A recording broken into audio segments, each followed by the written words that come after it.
They be mad when I 10. Tell ya, that's what the pay like. Call me Buffy cause that's what I slay like. These bitches, I sun them like it's daylight. These niggas wanna know what it tastes like. What it tastes like, yo, what it tastes like, yo. They wanna know what it tastes like, yo. All this ice, it just tastes like snow. Get kimonos and let's fly to Tokyo. Pretty, pretty, please, baby, won't you pop this for me? Show me some ass, I want to see something, babe. Find me a hoe and I freak on her. I ain't her boyfriend right now, she my freak for the day. I got a show to come lean on it, even when summer right there and it's hot outside. I take the beat and I ski on it. We on the Casamigos, I got 3 of them. They want me fuck them all night, want me pee on them, no. Ain't finna have me on TMZ talking about traffic and I got the ARP. I get the slapping and showing you bitch ass niggas what's happening. Fuck did you think? I tell the waitress at clubs I'ma open my bottle myself, so don't fuck with my drink. Pull up in the club in a Rolls Royce, car full of bad bitches bumping some Drake. Nigga, comfortable in here, it's me in the fully. Fuck with me, I'ma get jiggy. I see that she fuck with that, she don't think I seen her look. No, she won't give me that kitty when they put the pressure on you niggas run away. You know me, I'm still in the city. I just hit the grocery store, we got some groceries today. Went home and made me some chicken. These little niggas hoes. You see when you look in their eyes, I cook when these niggas like fries. Wanna be known? Wanna go get you some strings? I cook when you niggas on live. Came up with lies, I call them Pinocchio back on their ass. Like, no you don't, I'm in the past. I'm smoking on, hitting it nasty. Gave me some dope to go put on our fast. Like I'm running late. Back on that bullshit, ready to demonstrate. Get on your ass and go get some steak. I'm on some other shit, want some more real estate. I got a bag. Already know I'm going in straight out the gate. Got lost for a minute, but I found my way. Now I'm back on my path again, and I'm about to get it cracking like a tree that's about to break. I came out of nowhere, pretty much out thin air. Wasn't anywhere to be found. Look, now he's there. I'm about to take everything. Better get the shit up, bitch. I'm sticking you up like alfalfa's hair. I'm southbound, giving out a sound that's rare. When I pick up the mic, it's going down like stairs. I'm making so many moves, been stepping so much. When I'm done, they gon' have to get the ground repaired. They gather around and stare when they hear me spit, cause my shit's so bitchin'. Call me Karen. Dudes wanna beef, but I ain't got time, cause I'm working around the clock like a watch repairman. Putting in work like Lizzo Chef. When I die, they gon' say that he did it to death. I'm doing infinite reps, but I ain't dripping the sweat, because I got more drive than a limo stretch. I'm about to bust, about to make a big old mess. I'm gonna give you the most, you'll never get no less. It's my turn now, I'm about to apply pressure. I'm like Derek Chauvin, how I get on next, so kneel down. Had to get my feet on the ground, like a blind man. I just had to feel around, I had to dip my toes in and compose myself and get my cardio up so I can steal the crown. So point him out, someone tell me where he's at. Doesn't matter who's got it, I can guarantee that whoever bears the cap, that shit's coming right off the top of his head like Harry Mack. I ain't never rep a set, babe. I'm just trying to come up with a plan for me to get paid. Smoother than the fresh shade, cruising in the Lincoln on the interstate, listening to Ludo on cassette tape. Dudes want a template, thinking they can do it like me and that they come close, but they can't touch it like a sweat paint. Winning any bet made. Every time I'm on the microphone, you know it's gonna be a 10 like a decade. Chop them motherfuckers up like a chef's blade. Got them on the run like Diddy when the feds came. Y'all cats can't fuck with this because I got that dog in me like a pet crate. Trying to move quicker, so I'm trimming off the dead weight. Everybody loves you when they see you making headway. Coming out the woodwork, trying to get some, but you gotta cut them dickheads off like a sex change. Every time I spit, you can expect flames. You're gonna headbang as soon as you press play. Might as well bump my shit in a handicap parking spot, cause you're gonna walk away with a neck brace. Never slowing down, running at a set pace. Going full speed till I'm dead or my legs break. Yeah, I know that I was gone for a minute, but I'm about to give you more every month like the rent raised.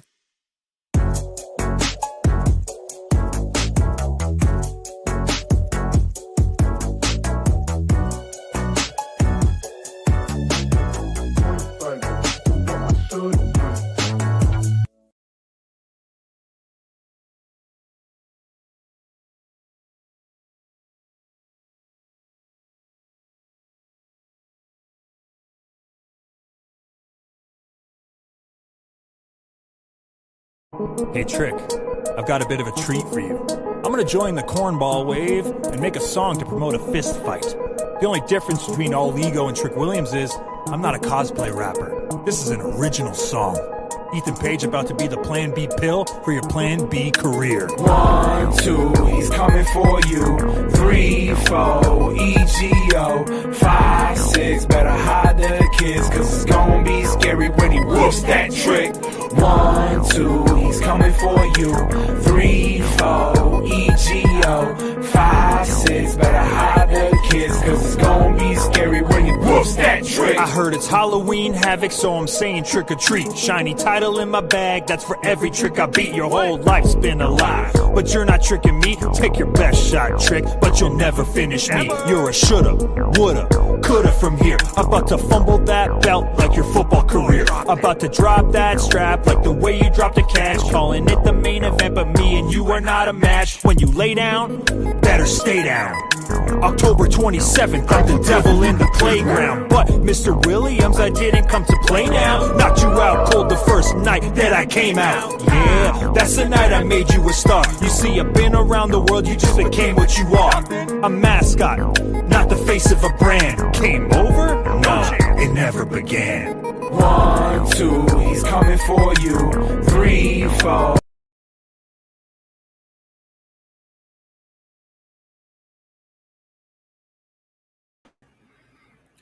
What's good, everybody? It's your boy, Hustler and Muscular, also known as the H to the N to the M, dropping some gems, stomping harder than a pair of Timbs. How y'all doing out there? Yes, it's good to get back into this once again. How's everybody doing out there? Hope everybody had a rather eventful, chill New Year's Day and Christmas celebration. Let me just say Merry Christmas to all, and to all, we gonna ball to the day we fall. And a Happy New Year. Dry your tears, because at the end of the day, we're all still here. Believe that. So how is everybody doing out there today?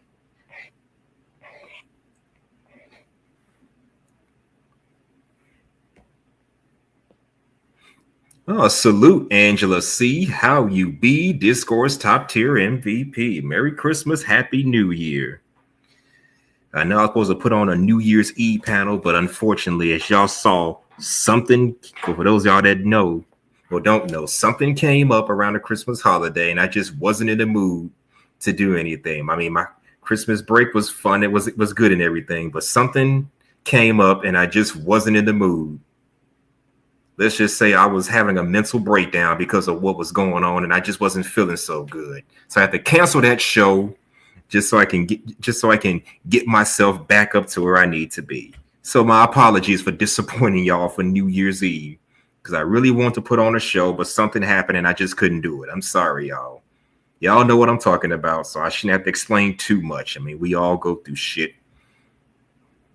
But I'm just sorry I had to disappoint all of you by canceling my show. I really didn't want to have to do that, but it needed to be done. I just wasn't in the mood to do much of anything.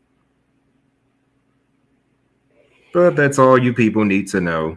Anyways, to make up for it, that's why I'm putting on this show. Here's information to my Cash App. You don't have to, but a donation here or there would be much appreciated. As I said, Happy New Year to everybody out there that stopped by to watch your boy. Glad you could stop by. Here's information to my Instagram.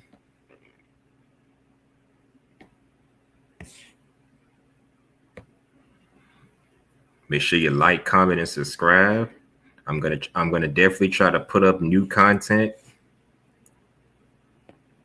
And here's information to my Cash App for those of y'all that will be so kind and donate just to help your boy out. You don't have to, but a donation here and there would be very much appreciated. Just saying.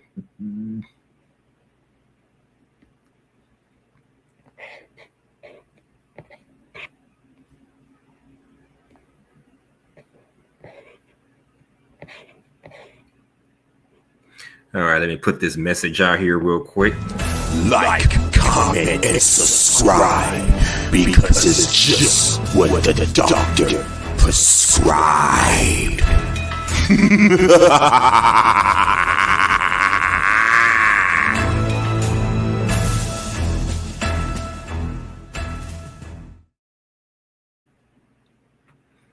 Make sure you do that. All right. Now that the formalities are out of the way, I just got one question for everybody out there. The question is, are you ready? And now, for the thousands in attendance and the millions watching around the world. Ladies and gentlemen, let's get ready to rumble!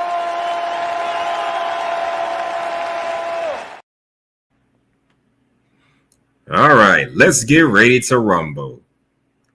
Today is just going to be a laid-back, chill, post-New Year's Eve open panel, just to make up for the fact that I had to cancel the one that I was scheduling for New Year's Eve. So yes, We're just gonna sit back, relax, talk about whatever's on our minds. Tell me what you did for the New Year's, and just tell me what's been going on in your daily life in general. And what are your plans as we approach we're in 2025. It's been 4 days since the new year started. So hey, how's everybody doing? Welcome to the year 2025, and I hope we get to see more years come.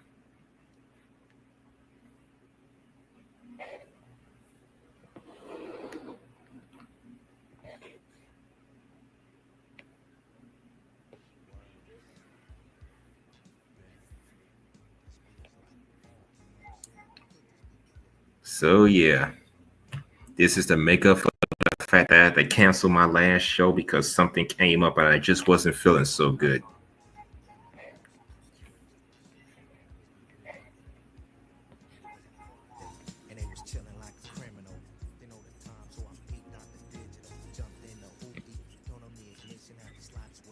Anyways, how's everybody doing out there tonight?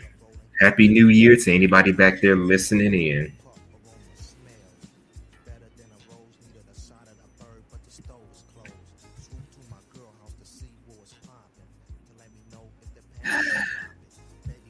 So yeah, like I said, I had to cancel my show because something of major importance came up, but now I'm starting to more or less recover and get back into the flow of things.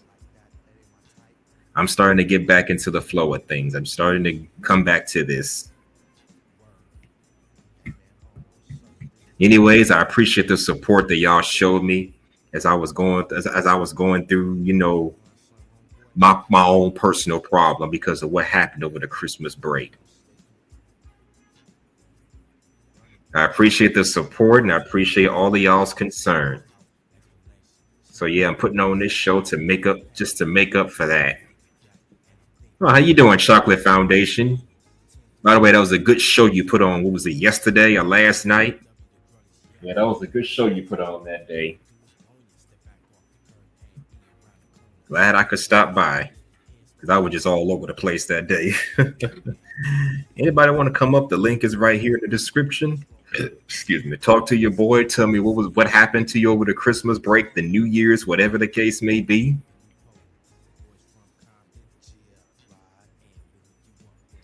And as you know, I finally got myself an actual laptop, which means now I can really do these streams the way they were meant to be done.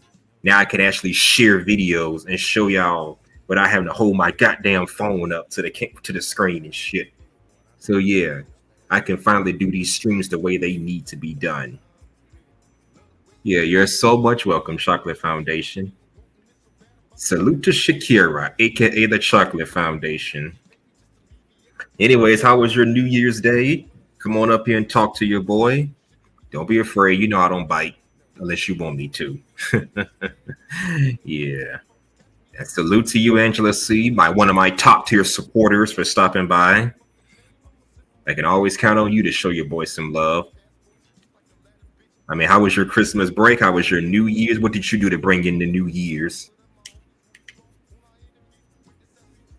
Because even though I wasn't feeling so good as we approached the new year, I was still able to hop on other panels and just embrace the new year with them.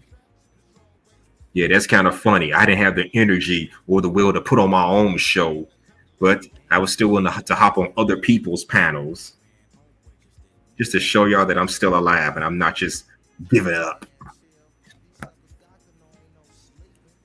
And maybe it was the support that y'all showed me. I don't know, that kept me going. I don't know. Who the fuck knows? But either way, I'm still here and I'm not going any fucking where. That's the way that goes.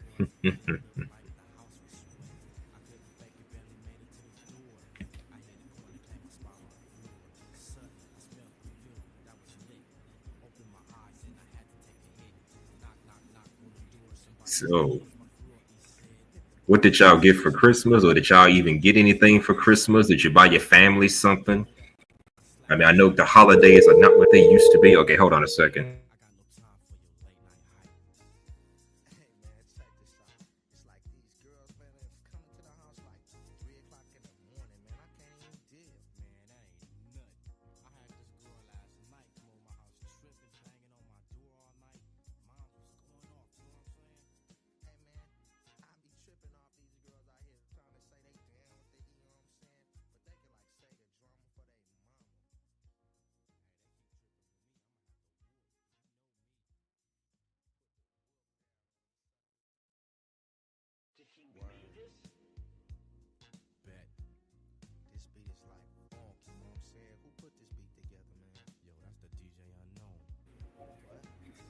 Anyways, I'm glad y'all could be here. My bad, I had a phone call earlier. I'm glad y'all could be here.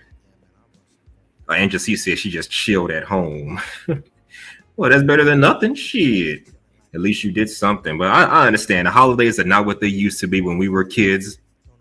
I mean, we're busy working 9 to 5. So what the hell are we going to do around the holidays? And like it used to be 10, 15, 20 years ago, where we go to family members' homes, friends' homes, and just do whatever the fuck we want to do. Do what grown people do. I guess them days are more or less left behind us now. Who knows? So now we just make the best of it, even if it means just sitting at home. I mean, one thing I won't change is the fact that when Christmas time come around, I have to watch nothing but holiday specials or holiday themed movies, just to keep the spirit alive. That will never change. Even if I don't go nowhere, I try to make the best of the holiday seasons. Because hey, just because we're growing old, that doesn't mean we have to let these holiday spirits just die down. Just saying.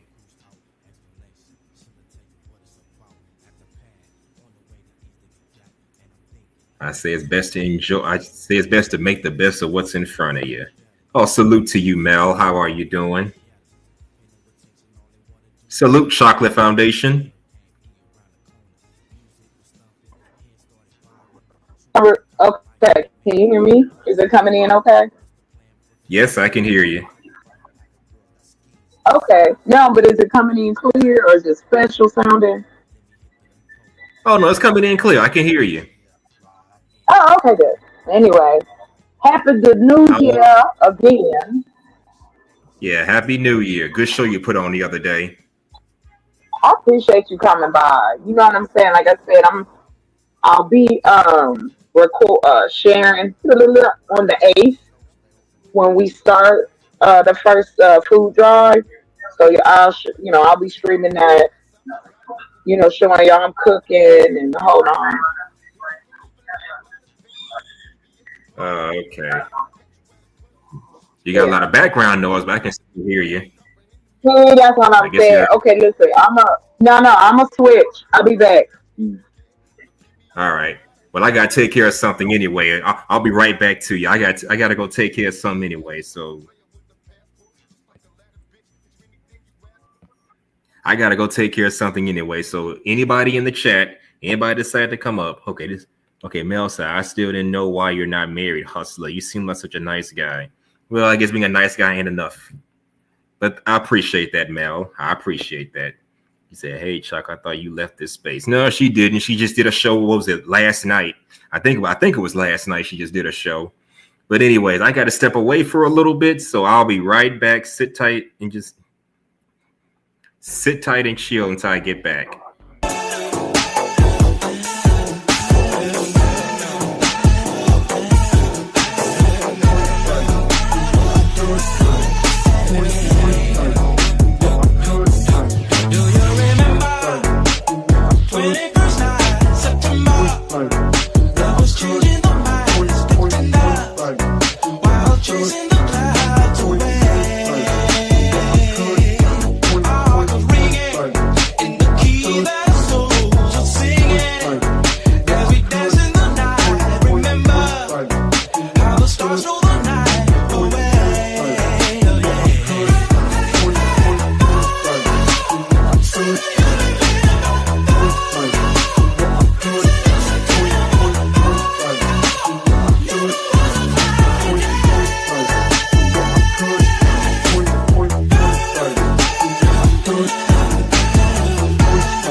Okay, I'm back. My bad. I had to make a run real quick. But I'm back. Oh, okay. I see. Salute to you, Mahogany. Glad you thought of me. I don't mind when you bother me. Glad you could stop by. Happy Merry Christmas, Happy New Year's to you, my lady. And thank you for your concern and your support. You're going to do the replay? Ah, damn, you ain't got time to talk to your boy. Let me know what you were doing for New Year's. Oh, well, it is what it is. We all got our things going on, so I ain't tripping. It is what it is.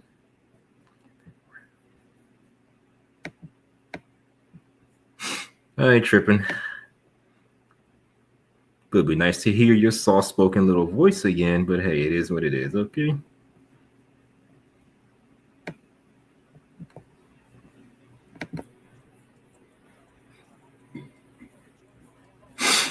But anyways, we still gonna make this an interesting show. And Chocolate Foundation, if you're still back there, feel free to come back up and chop it up with your boy. I see you have to get your audio fixed, but come back soon. A lot of catching up to do. I haven't seen you since, I don't know, Halloween or Thanksgiving or whatever the fuck, I don't know. I just know it's been a while.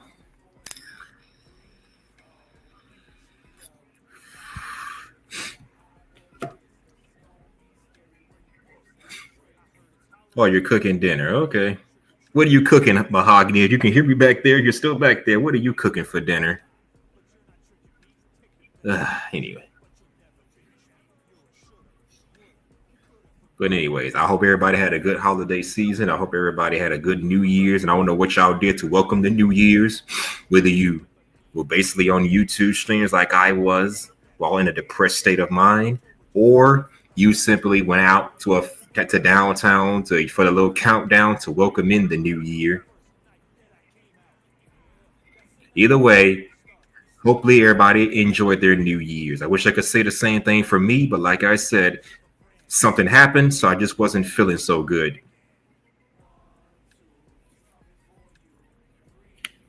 I just wasn't feeling so good.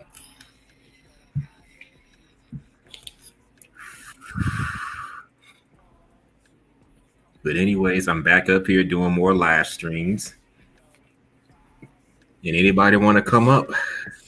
I think it's right there for anybody that wants to come up and chop it up with your boy. And anybody want to donate to the Cash App, as I said, it's right there. Well, until somebody comes up, I guess I'll do a few reaction videos real quick. And like I said, I got myself a new laptop, so ain't no more of that bullshit of holding the camera up to the screen. Now I can actually share the videos with my audience and we can watch it more authentically together, okay?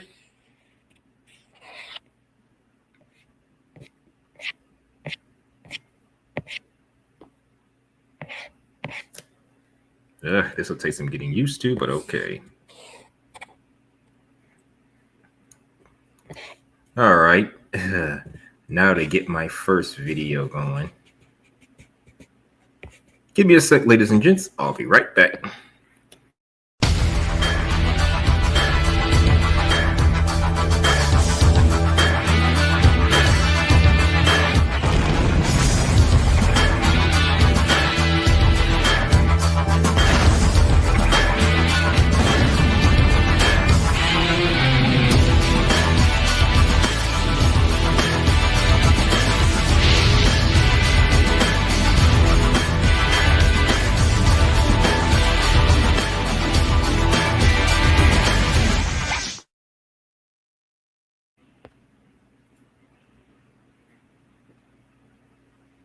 All right, here we go with my first video reaction. So, yep, I can finally do this, ladies and gentlemen. No more of that other shit. Time for the upgrade. Oh, yeah, I got to control from the other side. Okay.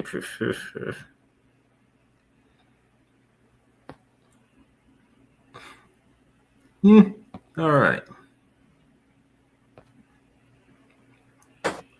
All right, ladies and gentlemen, if y'all can hear me back there, let me just make sure of it. Damn. All right, ladies and gentlemen, fair use, fair use. If you on here, somebody please give me a fifth child. I want fifth child. Fifth child. I want a girl. Hey y'all, welcome back to the Just a Girl Show. My name is Janine. If you are new here, if you're new, of course, hit that subscribe button. Make sure notifications are on so you never miss an episode. And if you are a subscriber, welcome back to the channel.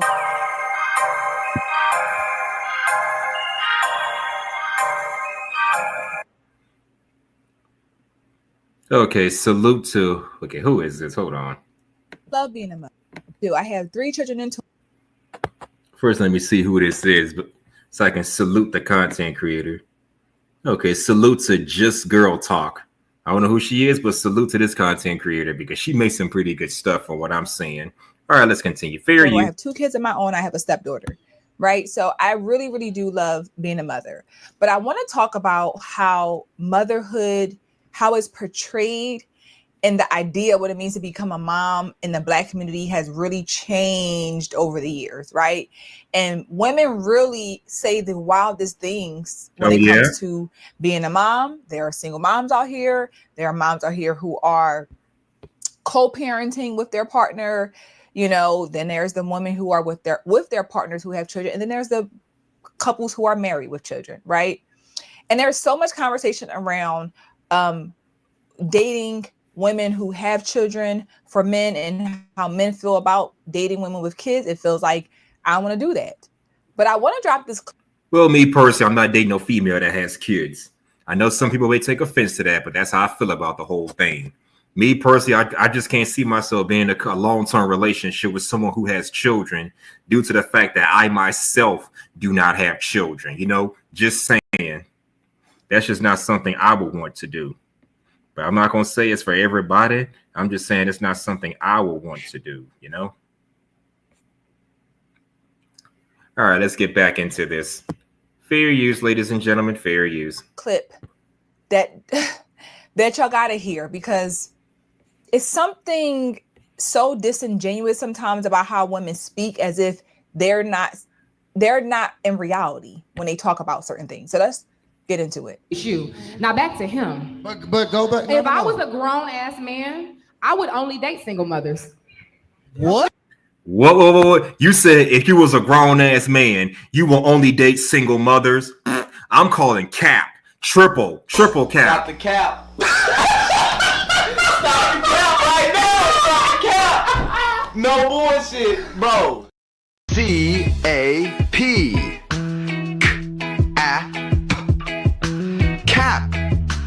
Cap. C-A-P. Cap.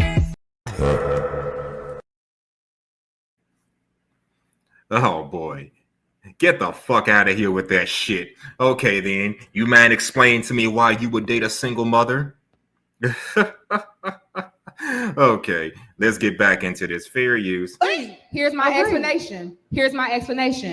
There is something about when I had my child that literally grew me the fuck up. Come on. It grew me up. Come on. It calmed me down. Are you supporting this? He is. Because it's the truth.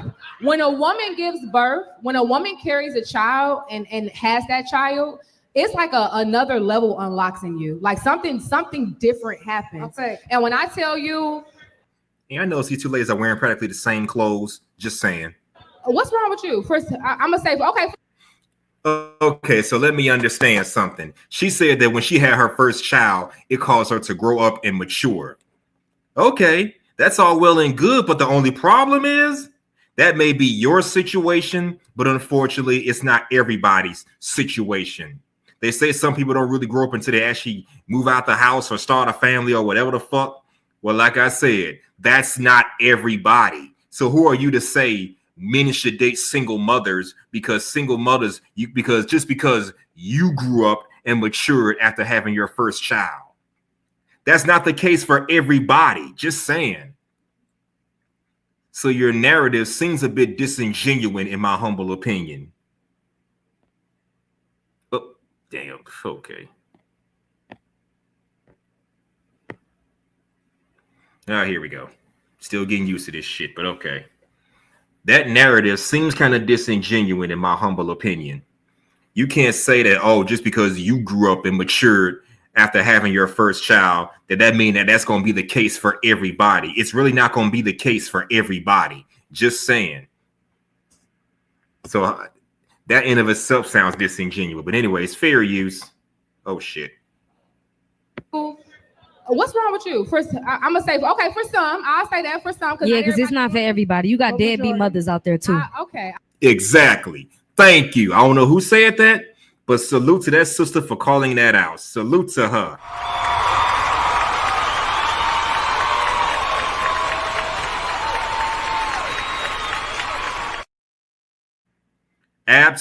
Absolutely. Because she's absolutely right. We do have some deadbeat fathers out here, and deadbeat fathers and deadbeat mothers. So she's absolutely right in that regard.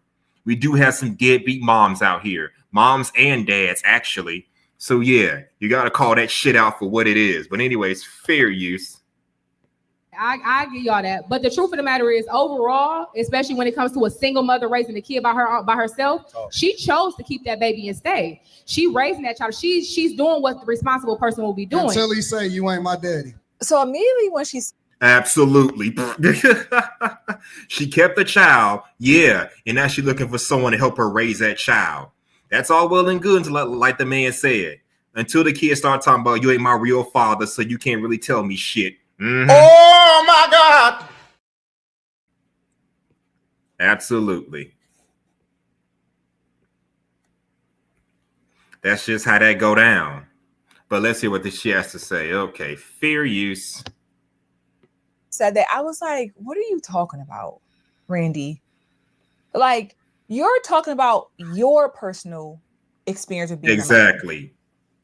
And I'm glad that the girl next to her said, like, no, there's a lot of trash moms out here. But she was trying to fit this narrative, like, men should just date the women who have kids because they are automatically, I guess, more mature. Mm-hmm. So even that idea that we use kids to grow us up.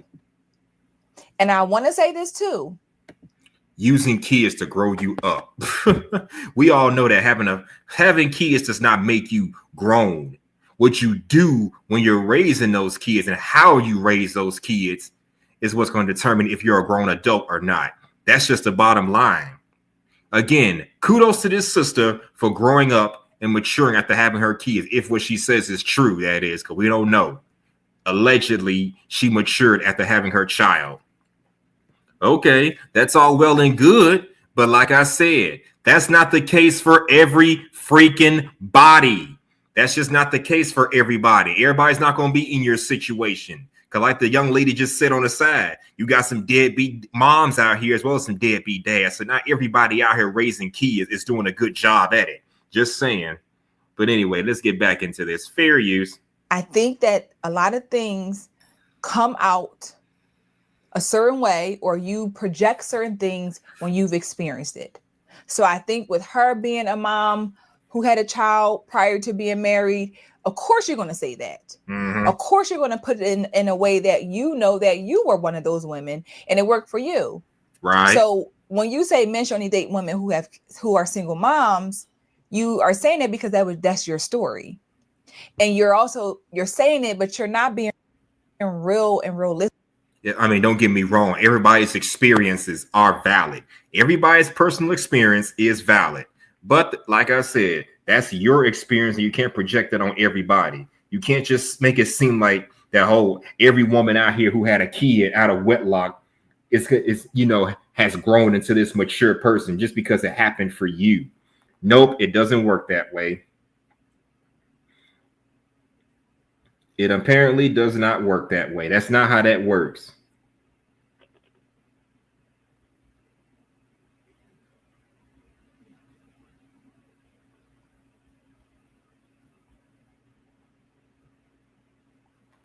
It just does not work that way.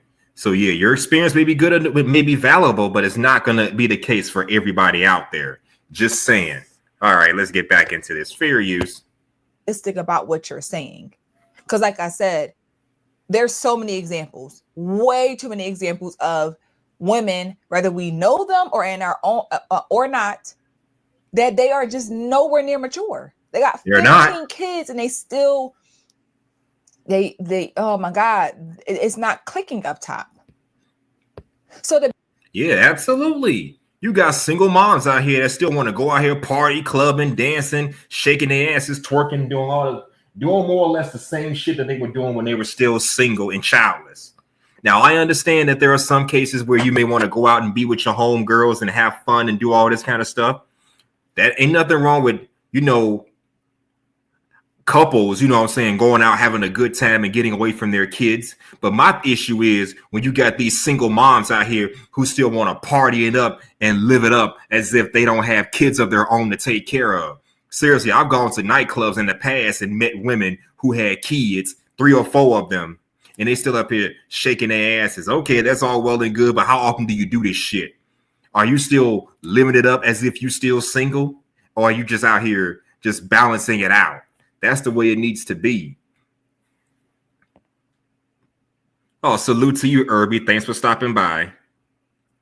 And Happy New Year to you too as well. Thanks for stopping by, Irby. By the way, if you want to come up, the link is in the chat. If you want to come up and talk about this video with me, okay, yeah, this is a pretty interesting one right here. It's called "Single Men Should Only Date Single Moms." And shout out to just a girl talk for this video, because she got a lot to say on this. And I like what she had to say. Let's continue. Fair use. To be on this big platform, to be saying that, and you saying it like you believe that majority or most women who have kids are so mature and they're so just grown up. It's all these women online every single day with a bunch of kids saying the craziest things. Right. And I'm gonna drop some more clips for y'all to see some of the things that they do, that they're saying, and also how they're raising their kids. Good morning. I'm ready for my 5th child. You don't even have to be with me. You just have to give me my 5th child. What? I will not put you on child support or nothing. Please, can somebody give me my 5th child? Give her a 5th child and she won't put you on child support. Just give her a child and that's it. I'm calling it cap on that shit. Double cap. A-P. Cap.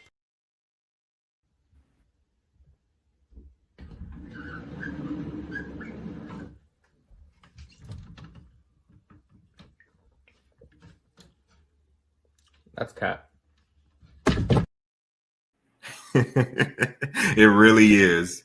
Let's continue. Oh my, fair use.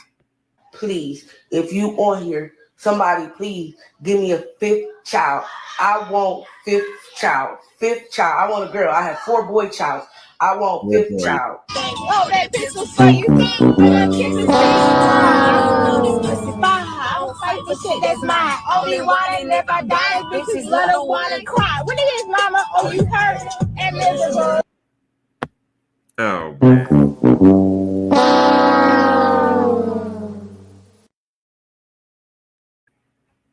The price ain't right. The price ain't right. God damn it! You can't make this shit up. You can't make this shit up, people. That's a mature woman. No, it ain't. Those are mature mothers, huh? She got 4 kids, want a 5th kid. You online talking about you want your 5th kid. You doing that online. Oh my God! You want a 5th one. I thought Rainey said most, the women, they more likely than not, they're mature and they're just phenomenal. And then look at the baby. This is her mother. So she was mature enough to think that this is a smart move. And this is who a man's supposed to pick for you to have raised his kids. Okay, I don't know which is worse. The fact that this woman had multiple kids by a man that she's not even in a relationship with, or 2, the fact that she's got multiple kids by a man she's not in a relationship with, and she's demanding another one, and he's not obligated to marry her or take care of the child with no obligation to pay child support either. You can't make this shit up, people. You just can't make this shit up. Oh my God. God damn it! You can't make this shit up.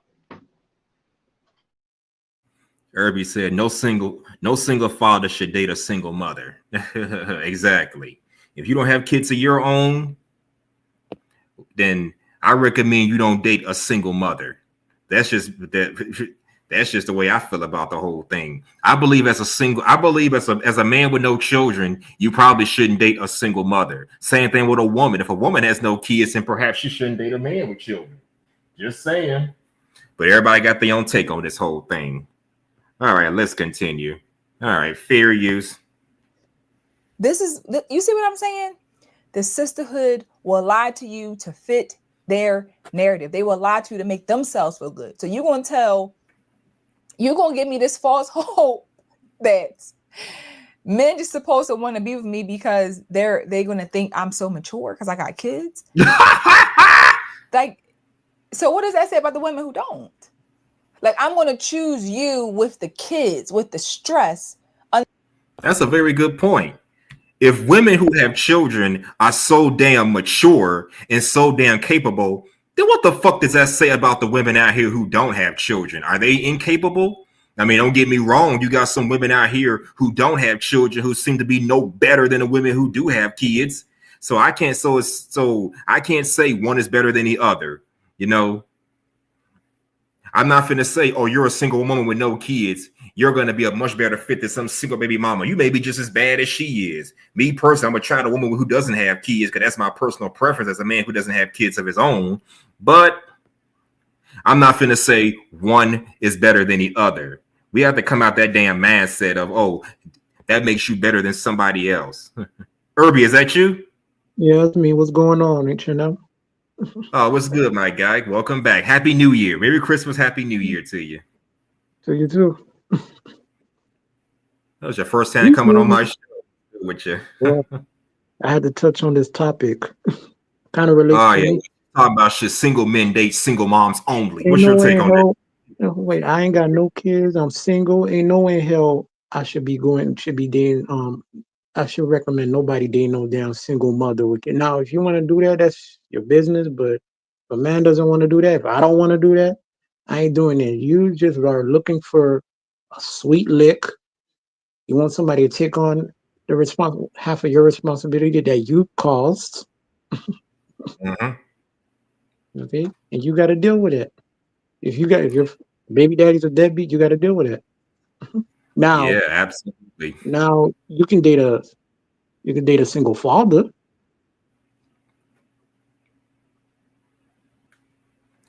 And that's something I've always said. Single moms should date single fathers. Single parents should just date each other. At least they got some background experience on the whole thing, you know? Yeah, and I don't think a woman should do the same thing, man. If a woman's single, she don't have no kids, she should not be dating a man with kids either. Yep, that's something I said. Again, single parents should just date one another, and childless people should just date each other. Yeah. That's the way it needs to be. Now, if you're having a family, and also remember, go ahead. I'm sorry. Yeah, also remember, it is a responsibility because not only they may try to get you to watch the kids, but you got to pay for them child supports. Yeah, and you saw the last video where the woman was talking about, just give me a fifth child. I'm not going to put you on child support. Man, get the fuck out of here with that. Oh, my God. Oh, man. She already got bored. Now she's looking for a fifth child, a girl. First of all, I have no control over whether or not it's a boy or a girl. And second of all, it's kind of, I'm not going to buy into the fact that you're just going to let me impregnate your ass and then you're not going to put me on child support. That's why I call cap on that shit. Double cap. That's the paperwork. That's cap. Totally cap. That means lie. Yep. What's your thoughts on that? So how she's gonna if she ain't gonna put the man on child support, what are you gonna do? How you gonna raise those kids by yourself? You gonna struggle with those kids by yourself? Or you gonna put them? Or you gonna get more government assistance? You gonna get more welfare and all this other shit? I guess so. I mean, she mentioned she already have 4 boys, so she's been taking care of them 4 boys by herself. Maybe she can take care of her 5th one, but these people are just nuts. Oh my God! And you wonder why the community is running rampant. All these kids are their mothers running rampant, causing crazy in the streets and schools. I mean, this kind of behavior is nothing new. I mean, I never went to a school where they had badass kids doing all the wrong shit, but I know the stories. I hear the stories. And a lot of them come from single parent household with no responsible father in the house to instill discipline.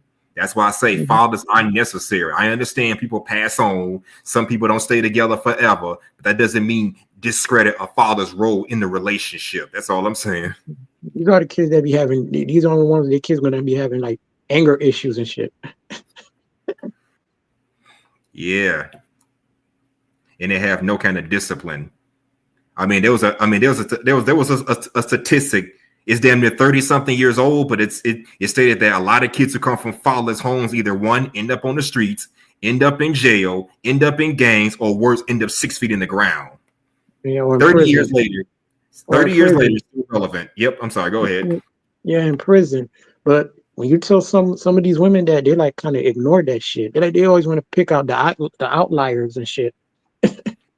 Yeah. I mean, I come from a single parent household, but my father passed away 34 years ago. So it's not quite the same. If your father passed away, that's one thing. But if you just deliberately were born out of wedlock by irresponsible mom, that's not the same dynamic. We can't compare the two. Same thing with widowed women. It's not the same thing if the husband passed away. Well, was your parents married? No, they weren't married. From what I understand anyway, nope. But you're still an outlier though. Yes, like I said, I'm still the outlier in these kind of situations. Yep. But even I have the good sense to understand the difference between the two. Oh, salute, Leo. Thanks. Happy New Year, Leo. Thanks for stopping by. Or you get some of these mothers that have to be extra masculine in order to raise their kids to be productive. They take on both the man, not only the woman role and the man role. They grow up. Your mothers become extra masculine. Yeah, that happens too. Okay. Or we talked about this before. I think on your stream, they become those kids. Some of those boys become son husbands. Yeah, I did a show on that sometime. Was it last year? I think I did a show on that. The whole son husband thing. I did a whole show on that. That's when your mom started looking at you for she tried to get things out of her son that she should get from another man her own age, preferably a husband. That's not cool either. I'll salute to you, Senta Cole, unpredictable, always Cole. Happy New Year, my year. Happy New Year. She's one of my top tier supporters. Happy New Year to her. But you were saying, Irby? No, I was done. Okay. All right, let's get back into it. Let's hear what she has to say. Fair use. The assumption that you're going to be on my level. Come on. Make that make sense, y'all. Like, let's really make that. What'd you say, Irby? No, I'm good. Irby? I'm good. Okay. All right, let's hear the rest of this. Fair use. That makes sense. And I think, I don't know. I think it's just so crazy when we see so many stories that you will hope that becoming a mom or becoming a parent would make somebody want to level up, mature. But that's the idea that they give you in our community when it comes to kids. You have a baby, you're going to be so mature. A baby going to make you want to go out there and get your money and chase this. And you got a different hustle. And these people don't change not a bit. No, they don't. These women are not doing nothing different than they did before they got pregnant. Exactly. Nothing. They're intellectual. And that's a true fact. Because I know some single moms from around the way who still do the same old shit that they were doing back before they had kids. Again, I don't mind a woman going out to have fun and maybe get away from the kids every now and then. Like if she's dating somebody, she want to get away from the kids. That's one thing. But when you're still doing the same old shit you was doing before you became pregnant, became a mom, that's when it becomes a bit of an issue for me. I mean, seriously, you got single moms in and out the clubs every other week or whatever the fuck, as if they don't have kids, and have the parents take care of the kids or the relatives take care of the kids while they do all this fun shit. Yep. And that's kind of my biggest gripe with trying to date a single mom, because I don't want to drive a wedge between her and her child or children. You know, as a parent, your kids are supposed to come first, and I don't want to get in the way of that. You know. Especially if the father not involved. I don't want it. Well, if he is involved, that's a better scenario. But again, I ain't trying to get in the way of that. If he's a good father, he needs to be involved in the child's life. I don't want to get in the way of that. I'm just saying.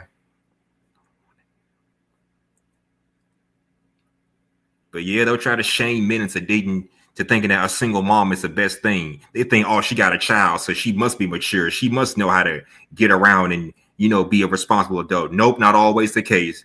Because like the woman said in the first video, you got some deadbeat moms out there as well as some deadbeat dads out here. So having kids does not make you any more responsible than you were when you were not, when you didn't have kids. Just saying. What you think, Irby? I agree. Trust me, I've seen too many women with children still doing the same shit. It's still, I heard the court system still leans towards women more than the fathers. No matter how deadbeat the mom is, the mom got to be a super deadbeat in order for them to lose custody of the kids. Yeah, that's true too. All right, let's continue. Fair use. Capabilities ain't changed, their viewpoint hasn't changed, their attitude hasn't changed, their financial choices hasn't changed. Like, they're doing the same exact thing. So where are they maturing? They're not. In my opinion, more often than not, they're not maturing at all. No, The child did not change them in any positive way at all. It was cute, it was fun while the baby was baking. It was cute, it was fun while the baby was an infant.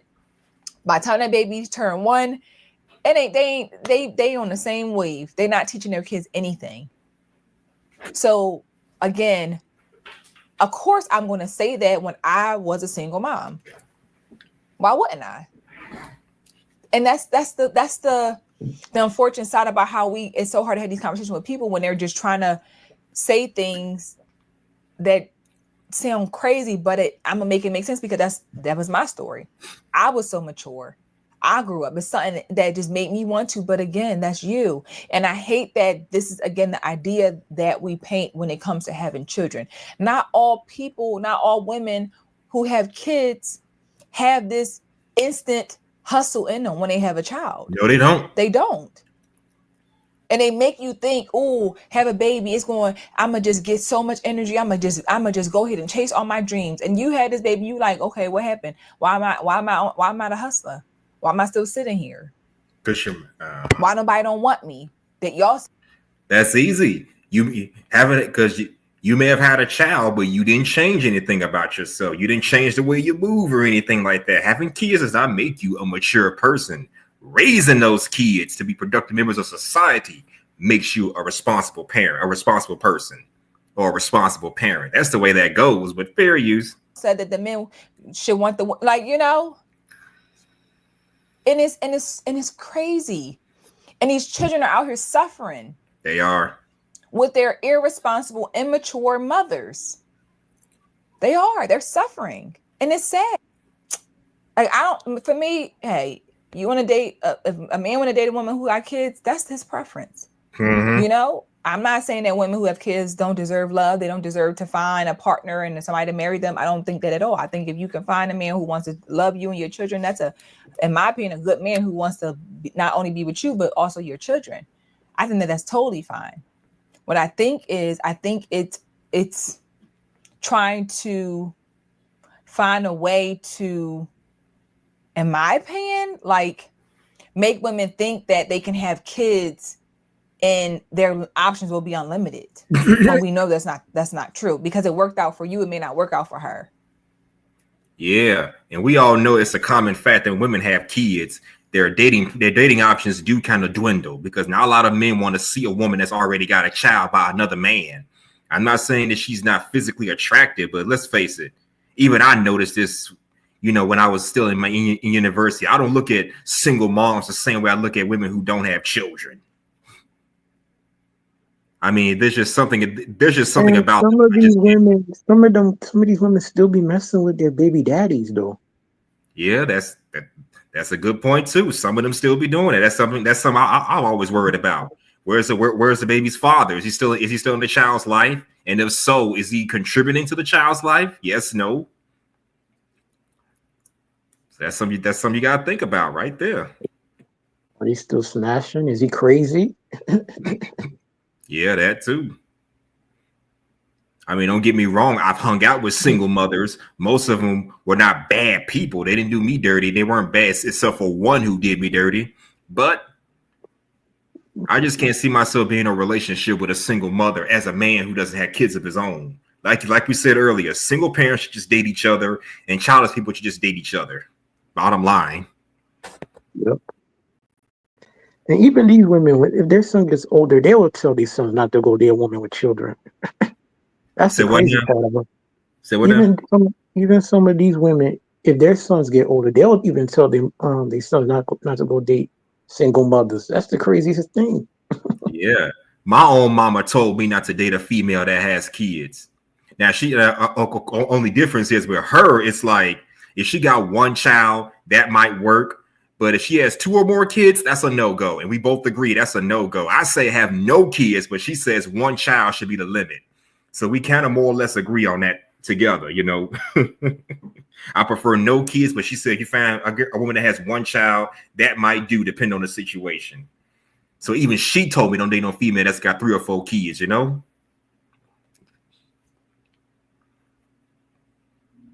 And they want to say that, hey, you was raised by a single mother, so why are you against dating a single mother? Like I said, my old mama, my own mother was a single mother, told me not to date a female who's not to date a single mother, you know? All right, let's continue. Fair use. But that's just be real. It worked for me, but it may not work for everybody else. I'm mature, and that's maybe what worked for me, but that's not everybody's story. That's not everybody's life when it comes to having kids and being a mother. You know, so I think we just need to be very mindful, ladies, when we make certain decisions and we are speaking on these things, and knowing, being realistic with yourself, being honest with yourself. That's the best way to maneuver through life when you're trying to, you know, persevere through challenges. And especially as a mom, if you're a single mom, you got to be very mindful. And you got to be very aware of what you're walking into and how you're moving, especially with children. Because not everybody's going to just be picking you. Not everybody's going to be knocking on your door trying to be with you because you got kids. You got kids. So you know, it could be a little bit more challenging.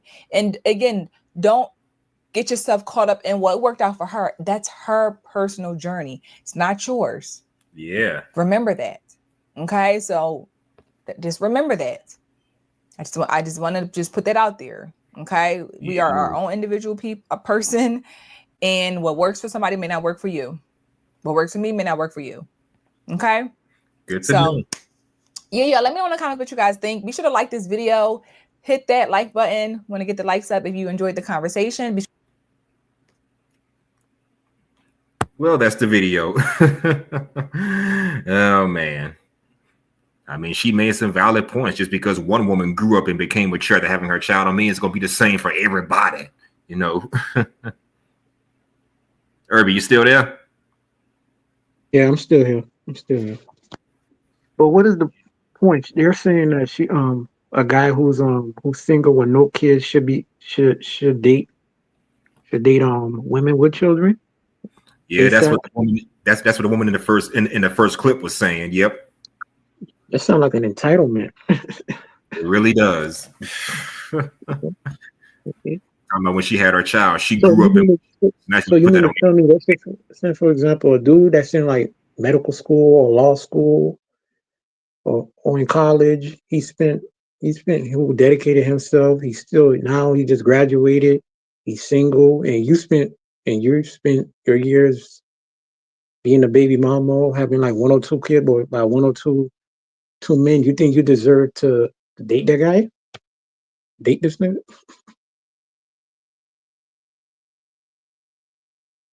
Still here? Yep, I was on mute. That's exactly what she was saying. Now, if you wanna do that, to do them, okay, that's his business. But if he doesn't, man, you're not entitled to anything. Right. Sound like they want to find a sucker or something. That's exactly what it sounds like. They just want to find some sucker simp that's just going to give them whatever they want. Oh, man. That's crazy.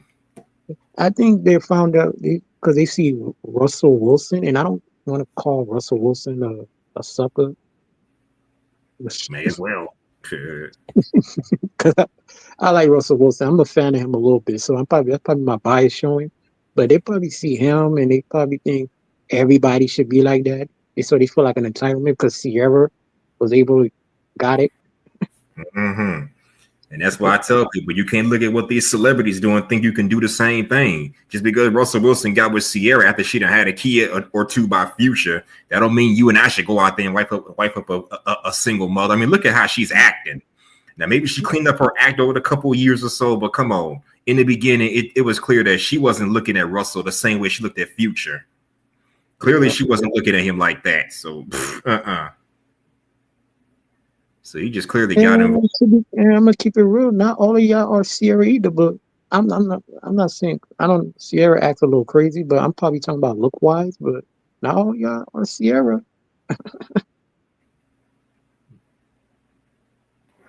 Wait, what about Sierra? You think Sierra still look good for her age? Yeah, she do. She ain't bad looking for her age.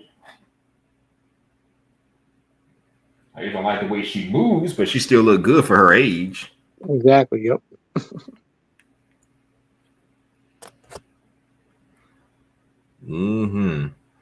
But yeah, I like what she had to say on,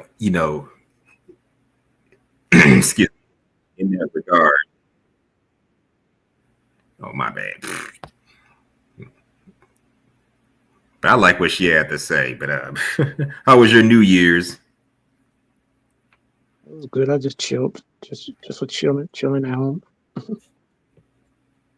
Oh, you didn't go nowhere or do anything? Nah. Just chill. Watch the ball drop on TV. That's kind of what I did too. I was on other panel. I was gonna do my own show for New Year's Eve, but like I said, something came up and I just wasn't in the mood for it. I don't really like going out for New Year. I see a lot of people get crazy out there on New Year's. That's probably why we don't go out like we used to.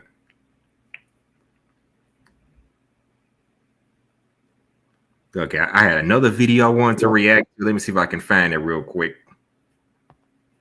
Okay, give me a minute. Hold on.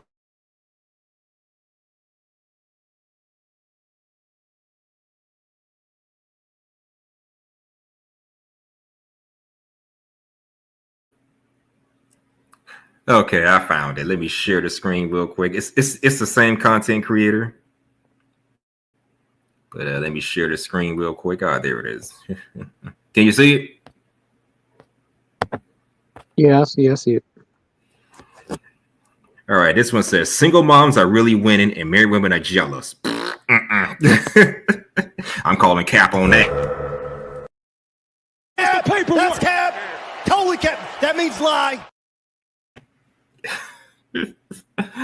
Okay, let's hear what she has to say. Okay, fair use. Because sometimes women don't. In 2024, some women don't want a man; they just want a child, and they should be okay to have just what they want.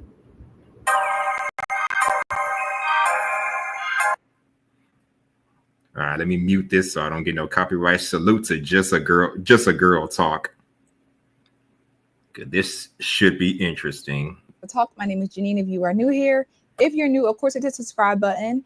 Make sure notifications are on so you never miss an episode. And if you are a subscriber, welcome back to the channel. Y'all, so I know that I said I had made my last video of the year, right? On my last video, but I could not end the year off by sending this message out to all the women and men out there, because I am so over this conversation. Like I'm so over it and I want it to be done. I really do. And this is in regards to the argument about all of these married single mothers. Okay. Married single mothers? I'm tired of that narrative, and I'm tired of that being the picture that's painted for women to think that they'll be basically a single mom in marriage. So what's the point of getting married? Right. So the other day I had shared a post basically saying that I want to see more wives in 2025 versus baby mamas. Right? I do too. Positive thing. We want to see more of that. We want to see less single moms. We want to see less women struggling, raising kids on their own. And this woman took it upon herself to speak on it. Totally fine. Stuff is out there. People can share their opinion. But I want you to hear her reasoning as to why a woman should be a single mom. Let's come back and talk about it. More wives and less baby mamas should be the vibe for 2025. While I appreciate her commentary on people, seeking to be wives rather than baby mamas. 25. to hear her reason as to why a woman should be a single mom. Let's come back and talk about it. More wives and less baby mamas should be the vibe for 2025.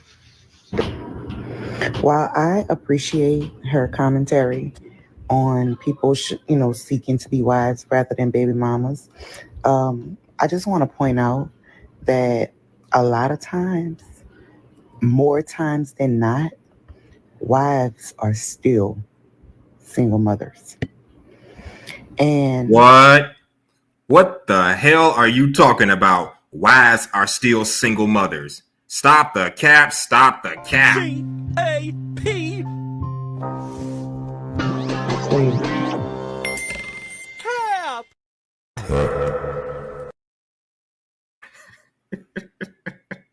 What'd you say, Herbie? I'm sorry.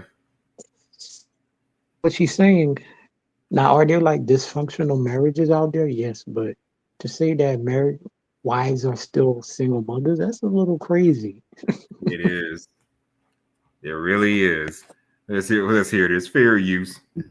I say that because you can have a husband that does not engage or support or participate in raising your kids outside of just discipline.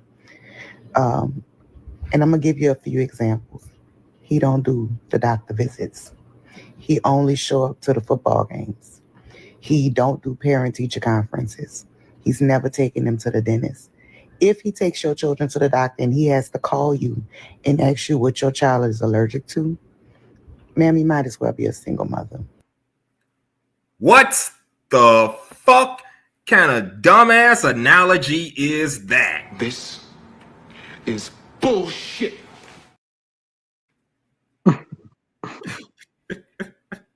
So you want the husband to just do all the work?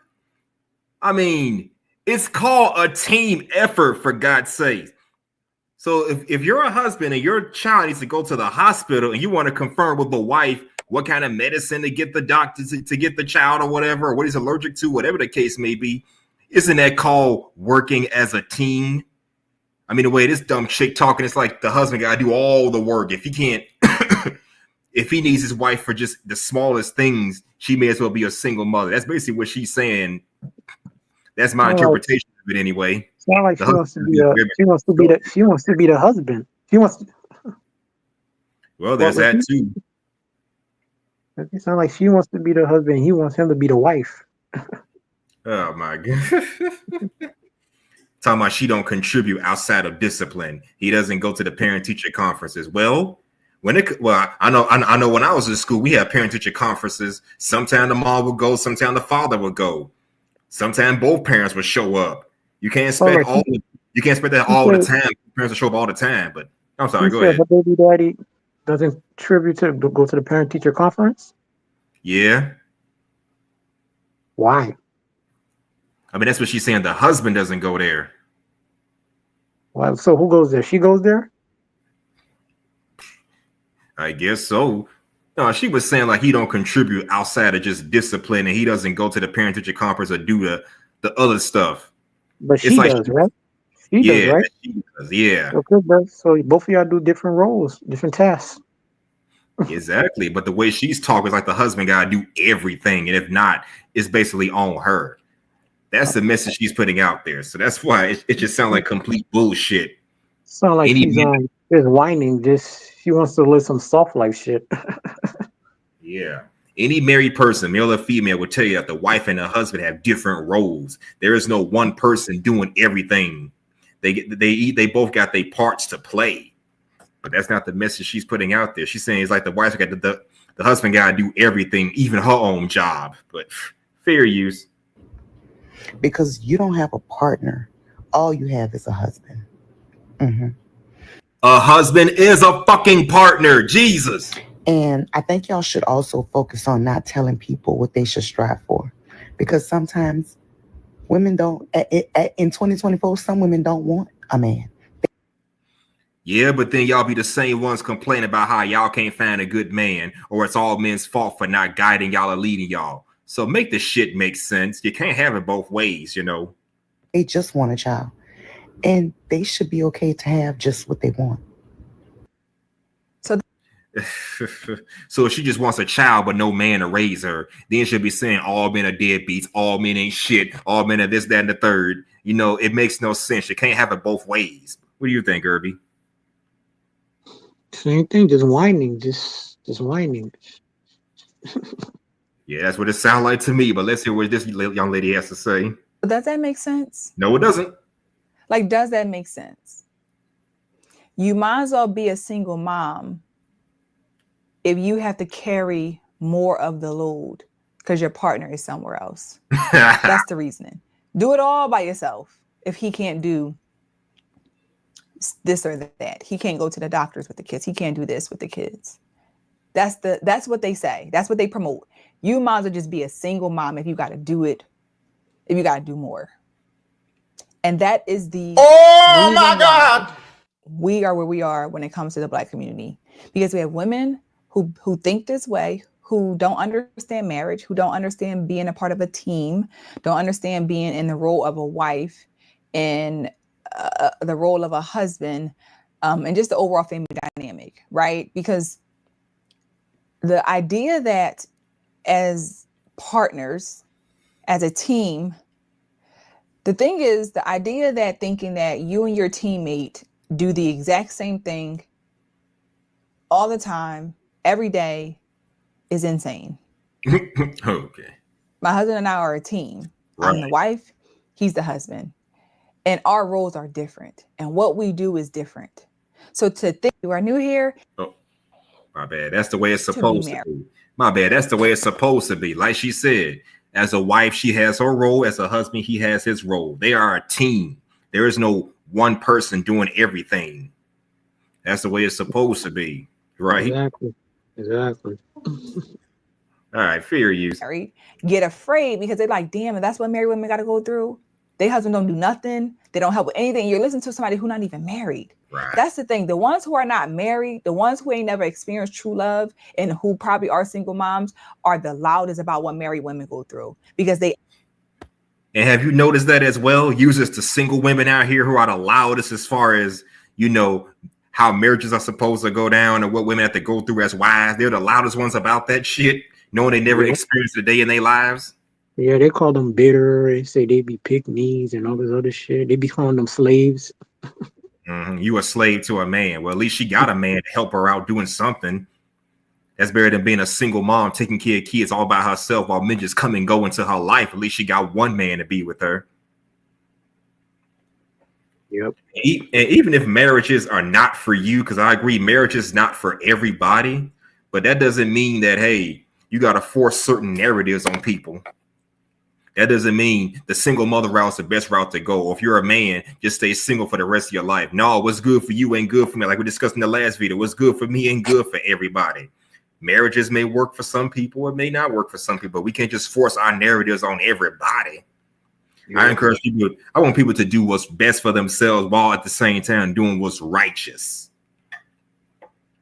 Even though we live in an unrighteous society, but hey, you can sometimes work around that. Just saying. All right, fair use. I might have went through it. That's her choice. That's her marriage. It didn't work out the way that you would want it to work out, but does she care? Is it bothering her? We have to stop letting what other people say that they wouldn't do affect what you do. What I do is what I do. And it may bother somebody else. I've worked a 9 to 5. I came home and cooked dinner. No problem. Salute to you. Without a problem. I'll say to my husband, hey, honey, I'm cooking. Can you help the kids with this homework or that? We can take turns. But if I can handle it and I'm not tripping about it, I'll do the homework too. It's not a tit for tat thing. And it comes to this thing where like, okay, I did dinner at 6. You've been sitting down for the last hour. You better do this now because it's your turn. There's going to be times where I'm going to be really tired and you're going to be really tired. So I can carry the load today. Maybe you can carry the load tomorrow. But if I'm doing it and I have no problem with it, why are you telling me that he should be doing more? Right. You don't know what it's like in our home. We often try to dismiss the role of a man and how essential the role of a man in a household is with children, right? from his tone to his mind, the way that he disciplines, to his finances, to the things that he adds to the home. We always get caught up in like, oh, like she said, he only showed up to the football games. He showed up to the football games because they probably on weekends when he's off. But mommy takes him to practice during the week. And besides, football is more of a masculine sport anyway, so it makes sense for the father or some male figure, whether it be a father, uncle, brother, to go there, right? Exactly. I mean, you got some women out here who like sports, who may like football, but usually when it comes to bonding over sport, that's usually a father-son thing or any member of the male family kind of thing. But yeah, that crazy one with the glasses was acting like, oh, if the father can't do all the work, like his job and her job, she may as well just be a single mom because now she got to do everything because he's too incompetent. Not understand that the father has his role while the wife has his role. The father has his role, the mom has her role. It's a division of roles. But let's continue. There he is. And the kid understands that daddy's at work, because you know why? If daddy wasn't at work, I wouldn't be able to even play football. I wouldn't even be able to do gymnastics because this stuff costs money. So we can fight about, you need to be at the practice just with me too. If I come to practice, it won't happen because I need to go to work to make sure the kids can have these things. Right. And if we as parents don't try to make this stuff a big deal, our kids will understand. They'll be understanding people. Just like if you have a child whose parents are celebrities and they're always traveling, the kids have to understand the role of the parent. You explain it to them, you do the best that you can, but they don't make a big deal about other celebrities doing it. Y'all don't care when they're out and they never see their kids because they're working. It's a job, right? But it's so hypocritical. And like I said, I hate that women try to make this argument just to try to prove a point and try to demonize marriage and try to make it seem as though y'all married women think y'all all that and y'all already now you're out here just doing it by yourselves. It's a piece of paper. Okay. Take the man out of the home and I promise you'll feel a difference. I know I will. Yeah, because you can't take care of a household by yourself without a good, competent man. You may think you can do it. And if you can, I say salute to you. But hey, it works better when you got two people in the household. And plus, the kid is going to need that masculine male figure. If something happens to the husband, that's one thing. You become a widowed woman, but still, you need that masculine presence. We can't just discredit or undermine a father's role or a man's role within a relationship.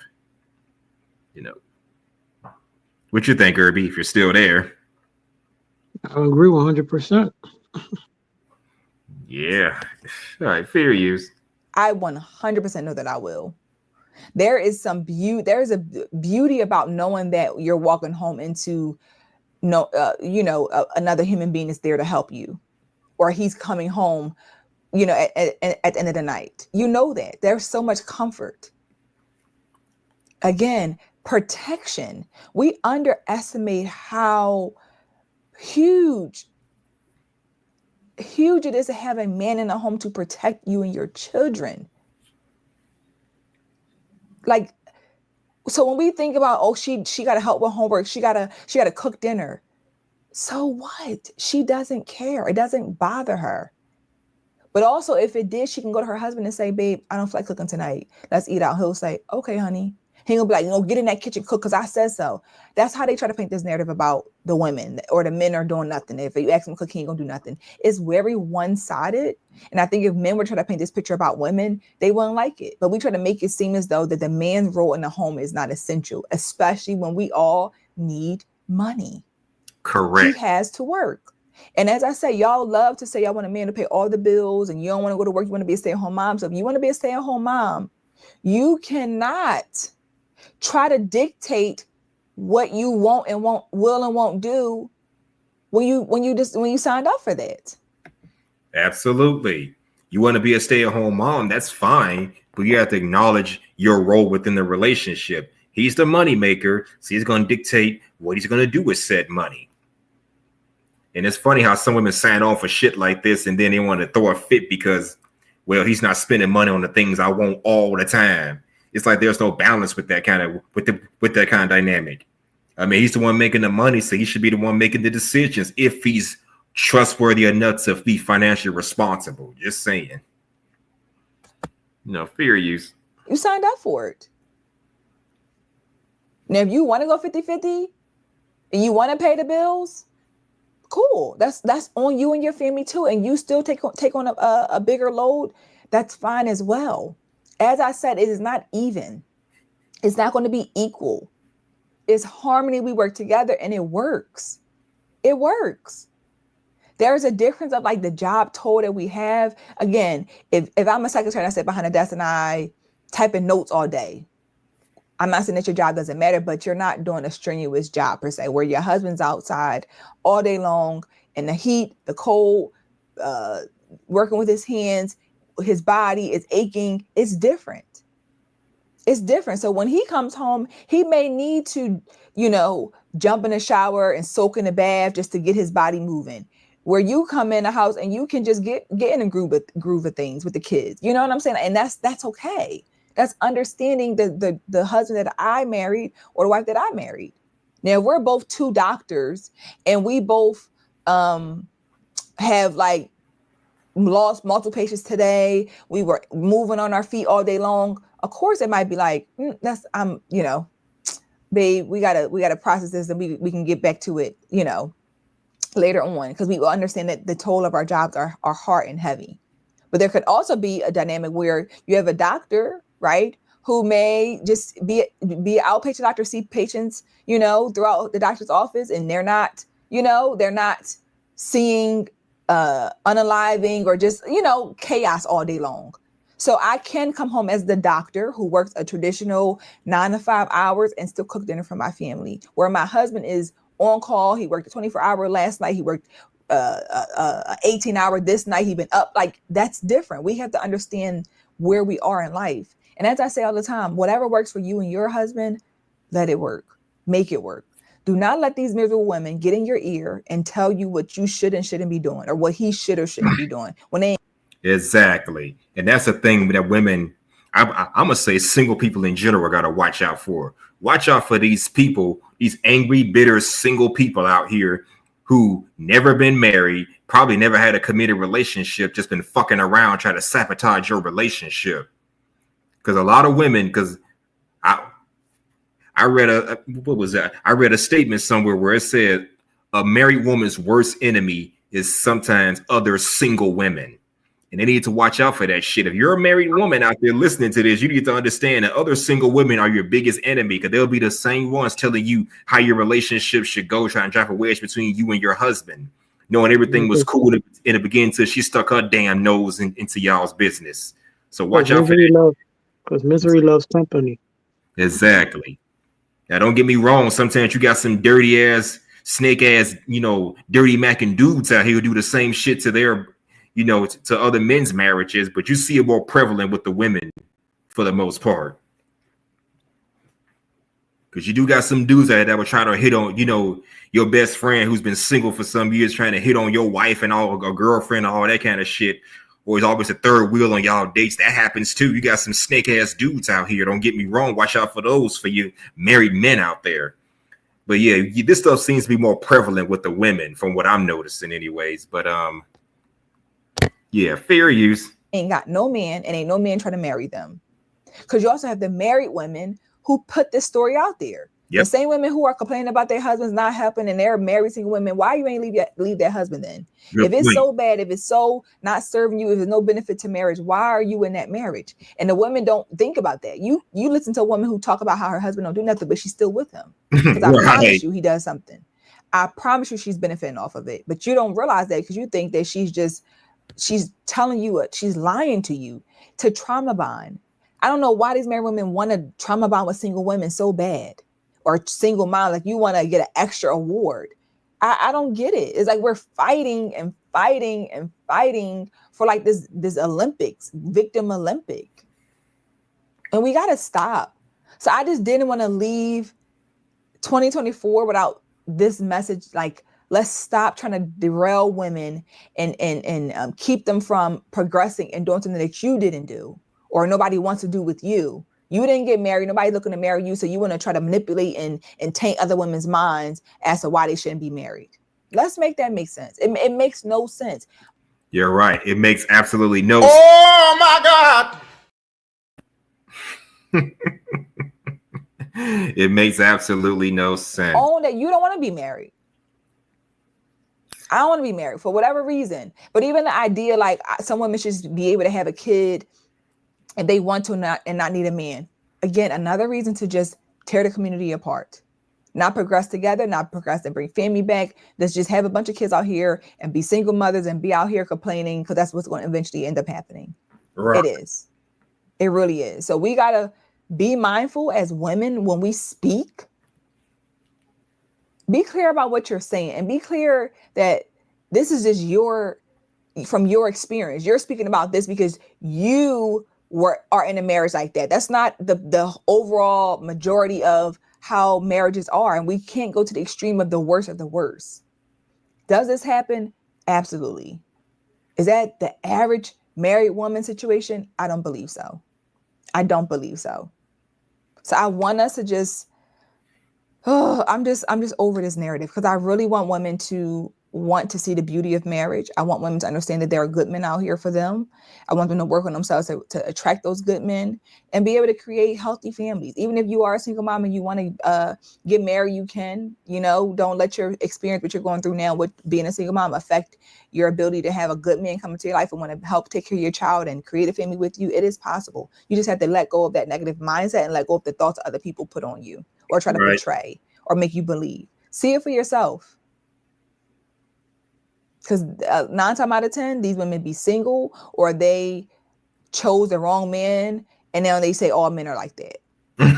Right. And so I don't know. That's just my opinion. That's just my opinion. But I want this to stop. Please stop. And now this is my last video of the year. I promise, because tomorrow is New Year. So I can't believe we're walking into January 1st. Yeah, I'm really excited. I will be bringing the Leveling Up with the Just a Girl show throughout the week. I'm really excited, and I really look forward to just growing my platform over here and just having these conversations and continuing to just bring more. I would love for y'all to tell me what more do you want from my channel. Searching for the Girls. Do you want to see more beauty content? Or you just like this girl talk conversations, these hard conversations? Like, tell me in the chat, what do you got in the comments? Sorry. What do you guys want to see more of from the Just a Girl channel? So I thank you guys for checking this episode. Yep, that's the video. She made some valid points. You can't let other people dictate how you run your relationship. If it's a good relationship, yeah. True. Yep, all facts, Steph. All facts. But yeah, this is an open panel discussion. Anybody want to come up and talk to me and Irby, feel free to do so. This is to make up for the fact that I couldn't do my New Year's Eve live stream. So, hey. I wish some ladies would have hopped on the panel to give their perspective. Yeah, that's kind of what I was hoping for, too. I know Mahogany and Angela C stopped by earlier. And, both of them being married. And by the way, last time I had Angela C on my panel, we was talking about how women compare marriage to prostitution. My girl Angela C brought the fire. Because I guess she's been hearing the same shit, her being a married woman herself, she felt some kind of way about it. Yeah, salute to my other top tier supporter for stopping by on that show.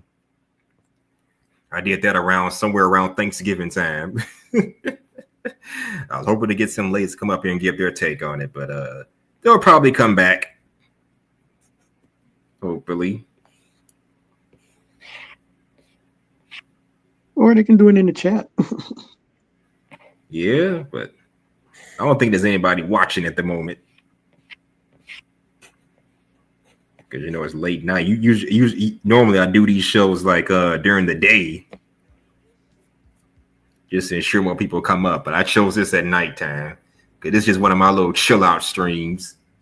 Where I just sit back, relax, and talk to anybody that's out there listening in. Just to bring in the new year.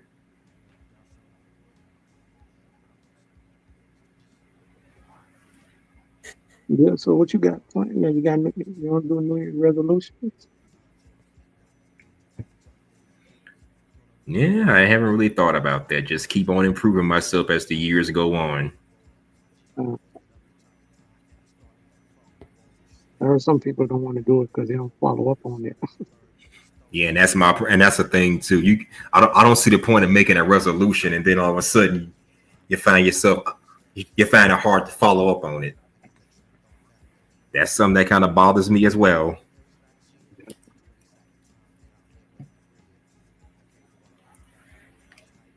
But yeah, it doesn't hurt to try. I mean, we all have to try, right? What do you say to a person that think about starting a channel? So what now? What do you say to a person that want to start a channel?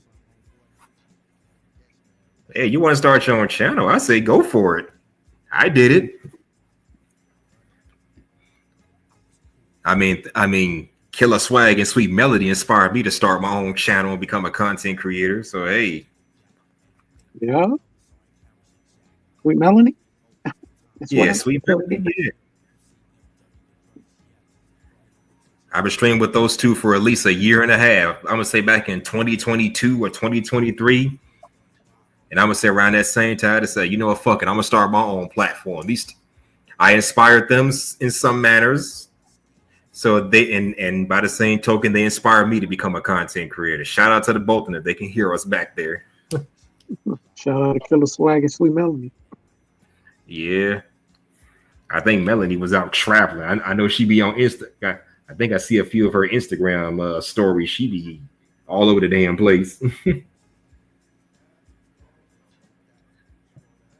But yeah, those are my inspirations for doing this. I mean, you don't necessarily need one, but it's good to have one.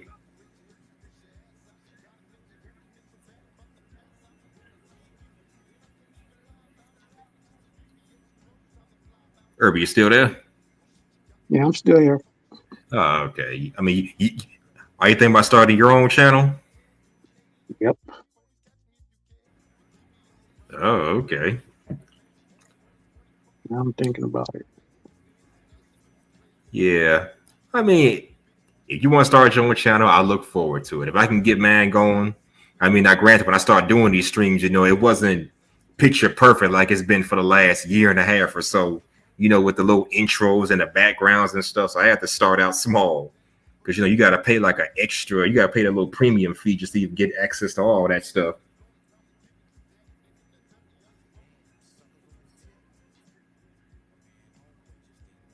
Yeah.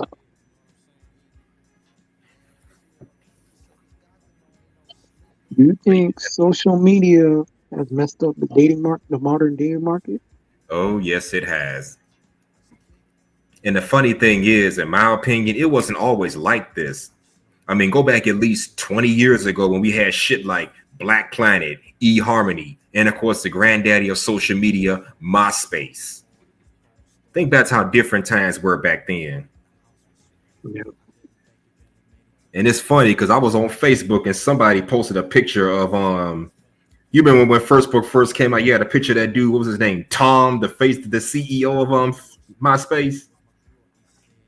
Yeah, I think so. Yeah. Yeah, somebody posted that on Facebook. I'm like, yeah, I remember this guy. My first Facebook, my first MySpace friend. I'm sorry. Never had a MySpace. I did. I discovered it back in 2006. I mean, MySpace was it was a hookup / dating app, networking app, and entertainment app all wrapped into one. So that's what made it so unique. Yeah. And I'm like, damn, what happened to MySpace? Then it dawned on me, Facebook happened. But even then, the point I'm trying to make is when this stuff was popular, it didn't affect the dating market in the worst way possible. Because think about this, 20 years ago, while we did have social media, we used it more sparingly. There were no smartphones. We still had to rely on landlines. So we had to use that stuff more sparingly, such as home computers and use laptops. So we still had to go out there and actually meet people. And I've noticed how back then people put in work to actually try to meet somebody. Because I met quite a few people off MySpace and Black Planet. you send a message back and forth, you exchange phone numbers just to make the communication more convenient, and then you arrange for a meetup and see where it goes. That's how we use that's how we use dating sites back in the day. But I'm gonna say it's for the last couple years or so since COVID-19 took off, now they just want to use that stuff just to clout chase, get like, comment, and subscriptions, and to possibly thirst trap. So we don't use it like we used to back in the day. We don't use social media and dating as the way we did back when I was younger. We actually put in work to try to meet somebody. Now it's just clout. Now it's just a way to vent our problems, clout chase, and to just validate our own and just to validate our own insecurities. Yep, Instagram can change the whole game. And I find it hard to believe Instagram and Twitter have been around for at least 10 years now. I just started using Instagram just last year, but it's been around since 2011 or 12 or something like that. Damn, how does time fly?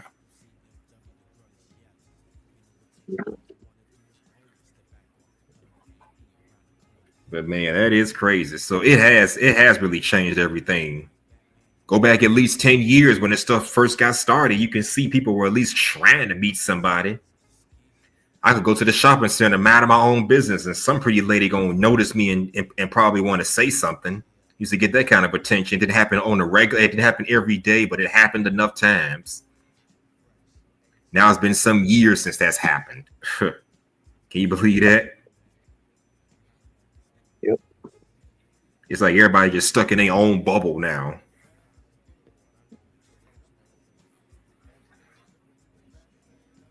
So yeah, social media has changed the dating market. I thought it was just me who noticed this, but now that you and a few others have said something, I guess that's it. It is what it is. But what you think?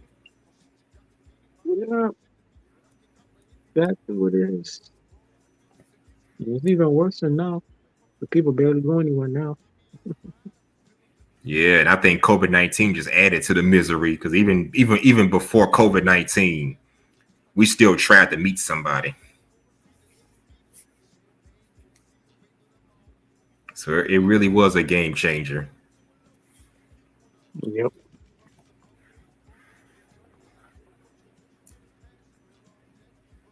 I mean, hell, YouTube was way different back then. Oh yeah, YouTube probably might get worse since they're gonna ban TikTok. They'll have a bunch of people coming over here. They're banning TikTok for what? I heard they're banning TikTok. I heard. Sure. I tried TikTok once, but I couldn't do nothing with it.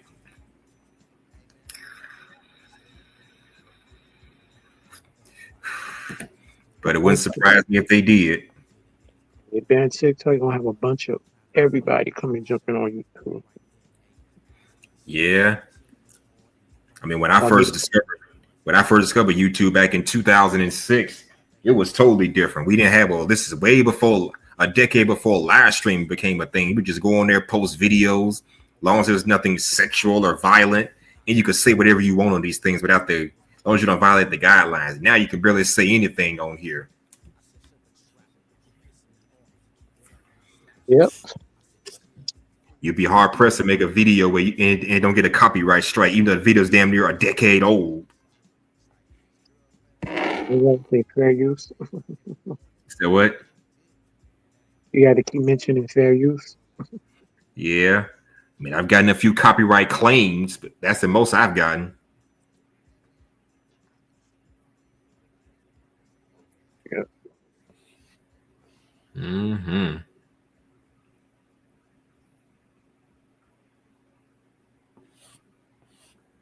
I'm gonna drop down for a little bit, but I'll come back. I'll be in the chat.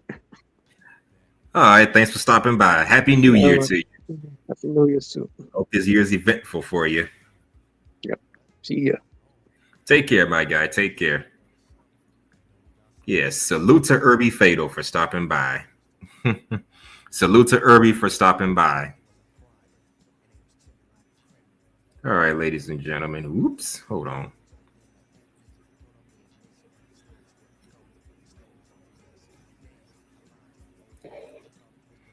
All right, since nobody else is up here, I gotta take care of something real quick anyway, but I'm gonna take a brief stream break.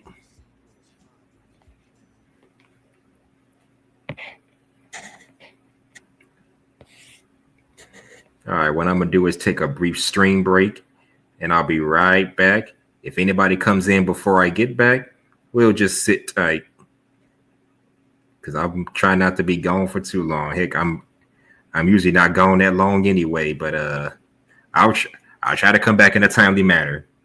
But anyways, sit tight, ladies and gentlemen. I'll be right back.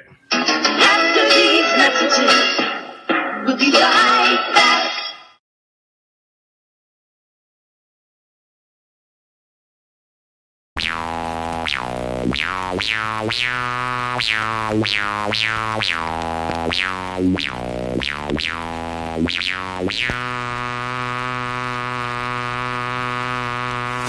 The only way to change me is let me blow my brains out, stuck in the middle of the game to get the pain out. Pray to my God every day, but he don't listen. The poverty bothers me. My mama's working wonders in the kitchen, listen, I can hear her crying in the bedroom, praying for money whenever people she be dead soon.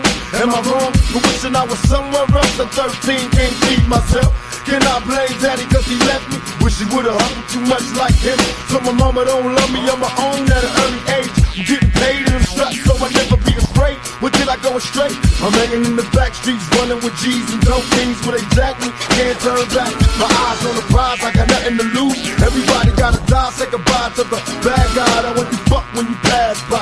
Block, block, on the block, let the glass fly. Do or die, walk a mile in my shoes and you be crazy with nothing to lose. I got nothing to lose. Got nothing to lose. Got nothing to lose. Got nothing to lose. Got nothing to lose. Got nothing to lose. Nothing to lose. I thank the Lord for my many blessings. Though I'm stressed to keep the best for protection from the barrel of a Smith & Wesson. And all my niggas in the den, here we go again. Ain't nothing separating us but my Mac 10. Born in the ghetto as a hustler. Hold up, straight soldier. Bucking at them busters, no matter how you try, niggas never die. We just retaliate with hate, then we multiply. See me striking down the block, getting comas. Bobbing like a motherfucker, living like I don't wanna. Ain't no stopping at the red lights. I'm sideways, thug life, motherfucker, crime pace. Let the cops put their lights on. Chase me, nigga, zigzagging through the freeway. Race me, nigga, in the high-speed chase with the law. The realest motherfucker that you ever saw. I'm living raw till they bury me, don't worry me. I'm high, living like I ain't afraid to die. You can walk a mile in my shoes and you be crazy too. With nothing to lose. I got nothing to lose. I got nothing to lose. Got nothing to lose. Got nothing to lose. Nothing to lose. Nothing to lose. Nothing to lose. Ain't no escape from a deadly fate. And every day there's a million black bodies put away. I'm starting to lose hope. It seems everybody's on dope. Mama told me to leave cause she was broke. Sometimes I choke on the endo. Creeping out the window alone on my own. I'm a criminal. Got no love from the household. I'm out cold on the street screaming motherfucking peace. I got nothing to lose. But something to prove, what do I do? Let this thug life nigga stay true. I wonder when they kill me, is there heaven for a real G? Lord forgive me if you feel me. Cause all my life I was dirt broke. With no hope, no skinny motherfucker want dope. I hate these cutter suckers from a razor blade. But every day it's a struggle to get major pay. Anyway, it's so hard on a nigga in the shit. No pity, and ain't no love for the scrubs that be buying down. If you can walk a mile in my shoes, you be crazy too. With nothing to lose. Got nothing to lose. Nigga, nothing to lose.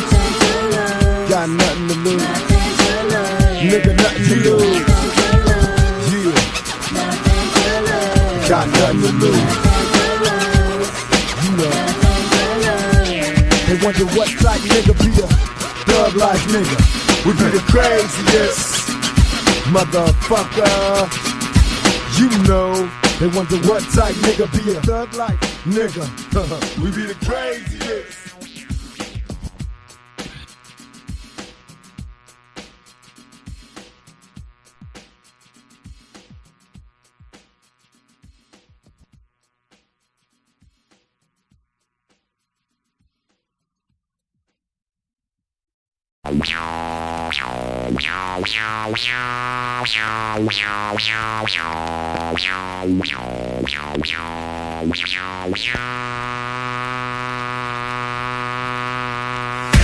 The only way to change me is maybe blow my brains out, stuck in the middle of the game to get the pain out. Pray to my God every day, but he don't listen. The poverty bothers you. When mama's working wonders in the kitchen, listen, I can hear her crying in the bedroom, praying for money, whenever people she be dead soon. Am I wrong for wishing I was somewhere else at 13, can't feed myself? Can I blame daddy cause he left me? Wish he would've hustled too much like him. So my mama don't love me on my own at an early age. I'm getting paid in the strut so I never be afraid. Where did I go astray? I'm hanging in the back streets, running with G's and dope things where they jack me. Can't turn back. My eyes on the prize, I got nothing to lose. Everybody gotta die, say goodbye to the bad guy. I want you fuck when you pass by. Block, block, on the block, let the glass fly. Do or die, walk a mile in my shoes and you be crazy with nothing to lose. I got nothing to lose. Got nothing to lose. Got nothing to lose. Got nothing to lose. Got nothing to lose. Got nothing to lose. Nothing to lose. I thank the Lord for my many blessings. Don't stress it, keep a vest for protection. From the barrel of a Smith & Wesson. And all my niggas in the pen, here we go again. Ain't nothing separating us but my Mac 10. Born in the ghetto as a hustler. Hold up, straight soldier. Bucking at them busters, no matter how you try, niggas never die. We just retaliate with hate, then we multiply. See me striking down the block, getting comas. Bobbing like a motherfucker, living like I wanna. Ain't no stopping at the red lights. I'm sideways, thug life, motherfucker, crime pace. Let the cops put their lights on. Chase me, nigga, zigzagging through the freeway. Race me, nigga, in the high-speed chase with the law. The realest motherfucker that you ever saw. I'm living raw till they bury me, don't worry me. I'm high, living like I ain't afraid to die. You can walk a mile in my shoes and you be crazy too. With nothing to lose. I got nothing to lose. I got nothing to lose. Got nothing to lose. Got nothing to lose. Nothing to lose. Nothing to lose. Nothing to lose. Ain't no escape from a deadly fate. And every day there's a million black bodies put away. I'm starting to lose hope. It seems everybody's on dope. Mama told me to leave cause she was broke. Sometimes I choke on the endo. Creeping out the window alone on my own. I'm a criminal. Got no love from the household. I'm out cold on the street screaming motherfucking peace. I got nothing to lose. But something to prove, what do I do? Let this thug life nigga stay true. I wonder when they kill me, is there heaven for a real G? Lord forgive me if you feel me. Cause all my life I was dirt broke. With no hope, no skinny motherfucker wanting dope. I hate these cut suckers with my razor blade. But every day it's a struggle to get paid to pay. Anyway, it's so hard on a nigga in the shit. No pity. And ain't no love for the scrubs that be buying done. If you can walk a mile in my shoes, you be crazy too. With nothing to lose. Got nothing to lose. Nigga, nothing to lose. Got nothing to lose. Nigga, nothing to lose. Yeah. Got nothing to lose. You know. They wonder what type nigga be a thug life nigga. We be the craziest motherfucker. You know. They wonder what type nigga be a thug life nigga. We be the craziest.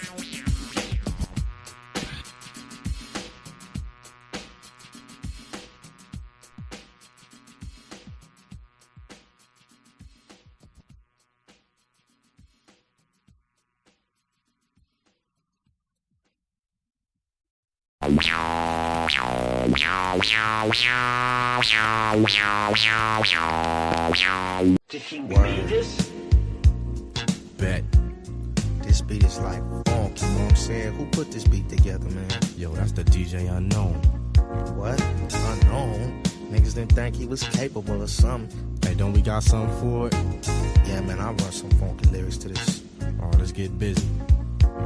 It was a Friday, and they was chilling like a criminal. Didn't know the time, so I peeped out the digital. Jumped in the hoopty, turned on the ignition, had to slide is where to go, but still was on a mission. Damn, Alondra rolling, kinda tough, twisted up the chocolate tie, and I started to puff, aroma smells.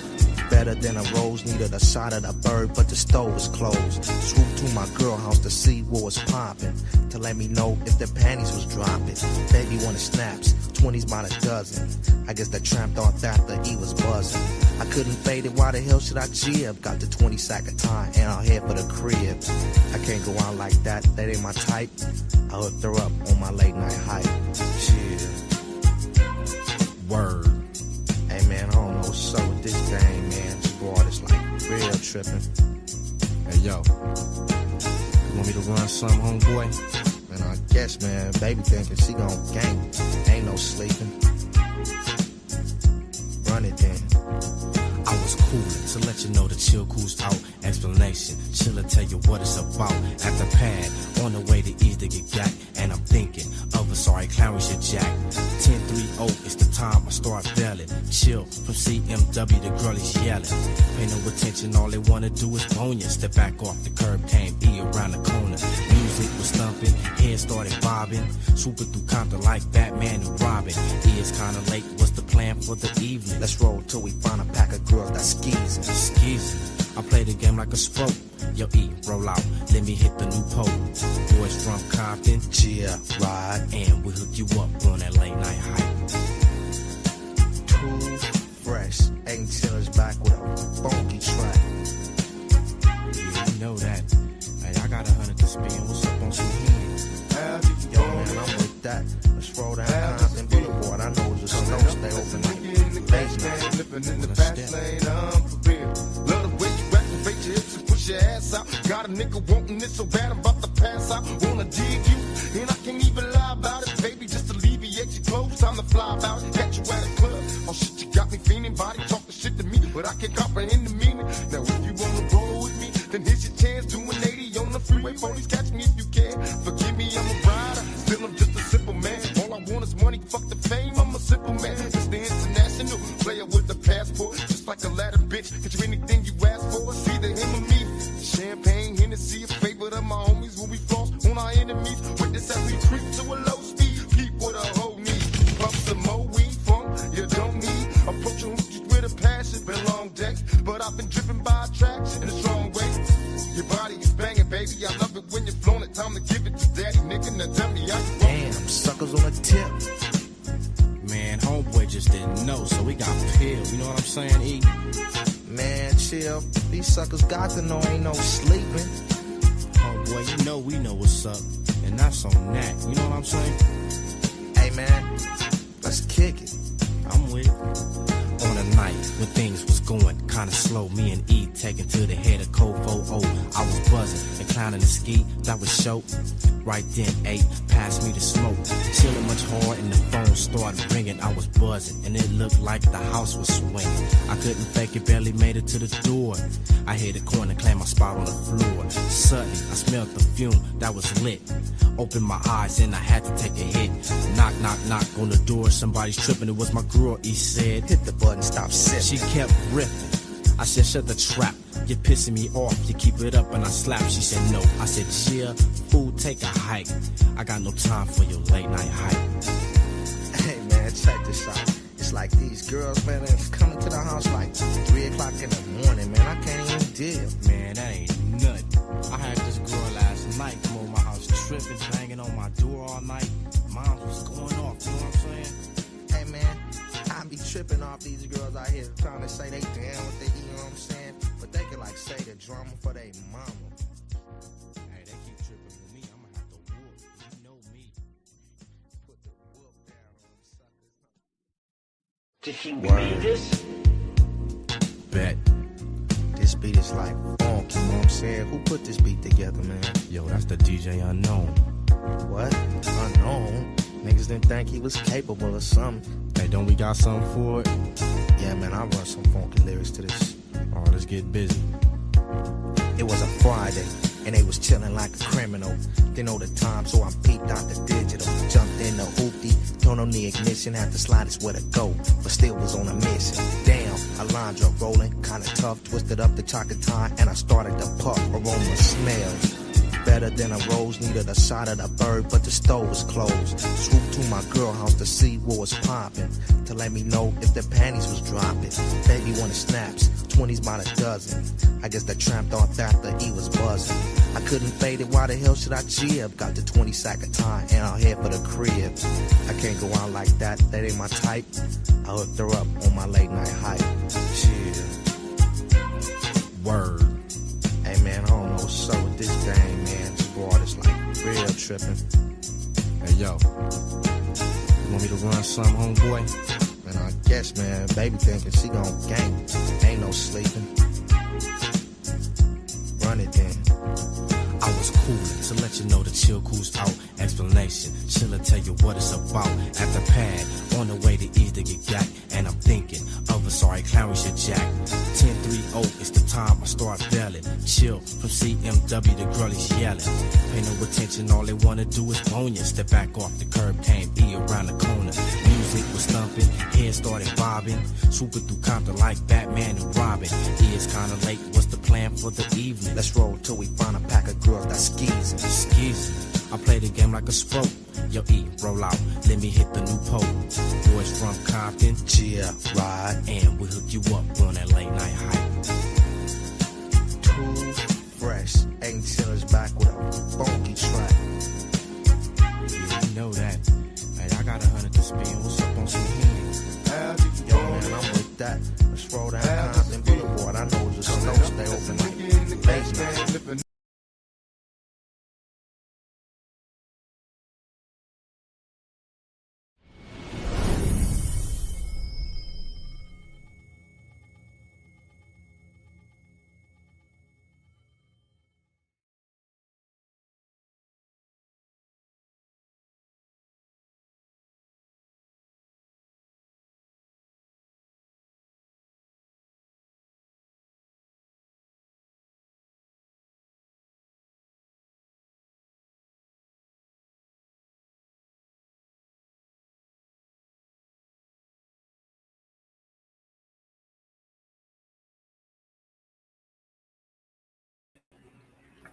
All right, I'm back. Thank you for waiting so patiently. Thank you all for waiting so patiently. Okay. By the way, Happy New Year to anybody out there. Welcome to the year 2025. Again, salute to anybody that decided to stop, everybody in the chat that decided to stop by. And thank y'all for y'all's support over the last year and a half I've been becoming a streamer.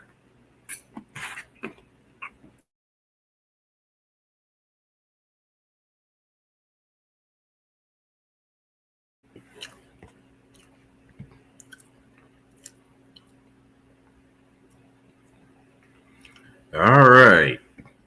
And again, anybody that's back there, welcome back, Leo. Anybody that's back there, feel free to come up here and chop it up with your boy. Yeah, Mahogany says she's cooking, but she'll watch the replay. Who knows? She'll probably bring her beautiful self back over here. Who knows? Who knows? Who knows?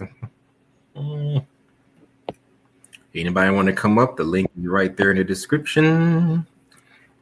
There, let me know how your New Year's Eve was or Christmas vacation was. Whatever's on your mind, feel free to share.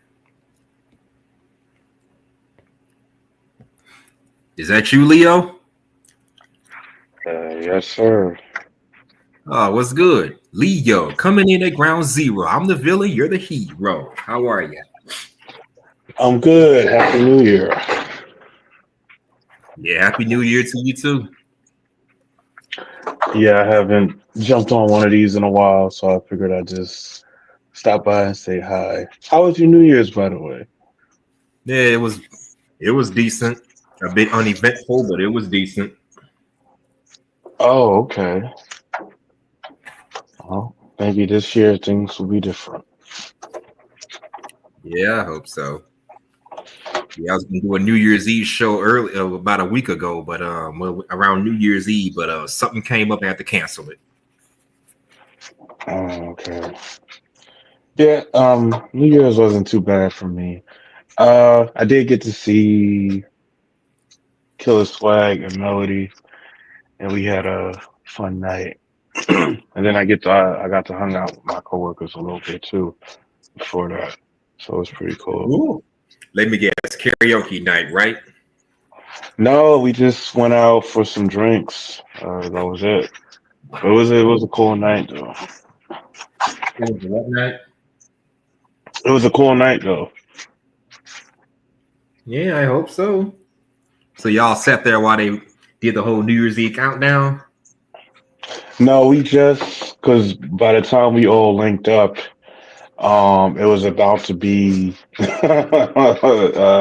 New Year's anyway. I think I met up with Melody and Killer and all of them like 11:30, and we were still in the house. So we celebrated the countdown in the house. Yeah. Oh, so I did the countdown first, then went out. Okay. Yeah, and then we left. I mean, what's the point of leaving after the countdown? Damn. I don't know about that. Huh? What's the point of leaving the house after the countdown? I just want to be there for the countdown. Well, like I couldn't be there because I was working, and then they kind of wanted to just start going to different bars like around midnight anyway. So it worked out. I mean, it worked out, I guess, but I can't imagine leaving the house after the countdown. I want to get there at least before the countdown. Just saying. We did that last year though. Last year we was at a spot and we were there for the countdown. So cool. So y'all brought in 2024 before the countdown. Okay. That makes sense. And I did tell Melody that, hey, I want to do some screaming, and I need some screaming friends to help me out. Your own panel? Yeah, I've been thinking about it. So I might bug you, I might bug Melody, I might bug Killer, or whoever I can to kind of like jump on with me. Because I don't know. I just don't want to do it all by myself. Hey, I started by myself too. Shit. Yeah, I know. I don't know. Maybe y'all would just motivate me, and I'll be like ready to go. But you're consistent with it. You were consistent with it for a good minute. Like, you did a show like what every week. You did at least a show or something. Yep. Uh-huh. That's something good to talk about. Yeah. You gotta teach me the ways, man. I mean, what to teach? I mean, so I guess Swag and Melody inspired you as well. Yeah. I mean, it's always something I wanted to do. It's just like I was so busy, I never really had time to do too much of it. But I was like, I have a little bit more free time. Maybe I can get around to it. But I know, like they always say, like the hardest part is just starting. Just don't worry about having a perfect setup. Just start. Just be consistent. Looking back, because my first stream was less than perfect. I didn't have much of anything. No intro, no background, none of that. So you got to start somewhere, I guess. Yeah. I barely had people come up there. But yeah, it's not that complicated. I mean, like I said, you had some good shows. Like there's some people who came up and made it interesting. Yeah. I mean, your girl Melody and Swag inspired me to become a content creator, but it was also Angela C, one right here, and my Angela C, and of course, the Cynical one. They're my top tier supporters. And I say that because they're the main ones that come to my shows. If not both of them, at least one of them gonna show up to give their support. So yeah, get yourself some top tier supporters. I'm gonna say anybody that come to your show on a frequent basis, make them your top tier supporters. Yeah. In this case, I got Cynical One and Angela C. Oh yeah, they are top tier especially for Discord too, especially Cynical One. Shout out Mhm. to Cynical and Angela C. But yes. Yeah. What have you been talking about? I missed some of the show. So what now? What have you been talking about? I missed some of the show. Some of what show? Oh, this show? Okay. Oh no, me and Irby were just picking apart this video talking about, the single mother thing. We like in the first segment, there was a woman talking about if she was a man, she would date a single mother. And she said that because when she had her first child, she grew up and matured. And while that's all well and good, the only problem is just because you mature as a person because you got a kid, that doesn't mean it's gonna happen for everybody. Yeah, not everybody gets more mature as they have kids. What's going on? Exactly. Because I know a lot of people who had kids and they still a kid themselves. Exactly right. And one woman did point out how you got some deadbeat moms out here and deadbeat dads as well. So, yeah.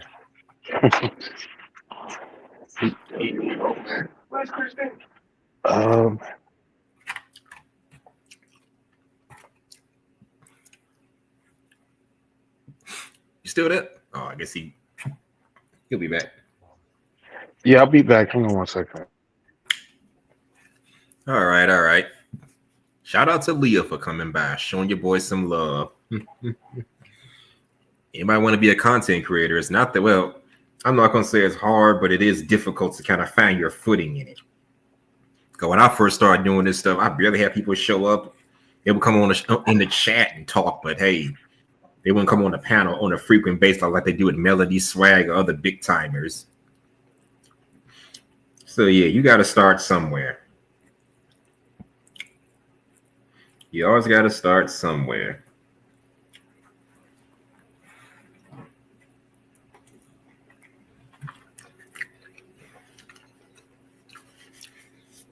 Hold on a second. I'll be right back.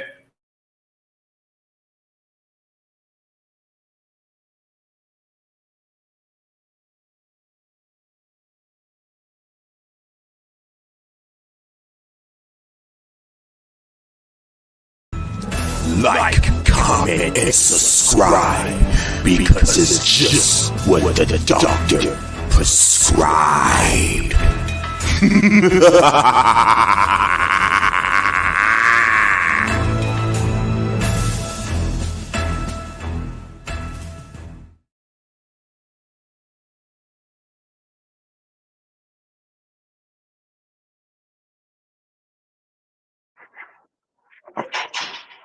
Hello? Yeah, I'm here. Oh, sorry about that. That's all good. You at work or something, or? Well, I'm just leaving now. Yeah, hear the door. Yeah. You said, we were talking about single mothers and how, like, them doesn't necessarily mean like they're mature. I hate when women do that. I'm gonna see if I can find it. It's probably still up here. Hopefully, it's still up here. Okay, here it is. Here.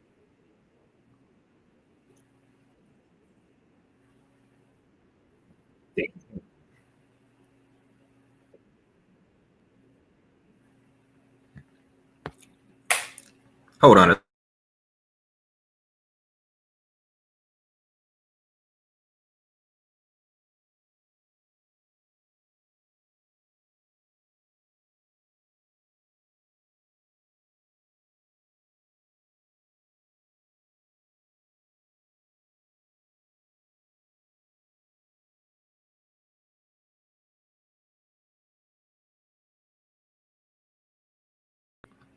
Okay, I'm back. Had to go find that video real quick, but I'm not gonna play the whole video because I already critiqued it with Irby. But I'm gonna play the segments that I want you to check out. Hold on, let me share this. Oh, did I mention I got a brand new laptop now, so I can share videos? Oh, okay, that's cool. You stepped your game up, I see. Yep. Can you see it? Yeah. All right, full screen. And on this side too, okay. All right, fair use. It's you. Now back to him. But go back. If I was a grown ass man, I would only date single mothers. What? Here's my explanation. Here's my explanation. You heard what she said? If she was a man, she would only date single mothers. Yeah, but I mean, of course, she would say that because she herself is a single mother. I'm calling cap. Double the cap. C-A-P. Cap. Cap. C-A-P. Cap. You were saying? Yeah, it sounds like she herself is a single mother, so she's trying to make, good, reasons for why you should date a single mother. And it's not like I haven't heard them, but the thing is like they're not really putting themselves in a man's shoes. When we have like the single mothers conversation, I mean, we're mostly talking about men with no kids that wants to have kids. Like it's a wise idea for him to kind of like start his own family with a woman that doesn't have kids instead of taking on some other man's kids, right? Because that relationship might not work out, a bunch of stuff. So it's always funny when they kind of try to do this. But I mean, let's hear her reasons why, as a grown ass man, you with no kids, why you would want to do that. All right, let's get yeah, fair use. Explanation. There is something about when I had my child that literally grew me the fuck up. Come on. It grew me up. Come on. It calmed me down. Are you supporting this? He is. Because it's the truth. When a woman gives birth, when a woman carries a child and has that child, it's like another level unlocks in you. Like something different happens. Okay. And when I tell you, what's wrong with you? I'm gonna say, okay, for some, I'll say that for some. Yeah, because it's not for everybody. You got deadbeat mothers out there too. Okay. I Absolutely. There you go. You heard what she said, right? You got some deadbeat moms out here too. Right, exactly.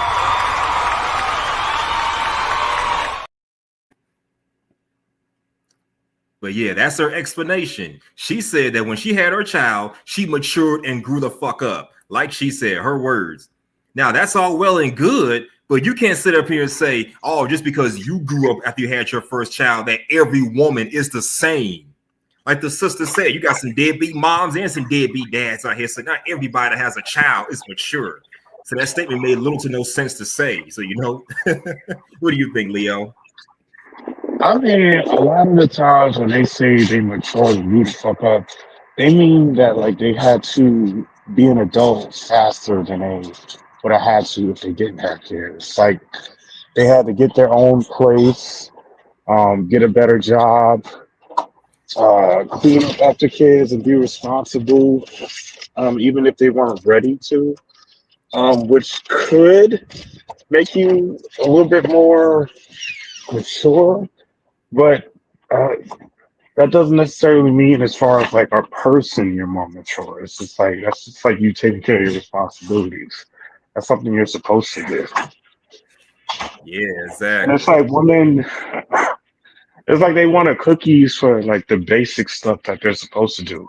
Like, I pay my own bills. I'm grown.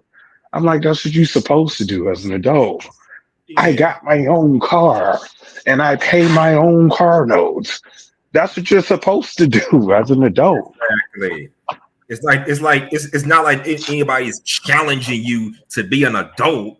I mean, the way she talks is like, hey, people had called me immature. They called me this, that, and the third. Well, guess what? Now I'm grown. So where's my props? Was anybody ever challenging you from the beginning? No, but it's like those taking care of your kid is just, it's a basic thing you're supposed to do. You don't get a brownie point for it. Yeah, absolutely. That was her explanation. She feels that if she can grow up as a single mother, well, I guess anybody can. feel like the general consensus is once a woman has a child, that means that means she's a mature enough person and knows how to deal with a relationship. And we all know that's complete bullshit. And again, that doesn't necessarily transitions into you're just a more person in general for a relationship for a man. You know, all it really could mean is that you had to get your ish together a lot more faster because you had another person to look afterwards. But as far as like how they act, how they treat people, the stuff they be doing, they still be acting like, you know, whatever immature age that they're at anyway.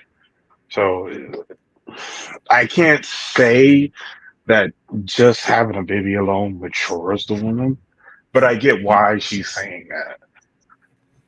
Yeah, I do too. And I don't know about you because I've seen some single moms out here still doing the same stuff that they were doing when they were childless, going to the club, smoking, drinking, the whole nine. I mean, when you're a parent, you gotta do that stuff in moderation or just don't do it at all. But they still want to act like they still single and childless.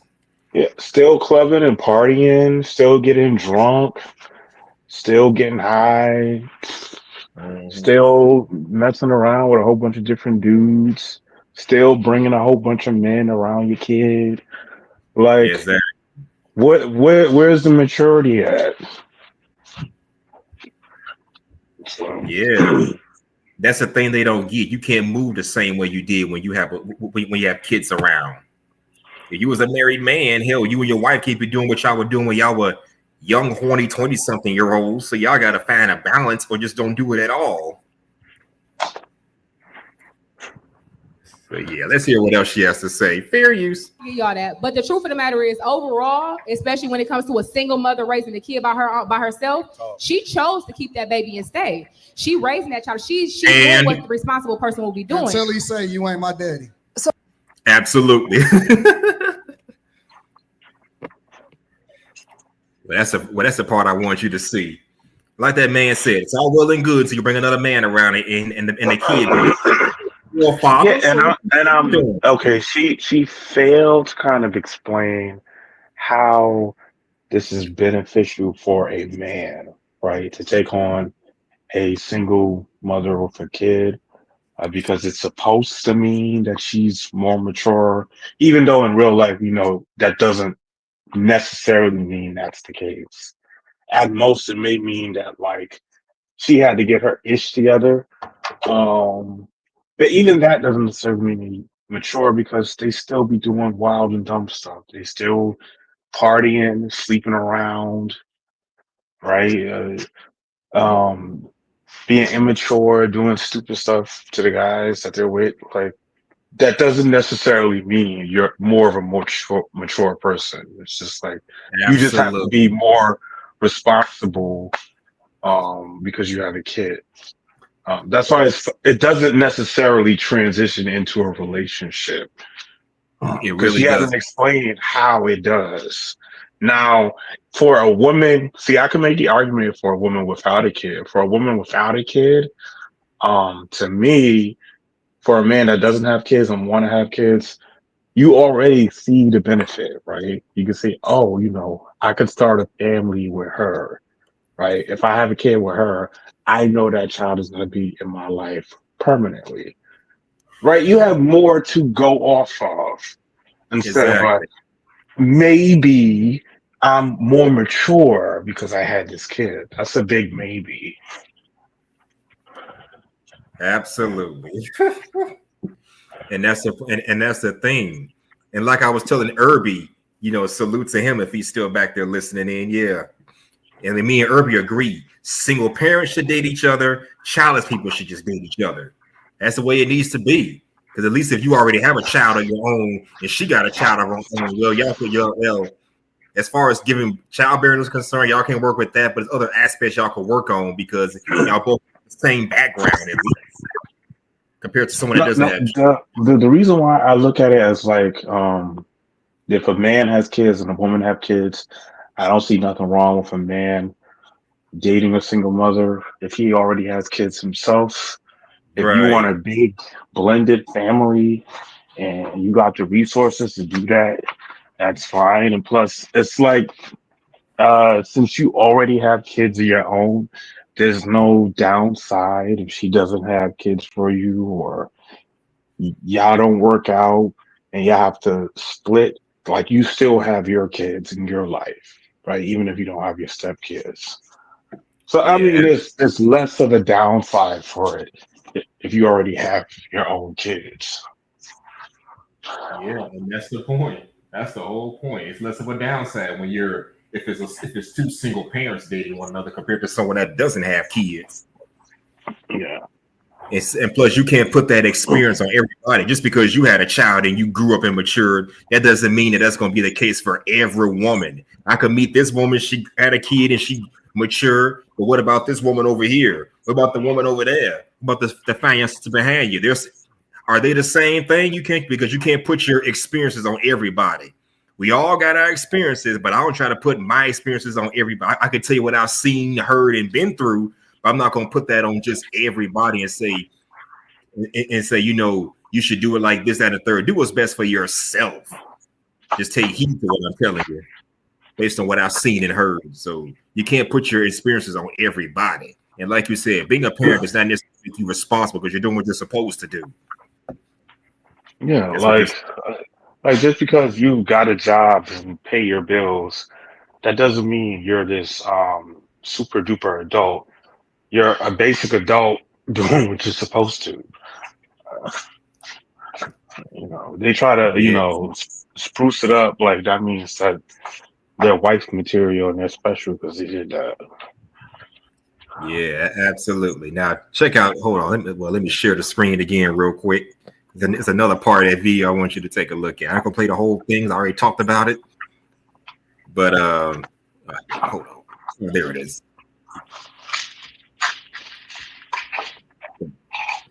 Oh, there. Okay, check out this segment. Listen to this. Fair use. You don't even have to be with me. I'm ready. What that they're saying, and also Child, you don't even have to be with me. You just have to give me my fifth child. Look at that. It says, "Who will give me a fifth child?" Ain't that some shit? Hold on. Let's hear this. Fair use. Child, you don't even have to be with me. You just have to give me my fifth child. I will not put you on child support or nothing. Please, can somebody give me my fifth child? So give you a fifth child, and you probably not to put this person on child support. I'm calling cap. Double, nah, fuck that. Triple the cap. Baby, probably in the fast car riding with the cap off, pull up with a bad bitch. Thinking the guy here capping, I'm not these rappers. You gonna have to cap your ass off and back on it, big on me. How about that bitch with that shit on? Okay, my dick got sitting. Stop the cap. Stop the cap right now. Stop the cap. No bullshit, bro.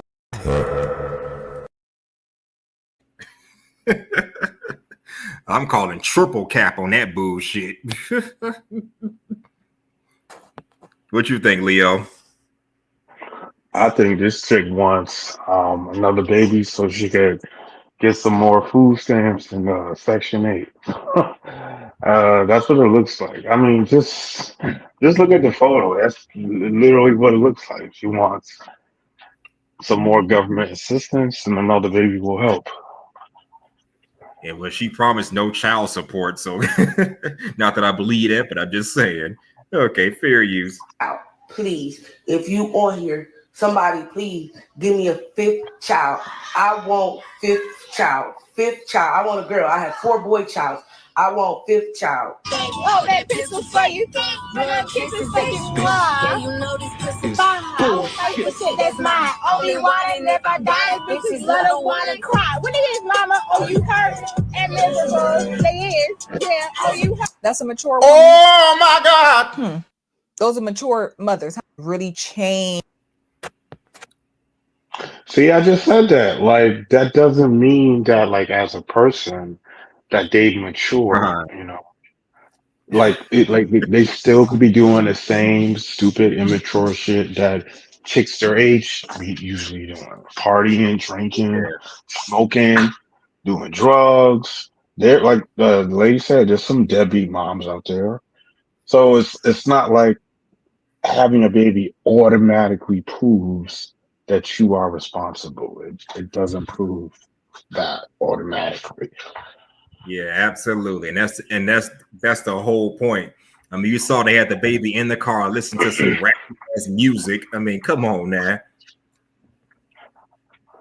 I mean, should you listen to that kind of music when there's kids in the car unless it's clean music? I mean, I've seen women be like cussing their babies out, like calling them the B word, a 304, all that. So Damn. definitely surprised me. Well, I don't see too much of that, but I have seen women.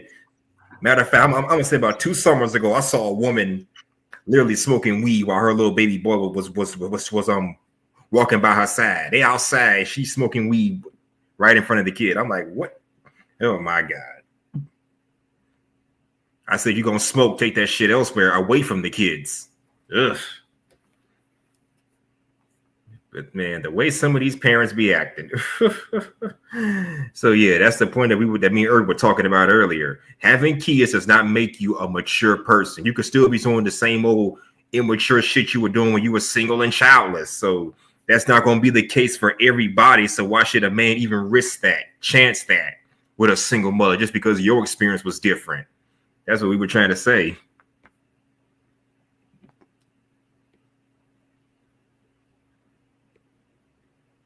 Yeah, she still hasn't really given us like any good reasons why a man would want to take on a single mom. Yeah, she really didn't. But that was the clip right there. And like you said, I think the woman in the second video, she's looking for some more government assistance or increasing her tax returns or whatever the hell. That's why she wants a 5th child. Oh my God. So yeah, and this is why now granted, I've hung out with some single mothers, but I could never see myself in a relationship with a single mother. Honestly, I just can't. I just couldn't, honestly. And I'm not on gonna that. say, like, for the most part, I usually try not to deal with them unless it's like the kids are like older, they out the house, they in college, like they grown, like you don't really have to play stepdad. There's that. Then I can maybe make an exception for one that has one and open to having more. I can make an exception, but that's rare. That's like It rare. is. That's like I gotta look at you like your wife material rare. And then that's my limit. That's my limit. Like, I can make an exception for one that has just one kid and open to having more. But 2 or more, no. 3 or more, no. 2 baby daddies, no. 3 baby daddies, no. Yeah, it makes sense. And that's my limit too. Yeah. No more than one I'm child. gonna be honest about that because I've seen too many guys in this space not be honest about that, and then you find out that they were with a single mother all along. Like living your truth and be honest about the shit. Wait. You said they were dealing with a single mom all along? Hell yeah! Like look at what's his name? No Fugazi. Like he was going hard on single moms, and then it turned out he got a white baby mother. Oh, yeah. 2 kids. Oh, And him. 2 kids by her. Or you can look at Donovan Sharp, same thing. He was going hard on guys, not dating older women, fat women, women with kids, and he's married to a older white woman with a child. So dudes be capping too much. Thanks for reminding me. It's why I don't listen to Donovan Sharp like I used to. His content when I first discovered these old Manosphere, Redspill spaces, but I used to listen to him a lot too. But as of lately, nah, I don't know. The stuff he be saying, he makes sense. Yeah. When I found out he was doing, like you said, dating an older woman with children, even though he's against that. Yeah, he don't practice what he preach. Exactly. I'm sorry, but I can't rock with someone like that. I mean, maybe he had no choice because let's be honest here.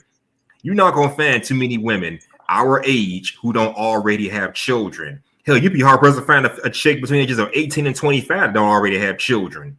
So I get the hardship to try to find someone that's single that you actually like and find attractive and want to spend your time the rest of your life with who doesn't have children. I get the hardship, but I guess for him to preach on this and then go back on his word, it just seems ridiculous unless he has a valid reason for doing that. I never learned that reason, but I'm just saying. I think that was the best he could do. Because like when you watch him interact with women, like in real time, he's like awkward. Like he's not. he tries to, act like he's like this game coach, dating coach for guys. But then when you see him with women in real time, he's like awkward and they don't like him. So it's like, bro, I can't take you serious. Okay, I never noticed that. Honestly, I never noticed that, but good to know. Yeah, I remember why I stopped rocking with him. I mean, when was he acting awkward around them? Huh? When was he acting awkward around them? You can probably look it up. There's a scene where like I think they say like feminists roast him or something. Like he went on some podcast and he was talking red pill stuff, but the women weren't feeling him. And they were just basically clowning him. And how did he respond to it? 'Cause it's no surprise women don't respond well to red pill stuff. That ain't nothing new for me. It was awkward. Put it like that. It was another dude that's same thing. He was getting on the women, saying that they don't qualify for a high value man, and then they started asking him some questions, and dude just started crumbling. So questions like what? How much money do you make? Do you think from a scale of 1 to 10, how good looking do you think? And they all, when he told them that, he's like an 8, they all laughed in his face. He's like an 8.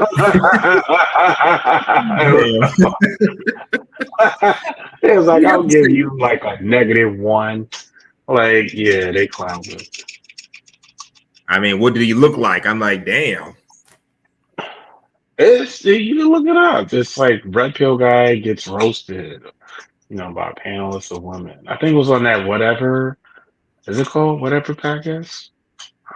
Whatever podcast? Yeah. Ah, damn. Man, I can't imagine that. Did he have to say an 8, really? I mean, I'm not an 8 myself, so I can't. So no sense in me capping on that. Just saying. Yeah, actually, excuse me. I think probably because Melody and Killer have seen me in person, and they've seen how I've interacted with people and women. Then they can be like, okay, Leo is legit. All right, makes sense to me. I'm gonna use them. I was like, y'all are my witness. Y'all have proof that I am a cool dude.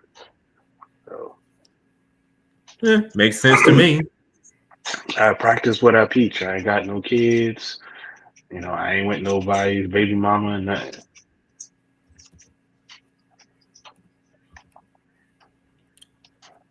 Yeah, makes sense to me. Yeah. How do you spell this guy's name? I'm gonna try to look him up.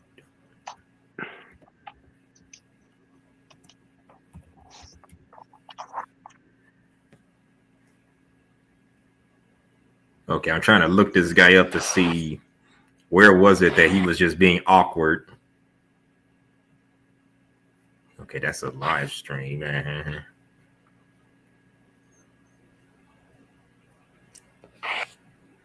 Okay, I see a few clips by Apple and Preach talking about What the? How to Train Your Wife? What the fuck?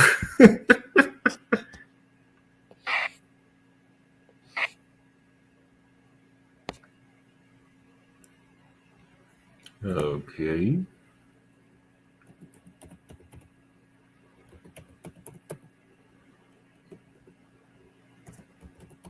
Let me see if I can find it real quick.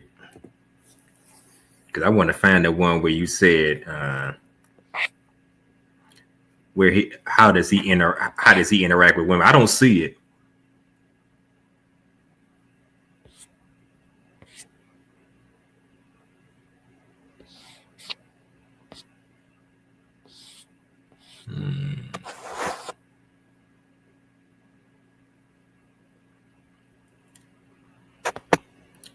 Okay, I do see one video where he's talking about, it said, why shouldn't women be friends with their women? Is that what you're talking about?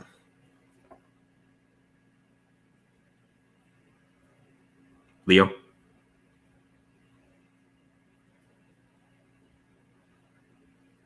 No, I said they might have took it down. I've seen the clip with the other guy. Okay. Damn, I was hoping they didn't take it down. But yeah, it's like, if you're gonna like, you know, preach red pill stuff to women real time, don't try to make it into like no debate with them.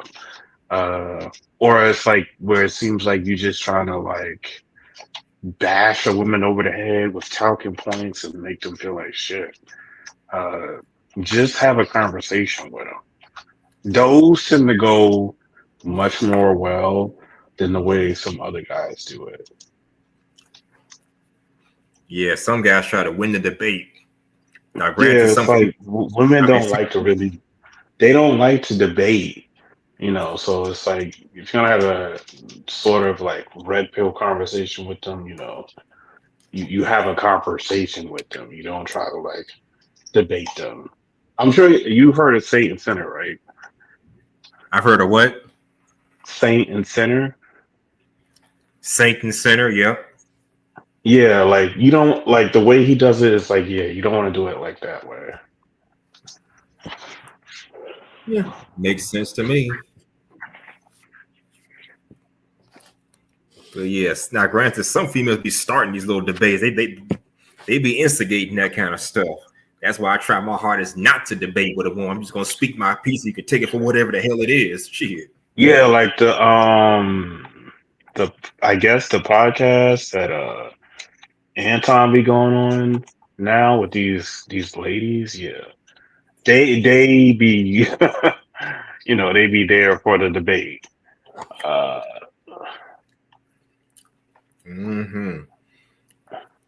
try my hardest not to debate with a woman, but yeah, sometimes you get caught up in it. Like last summer when you and my girl Shakira Eclair Chocolate Foundation had that political debate, I thought y'all was never gonna shut up. Oh man.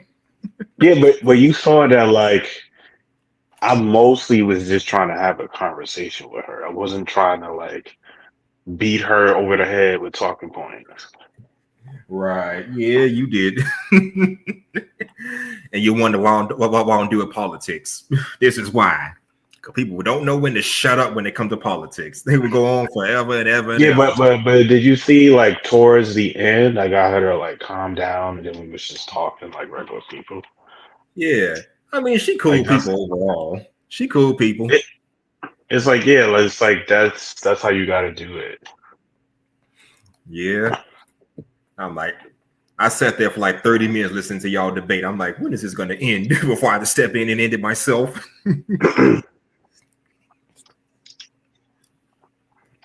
But yeah, and this is why I don't like dealing with politics because, man. What you get? I'm sorry, I got a cold. It doesn't even have to be politics. It just could be about anything. It's just the way you communicate it to them. It's like you can't be like you trying to shove the information down their throat. You know, nah. okay.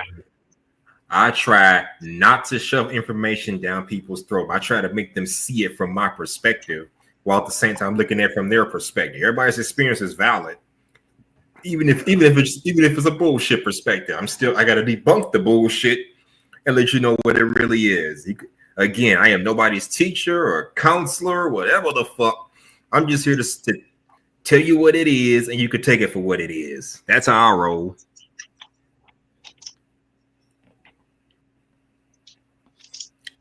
That's just how I roll.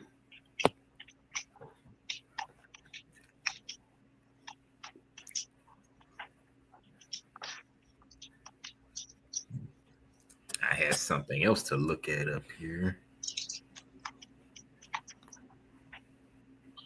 Yeah, okay. But anyways, what else did y'all do for New Year's and Christmas? Betty, what y'all do for Christmas Eve? Christmas Eve, I was with family. Yeah, that makes sense. Y'all still be doing more Christmas celebrations and stuff? Of course. But I was telling, Melody and Hilla, like, I like to just chill. I was like, we didn't even have to go out. We could have just stayed in the house and played cards. Like, I would have been fine with that. Because they wanted to go club hopping, and I was like, club hopping on Christmas? No, it's for New Year's. And I'm like, okay, but it's not necessarily my thing no more, because it's like I've done it like so many times when I was younger. I have too.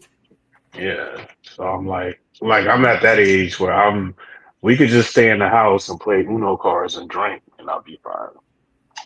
Mm-hmm. I don't know about you, but I ain't been to a club in well over 10 years, since I was like 28, 29 or something. Yeah. I mean, who wants to go clubbing? Melody, you want to go clubbing? Yeah. I believe that's like her thing. At her age? No, but I know a lot of women that are like that. Like, they want to party like they're still young. So, I mean, I get it. I mean, you're only as old as you feel, as some people like to say, I guess. Yeah. I don't know. I'm just too old for that. Does that make me old? So what? Does that make me old? I'd rather just stay in the house and play cards. No, that makes you boring. No, I'm just playing. I'm just messing with you. But yeah, I don't do clubbing either. This was 20 years ago. I probably would go to the club at around this time of the year, but that was then. This is now. And besides, clubs ain't what they were back when we were younger. Now we got social media, which has messed that up. They rather be on their phones than actually dancing with each other. It's not what it was. Trust me, we ain't missing out on much. Yeah, nobody was dancing at. It was like a bar. Nobody was really dancing, but oh, it's a bar. Okay, that makes more sense. All right.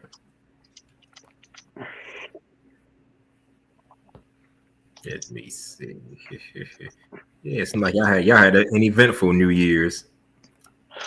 Oh yeah, it was eventful. And I know Swag had a good time too. He was on Instagram. He had a good time. As soon as they started playing like some South music, country rap, yeah, he loved it. Country rapping? Midwest stuff. Oh, okay.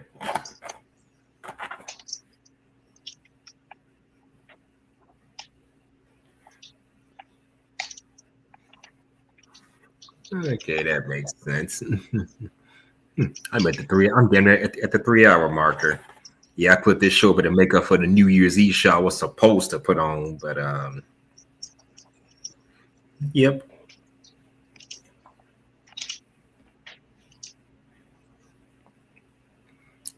Okay, I'm finna shut this down in a few more minutes. You got any final thoughts for me, my guy?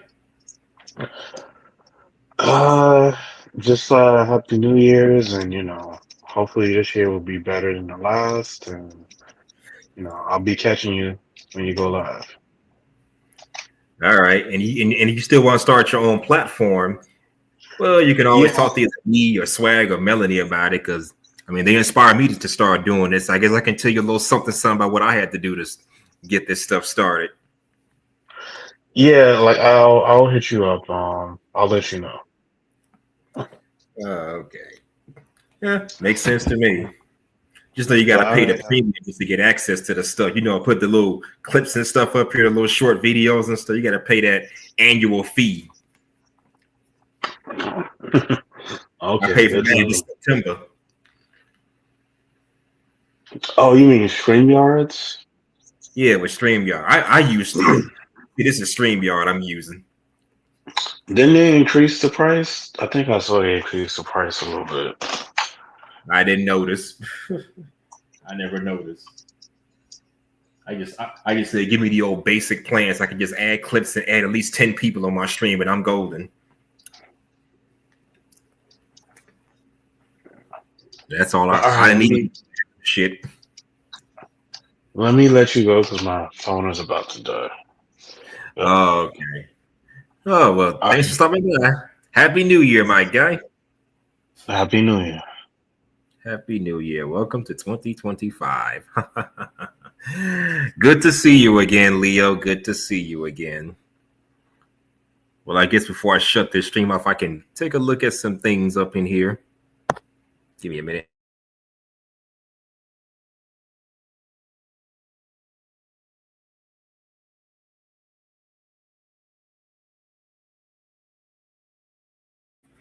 All right, before I go, I think I'll watch a few videos from the content creator known as Be Amazed.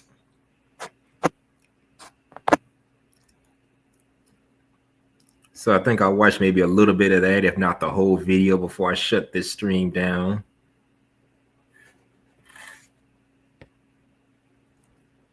All right, let me just share with you guys. Yep, shout out to Be Amazed. And this one said passive aggressive ways people got revenge, part 6. So yeah, it's multiple parts to this kind of stuff. All right, for those of y'all still listening back there, let's just sit back, relax, and let's watch this stuff before I shut it down. Okay, fair use. Quote, yes, revenge can be sweet, but forgiveness is sweeter. Well, throw that out the window. Nothing is sweeter than an ice-cold plate of passive-aggressive revenge. From filling your ex's hot tub with poop to projecting Shrek onto your douchebag landlord's house, I've got everything your petty vengeance-fueled heart desires. So buckle up, because it's time for even more passive-aggressive ways people got revenge.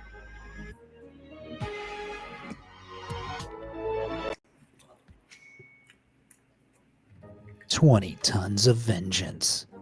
As a civilian, you'd like to think our politicians are above petty acts of vengeance, right? Are they? As if. Back in 2011, Danny Lariviere, the mayor of a small town in Quebec, Canada, was growing tired of the lengthy divorce proceedings he was going through with his ex-wife, Isabel. Apparently, he felt unduly harassed by her excessive demands. Rather than approach the situation in an adult manner, however, Danny decided to exercise his passive-aggressive muscles. Just what I like to hear. The mayor waited until his ex's birthday, then got in touch with an excavation company that he owned and asked them to bring him a huge 20-ton rock. Okay. Once the boulder arrived, he attached some pink ribbon onto it and spray-painted it with a birthday greeting. Then he waited until nighttime, drove the rock over to her house on a front-end loader, and carefully offloaded the entire hulking thing onto her drive, completely blocking access to her house. Unsurprisingly, Isabel was absolutely livid when she woke up and saw the monstrosity the next morning. Indeed, she was forced to enlist professionals and the police to help get rid of it. I'm sure they had questions. As for why Danny chose a rock, apparently Isabel had always wanted one, though I suspect she meant a diamond on her finger, not a boulder on her. Well, at least that rock didn't cost some thousands of dollars, I can say that. That's one rock that ain't gonna cost him really much of anything. don't know how much you have to pay those construction workers to put that big old boulder in front of her house, but I'm sure it didn't cost as much as a diamond as much as that diamond ring would have cost. Just saying. But anyways, fair use. Or drive. Who done it? Who done it?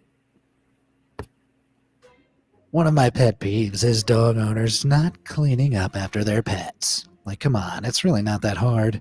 Usually, you only have to deal with random dog poop on the sidewalk or in a public park, though, not in your own backyard. So Ashley McKay from Adelaide, Australia was fuming when he stepped out of his house to see a freshly laid turd smack bang in the middle of his lawn. Not content to let the owner get away with this vile act of sabotage, he went back inside and checked over his CCTV footage. Sure enough, there was the culprit, a fluffy little white hound, doing the poop in question while its owner watched on nonplussed. Well, unfortunately for the doo-doo desperado, Ashley recognized her and knew where she lived. Without wasting any more time, he grabbed a bag and an envelope, went back outside, and transferred the turd delicately into its new paper-bound home. Then he sealed the envelope with a little note and posted it through her letterbox. Boom. Lo and behold, his lawn's been safe ever since. Turns out the only thing... Damn. Forget receiving junk mail. For who needs junk mail where you can get an envelope full of shit? Yep. Wow. Things more annoying than junk mail are poop parcels. And if you don't want a poop parcel in your letterbox, head down and hit those like and subscribe buttons. I'm always uploading amazing videos, and it's the only way to guarantee you won't miss any. Okay, I probably won't post you poop if you don't, but why take the chance? We understand. Right, what's next? Vengeance is green. There's an old saying, don't mess with a man with a projector, especially not one that loves Shrek. Well, one landlord obviously hadn't heard that saying. The landlord in question kicked out one of his tenants without warning them and then wouldn't even let them return to pack up their stuff. Now that's just Little did mean. they know they just kicked out TikToker, that projector guy, and he had an ogre-whelming thirst for vengeance. Our guy waited until night Ogre-whelming. Very clever. time before using a powerful portable projector to blast the first Shrek movie all across the apartment building. Apparently, this show of defiance didn't work the first time, so he continued to project everyone's favorite ogre for the next few nights, increasing both the brightness and volume. Now, you'd think this might make the landlord relent, but nope, he still denied that projector guy his stuff back. Wow. So the TikToker took it a step further by going to his landlord's actual house and projecting the Emoji Movie onto it at max brightness and volume. I guess he realized it's impossible for Shrek to ever be annoying. Unfortunately, even that didn't work, and our It's hero gonna is work still, now. at the time I'm releasing this, without his precious possessions. Not that that stopped him. Towards the end of 2023, he came up with another devious plan, projecting scary people onto his former apartment building to put people off renting there.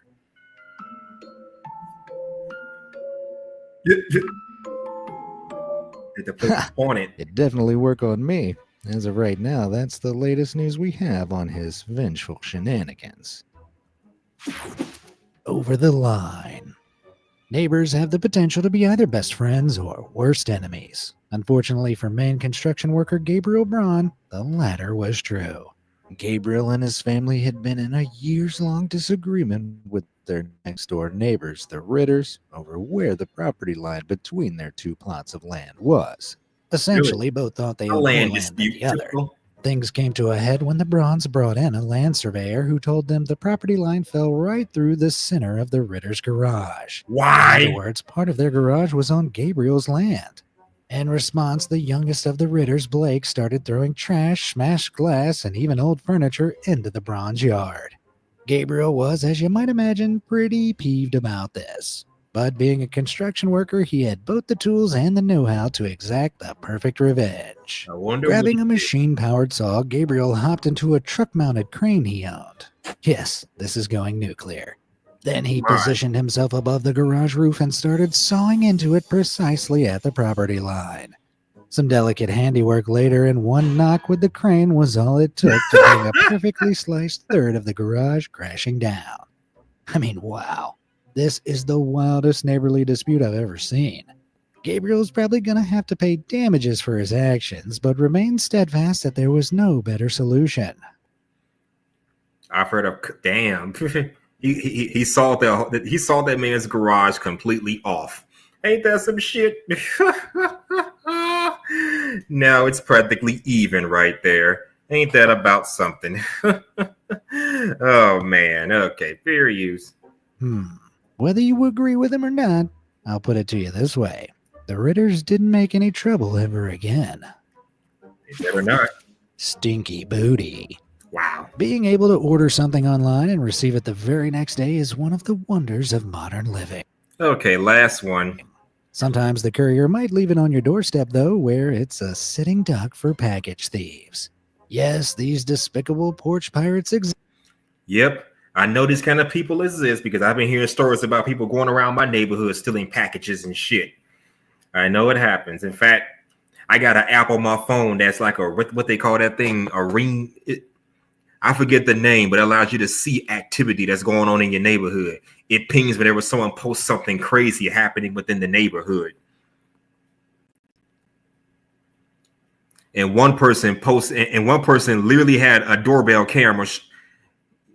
One person had a doorbell camera that took a video of some man literally walking up to the person's house and taking their mail out and just walking away with it. For that person's sake, or hopefully it was just junk mail and not some important bills or something like that, or an important letter or something. But shit, these kind of people really do exist.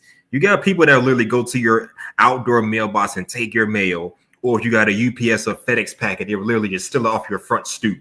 They do that sometimes. Believe me, it happens more often than people like to admit. And I know it's some out here in my neighborhood too. Thankfully, I stay at a condo, so my mail is sent right through that door. Or they just call me, or if it's a FedEx packet, they'll just call me and let me know that I got a package for you. So I don't have to worry too much about that, honestly. Just saying. Okay, let's get back into this. All right, fair use. Let's see how they handle this. Exists, something one Colorado mom found out the hard way back in 2019. Oh, really? Because there was no good place for couriers to leave them, she'd had a whopping 20 packages stolen from her porch since living at her current home. After the latest robbery, however, she decided enough was enough. In a flash of vengeful inspiration, our mischievous mom dug out some old Amazon packages, emptied the contents of her garbage can into them, and sealed them up securely so they looked brand new. Then she put them on her front porch and waited. Sure enough, the next day, the garbage-filled boxes were gone. Since then, our heroic homeowner has offloaded at least another 2 lots of detritus to unsuspecting thieves. Wow. Ooh, I'd love to have seen their faces when they tore open the parcels only to be greeted with kitty litter and cigarette butts. Wow. The smell of justice. That's what karma smells like.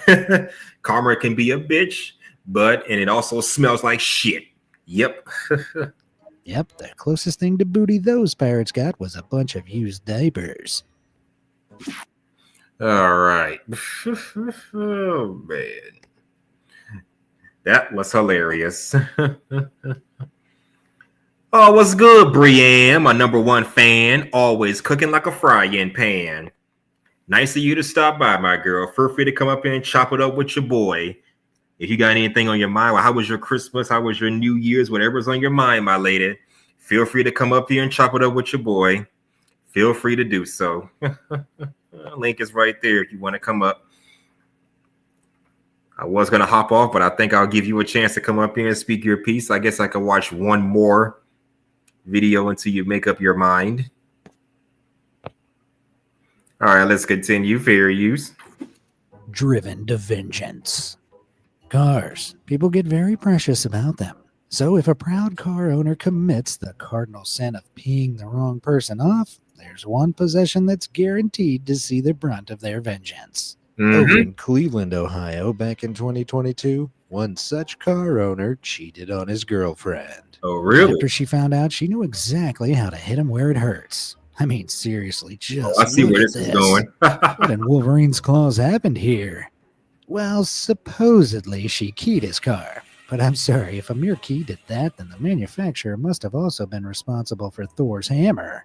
Well, after a little digging, I've got to the bottom of it. Take a look at this and see if anything seems familiar. Like something Wolverine from the X-Men would See do. how those scratches on the car line up? It's an ad from the video game Diablo 3 Eternal Collection.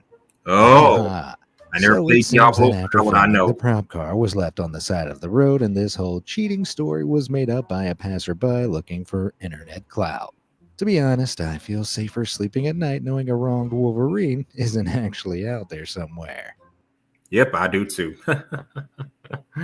I do too. Brienne, is that you? It's me. Hello. Oh, what's good, Brienne? My #1 fan, always cooking like a frying pan. How are you, my lady? Doing awesome. Currently running, and I saw you were live. Oh, okay.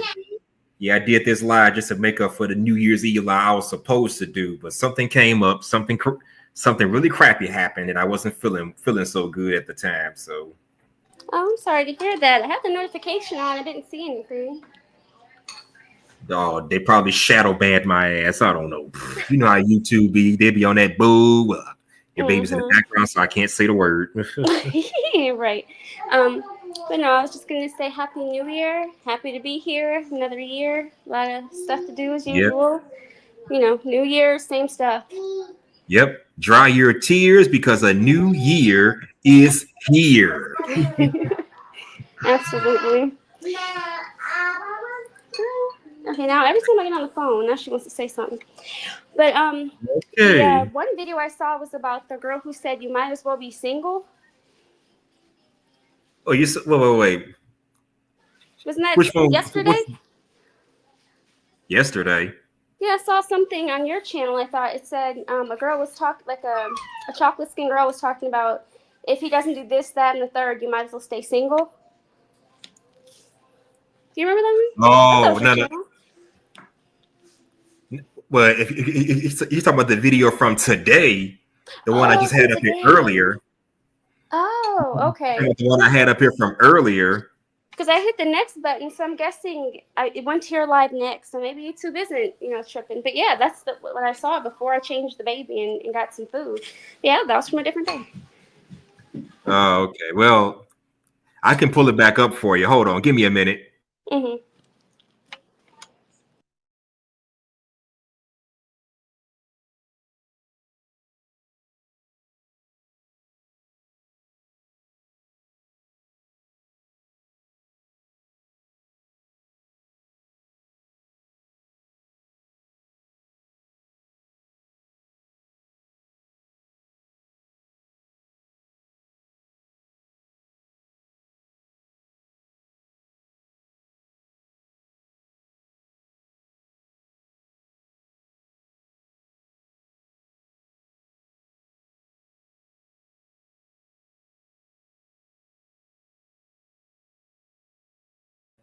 Okay, I found it.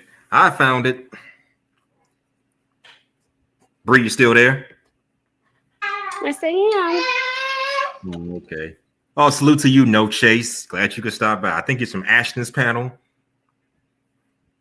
Salute to you, No Chase. Okay, now I think this is the video you was talking about, but you said something yesterday. I wasn't even live yesterday, so it must have been from this video here. Let me just share it real quick. I'm gonna play the whole thing, but I'm gonna play the part that you're probably talking about. All right, it's right there. Okay. Full screen. Fair use. More wives and less baby mamas should be the vibe for 2025. It really does. While I appreciate her commentary on people, seeking to be wives rather than baby mamas, I just want to point out that a lot of times, more times than not, wives are still single mothers. You heard that? She said wives are still single mothers. And like I said before, I'm calling cap. Double the cap. Stop the cap. Stop the No bullshit, bro. That's the paper. That's cap. Totally cap. That means lie. What do you think, Brianne? Bree? Yeah, I'm here. Yeah, you heard what she said? Not the last part. Sorry. Play it one more time. Okay, here. Okay. As you see, I have a little baby in the background. I'm trying to listen. Okay, hold on. Listen to this. A woman should be a single mom. Let's come back and talk about it. More wives and less baby mamas should be the vibe for 2025. While I appreciate her commentary on people, seeking Oh, my bad. My bad. to be wives rather than baby mamas, I just want to point out that a lot of times, more times than not, wives are still single mothers. Mm-hmm. That's what she said. C-A-P. Cap. Cap. C-A-P. Cap. That's the paper. That's cap. Totally cap. That means lie. What would you thought about that? She said, I appreciate you saying that, but that's not always the case. Yeah, she said oftentimes that not married women are still single mothers. Now, as a married woman yourself, please critique this bullshit BS. No, because here's the thing. They always, something they don't have, it always has to be evil all of a sudden. It's like, well, I'm not married, so I'm going to talk about the worst of marriages or whatever women are putting online. Because you can never see a person's entire life based on online. You know what I mean? So when you listen to a woman like this, you're really setting yourself up for failure. So should the default be not married? You know what I mean? But the default always has been and always should be marriage before all of this stuff. But, and here's the other thing. Every time I listen to something like this, it's always, just be happy for people. Like if somebody's actually married and in a good marriage, they'll say, oh, you're the exception. That's not something I aspire for. Like it makes no sense. The math never maths with me when it comes to this type of stuff. Yeah, it makes sense. Well, exceptions don't make the rules, I always say, but you're right. We should be happy for people who are married and stop trying to downplay everything, you know? Mm-hmm. I mean, I came from a channel before that said, I was saying I have a healthy reverence for my husband, that I would not say certain things in fear of him, wanting to leave. And she said, well, my husband, he doesn't abuse me. And I'm like, nobody said anything about abuse. A healthy fear and reverence of your husband and that are not the same. Abuse? Yeah. Where the did that come? I said I would not get loud with him, out of fear. Like, why would I get loud with him? There's no point. And then she immediately went there. I'm like, no, you can have a healthy fear of somebody doing something, that you don't necessarily like, but it's not, oh, you want mama? Yeah. So I think conflating, that was the word I was attempting to come up with. You can't conflate the two. Saying I respect my husband means I'm going to beat on. No, he has never put his hands on me. But also, you also have to realize someone doesn't have to hit you for you to be in fear of them either. Like, those aren't the same. And fear, let's say I was using the wrong word. Healthy reverence, respect. There are 4 other words I could have used that probably would have got my point across better. But I think fear is probably what that person needed to hear, because I don't think she's afraid of anything. Just, you don't go there. When it comes to somebody you truly love and care about, you try to understand them and listen. Absolutely. That's the way it needs to be. That's exactly the way it needs to be. Salute to you, my girl, for bringing that up. Hold on.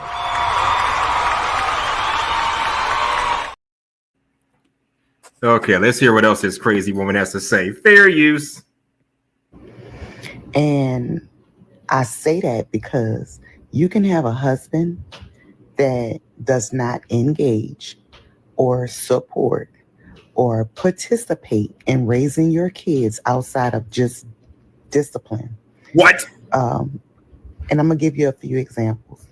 Isn't that part of the husband's job to discipline? What the heck are you talking about? But fair use. He don't do the doctor visits. He only show up to the football games. That's his job. He don't do parent-teacher conferences. He's never taken them to the dentist.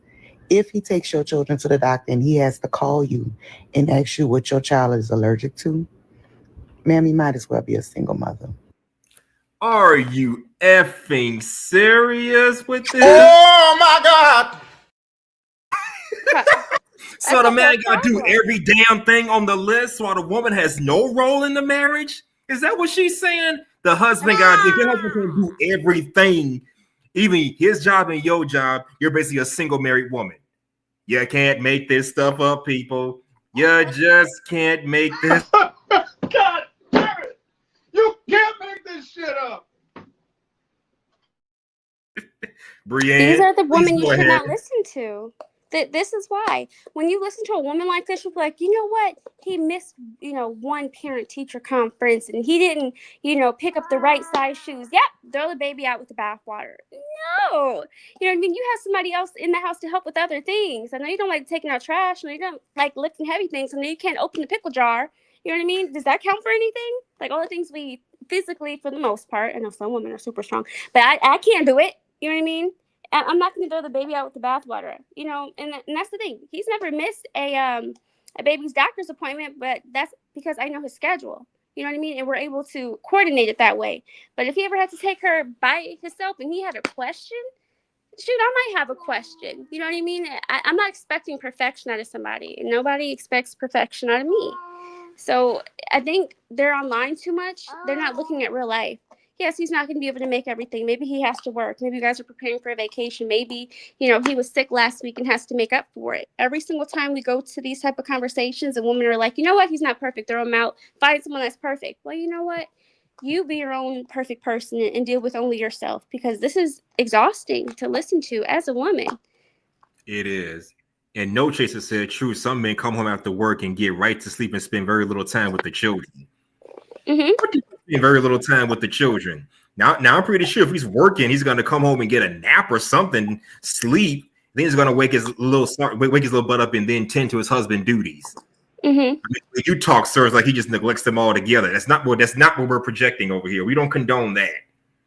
No, I'm never condoning that, but it's also, you got to think about his schedule. Is he working first, second, third? It's like if he's working, for instance, second shift, that's the entire time your children are up. And if they're little, exactly. They might get up in the middle of the night, but that's not really spending time during the day. And that's something you have to, agree on in your marriage. I mean, my husband's worked every single shift under the sun, and each one has its own limitations. That's what I'm saying. I have too. Yeah, first, I'm just saying, second, third. I've done it too. I've done morning shift, day shift, graveyard shift. I've done all three of them at some point in my job. So yeah, I get it. Mm-hmm. Yeah, and that's the thing. You have to, work around that. And when you've been with a man that's done every single shift, they all have their pros and minuses. Like third shift, they can go to all the stuff during the day, but he's going to be tired and have to go to bed as soon as, the day is, done, or as soon as you're finished doing the family stuff and the pictures. Second shift, you're missing everything during the day, which means I have to take, a nap with the baby during the day and wake up at night to spend time with them. Day shift, he's missing the entire day. I'm wore out at the end of the day. He's going to do the bath time, go to sleep together. You know what I mean? You have to, especially a wife, like, I don't work a full-time job. I just, make candles and stuff, luckily. So I'm home all the time. You have to work around your man and want that relationship to work. It's called work. I mean, for him, it's work. For me, it's called, raising a family and taking care of my family, which is what I would consider my job. But it's not a job I clock in from and clock out of. My hours, as they call them, are whatever my family needs. Yeah, exactly. Okay, No Chaser said, respectfully, sir, I'm only speaking on what she's talking about. And it's true that they have to wake up in the morning and go straight to work. You don't have a relationship with children at all. But that's kind of what she's speaking on. Yeah, I think I'm saying it's my job then to, make things as feasible as possible.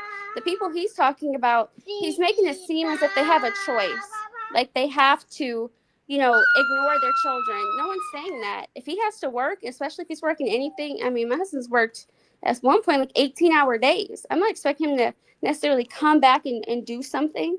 He's going to have to sleep. And there are times where I was like either sick or hurt. Yeah, you're going to have to lose a little bit of sleep, just for a couple days so I can be back to 100%. This woman seems like there is no wiggle room with her, and that's my issue. And again, I'm not saying No Chaser. I'm pretty sure there's context in there.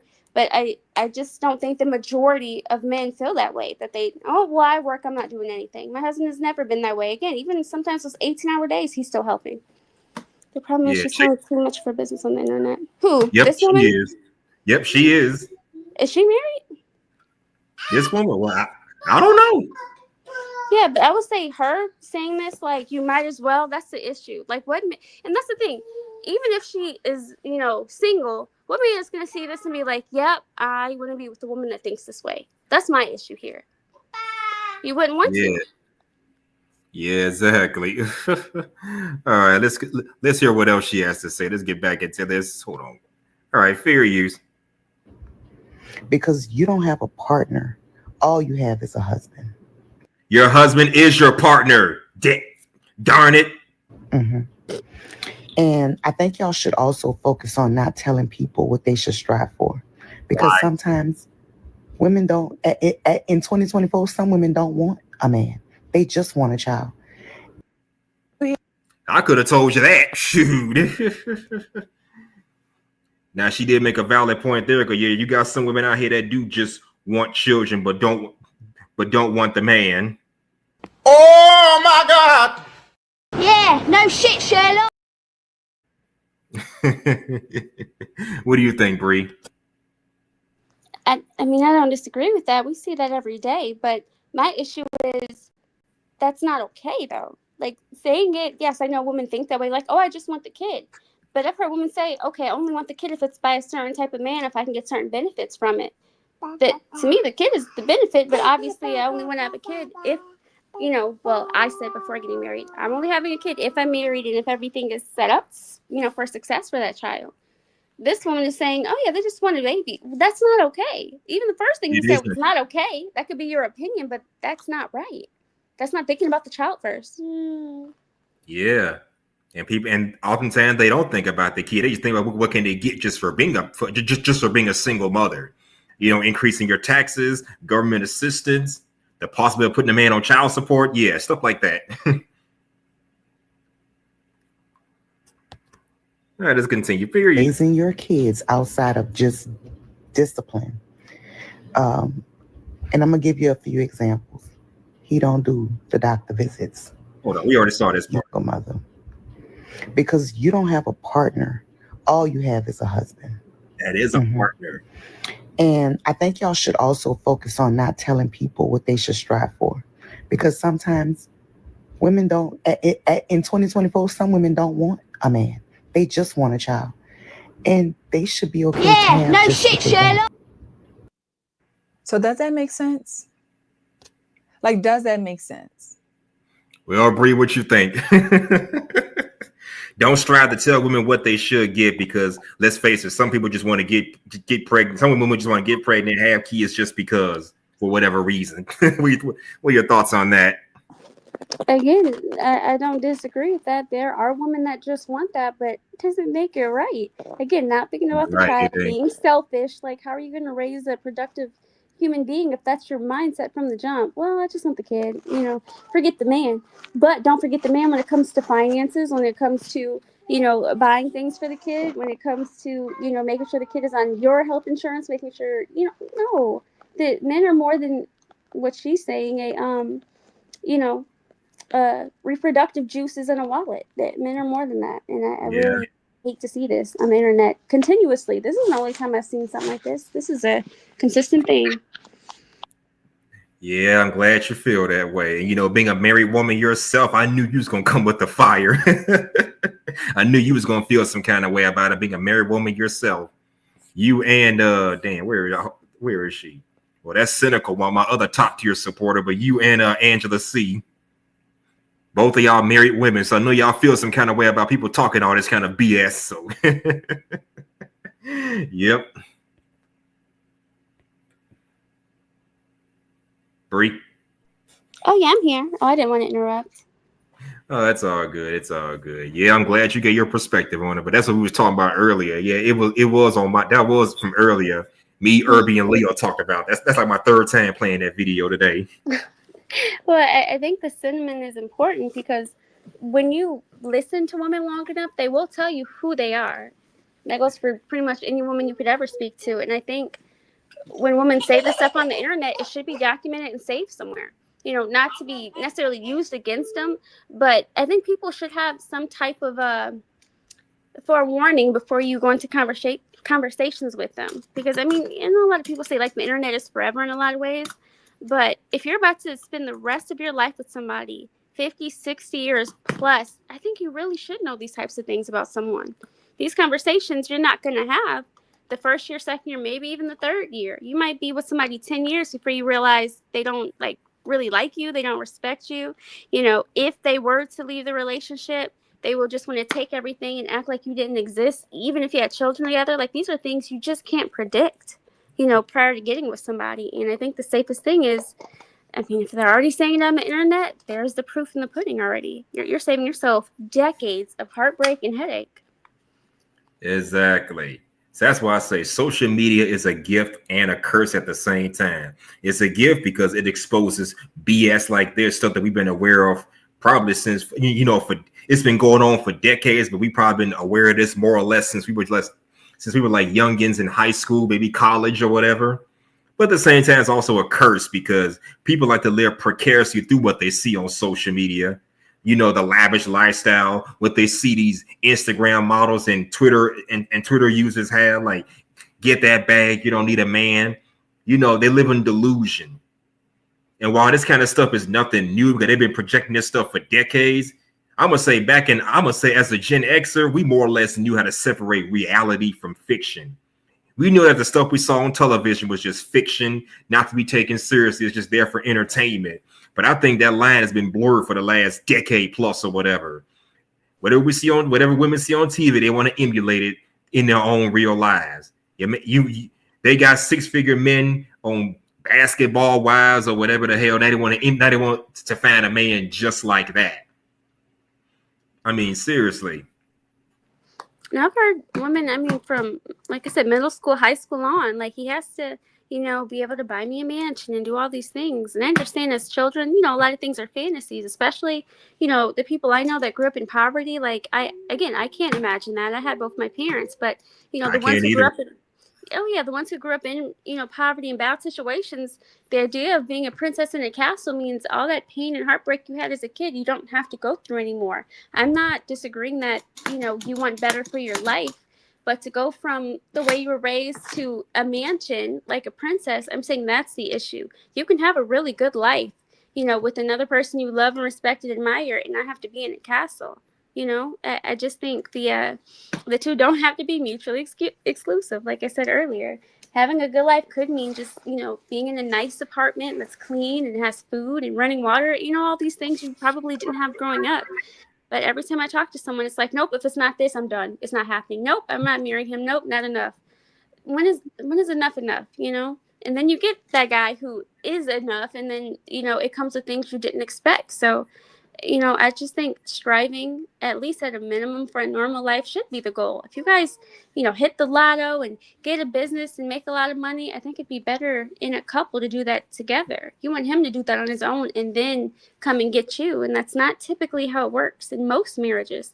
Most marriages, both the people are not coming into money. You know, they're both marrying for, you know, love and connection and to start a family. Absolutely. I mean, it's called being on the sideline, not meeting somebody at the doggone finish line. Mm-hmm. I think that's the mindset a lot of modern women have. Meet me at the finish line after you're through running a race, or in other words, building yourself up, learning this, learning that, get your money right, then come look me up. Instead of the woman just being on the sideline, or in other words, the same way you were there for your husband through middle school, high school, y'all reunited in college. Yeah, you were on the sideline while he was building himself up. And now y'all got married, got a little baby together. Salute to little Bunny, and salute to your husband Tez if he's back there listening to us. Oh no, he's not back listening, but you know, that's a very hardworking man. He's at work. Okay, he do graveyard shift, right? It depends. So it fluctuates throughout the year, but like I said, he's worked every single shift at this point. So I understand. Yeah. I've worked every shift from morning to graveyard, so I understand how both shifts operate, more or less. Mm-hmm. Yeah, I think if more women could just talk to women who are actually married and happy, a lot of these ideas will go to the wayside because a lot of women actually don't know married women as well. Like a lot of them. No, they don't. Yeah. So if you actually talk to a married woman, and the problem is women don't want to listen to me because I tell them, oh, we live a pretty modest life. I'm a stay-at-home mom. I'm like, oh, he must make 6 figures. And I'm like, well, no, we make a normal average income. She's like, well, how do you do that? I'm like, well, I budget, I meal prep, we buy things on sale. And then it's like their brain shuts off to listen to me. Oh, she's one of those type of what? Yep. Nope. Not listening. And I'm like, are you kidding me? Yeah. I've literally seen a woman's face go from like a smile to like a frown listening to like how I make this happen. And it's crazy, how this isn't the goal because it's not what you thought it was. Because most people hear housewife and think, oh yeah, we're living in a mansion, we both got our own car. No, we have one car. You know what I mean? And we make it work. I just think I have a good a better life than most, but it doesn't look good enough to listen to my advice. Because honestly, I always tell women, I'm like, you should always strive for, marriage and things like that. And they want marriage. They just don't want for the regular marriages. It's like, oh, okay, you guys meet young, get married in your 20s, build a life together. That's not exciting enough. That's not, like you said, real housewives enough for them. Yeah. I mean, I get sometimes we look at that stuff and we think, I wish that was me. That was all well and good when you were in high school. Like, hey, when I was in high school, I used to idolize rappers like Nas, DMX, Nelly, Lil Wayne back when he was part of the Cash Money Millionaire crew. I used to idolize singers like Drew Hill, Donnell Jones. I wanted to be like them when I was younger, but maybe in singing talent or just overall being, well, for me, just being a decent, respectable person and being able to attract women like they do. That was my only thing. It wasn't so much about living like they're living. So like I said, I guess for us, we knew how to separate fantasy. So that's the thing. Today, see stuff like this and think, oh, I want to live like that. If I can't get it from this person. But they don't realize that type of lifestyle, like being like famous and stuff, it does come with its own, reservations. Like you don't get to just, live how you want unless you're like, I don't know, somebody that's like in trading or something that just so happens to have a lot of money. But a lot of those, higher careers, it comes with notoriety. And that means no privacy. That means your kids get no privacy. That means people in your business. Like there are, pros and cons to both, I'm sure. But I'm saying most people are supposed to strive for a normal life. And you're actually denying yourself a better life, to be with somebody that's, who you're supposed to be with. Again, you're supposed to meet the dude in high school, have a crush, either go to college or a trade and come back and get married. Like how many women did I see getting engaged and married, around the time it was time to graduate college? Like that was their time. Okay, I got my degree, I got my little piece of job. Oh man, little Billy down the street is giving me a little ring. Yeah, we're about to get married and start our lives together at 22, 23, the way it was supposed to be, Yeah. Yeah, this. But unfortunately, with the exception of a few of y'all ladies like yourself who thrive for marriages, I'm noticing, and this is something I noticed even when I was in college. Most young women in their 20s just want to party, smoke, have fun, go to the clubs, waste their best years, and then look for a wife later. Now, I don't have a problem with you going to the clubs if that's what you're into, maybe having a little smoke and a drink here and there, but don't waste your youth, your beauty, and your fertility doing all that stuff, because by the time you're 30 years old, guess what? You don't have those things anymore. And I did a show talking about a man's value versus a woman's value. As men, we're valued for our intelligence, our strength, not just our looks, but our physical strength, our accomplishments, our success. Women are valued for their youth, beauty, and fertility. So women got more to lose as they get older. So you don't want to get old, like 30, 35 years old, talking about you're looking for a man, knowing you don't have the things you're supposed to value. And for the record, we don't care about your job or your career, or how much money you make. We don't care about any of that stuff off rip. We care about that stuff only to a degree where you can find you take care of yourself. You're not just trying to use me for what I got. That's how that works. But you can't spend all your youth doing all the wrong stuff and then look for a man later on in life. It's like you're trying to do what men are doing. Party, smoke, drink, and adventure into the world like men do, and then think you're going to get a man. Nope, it don't work like that. I see that way too often, believe me. I'm pretty sure you've seen it to yourself. Have you not? Oh, plenty of times. And I tell women, like, don't go to college if you don't have a career in mind, because the thing is, you don't have to go to college to be at the college. You can go to the, cafeteria and go to lunch. You can walk around campus and get a little job on campus. I think I said that in the live before. Just get a little part-time job around campus. You can meet men and, actually go on a real date, because you're going to waste your time actually being on that campus. Because I told women this, like, when I was on campus for the very short amount of time I was, women around you, you think these are going to be your friends for life and they're going to care about you. And these women, I already said this story, but I was supposed to go to the club with a group of women that lived on my floor. I had forgot my ID, and we were almost walking, because it was very close to the campus. They were walking halfway there. I'm like, you know what? I forgot my ID. They're not going to let me in. They said, you did that on purpose. You never wanted to go with us. And I'm like, no, I literally forgot it. So I went back to the dorm room and I was relaxing. An hour later, tell me why all 5 of these girls come up, hair busted, bruises. They said, we got in a fight. These girls are looking at us crazy. And I'm like, you weren't even there an hour. You got in a fight? And they said, yeah, it was so much fun. I was kicking this girl's butt and she had a black eye. Another girl, her tooth said it was hurting. One girl's weave was pulled out. And I'm like, I'm so glad. You know what I mean? I did not go with these women, and I did not go out. I did not do all those things, because I want to say that was the second week I lived in the dorms that happened. Wow. So I guess the man upstairs was looking out for you that day. I'm sorry. I'm trying not to. No, definitely. I have ADHD. I think he gave me this for a reason, because had I remembered my ID, I would have been in a fight with these women I did not know, because some girls looked at them funny. Like, again, I'm not saying that's all women, but this particular group of women, modern as they come, they were always like, oh, we're about to meet up with these guys and do this. Oh, I have to study. Oh, I'm tired today. Oh, then I got a little job the next year. Oh, I got a job. You know what I mean? There was no way I was going to associate with these women. Again, that I found that out days after meeting them. There's no telling, if I ever considered any of those women friends, what would have happened. And the crazy thing is, all of our names were so similar. That's why I was going to go out with them to begin with. Another girl's name was, Ritisha. There was a Brianna. There was 2 Briannas. Britisha. Yeah. You know what? I'm lying. I probably don't remember the names, but there were so many Brees there. There was like 4 Brees, a Brianna, a Brittany, Leanne. Yeah, Brittany. Brittany. Yeah, there was a Brianne, a Brittany, a Brianna, like with the Y, and a Britisha or something, a Brittany. You know what I mean? There were so many and they went by Bree. So there was, 4 or 5 Brees, and then I'm gonna lie, a Tanya and a Keisha, and we were all supposed to go out together. And the crazy thing is, I was the only one that made it to the second semester.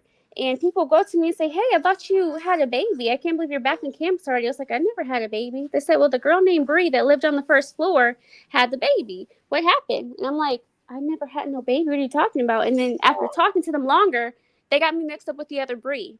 And I told my husband the story. And I knew where I was going. I knew where I was going. Got you confused with somebody else with a similar name. I did that once. Because I also went by Bree in college. So I was like, you know what, just call me, something else. But yeah, when you go by the same, nickname, there will be confusion. But I always thought that was so funny. I would just be walking around campus and like, is your name Bree? And I'm like, well, yeah. And they would explain a story that was supposedly about me. And I'm like, you guys, there were so many of us the first year. Like, you've got to remember.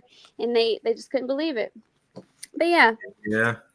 I think that's the other problem. I didn't even, call these girls friends, but you get associated with people. And that's why the overarching point is you don't want to associate with certain people. And that's exactly why. Because you will get confused with them.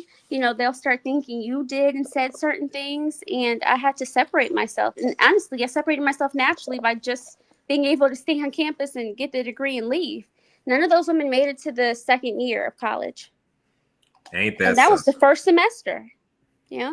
That was the first semester. So winter break came and went and they didn't come back to school. Damn.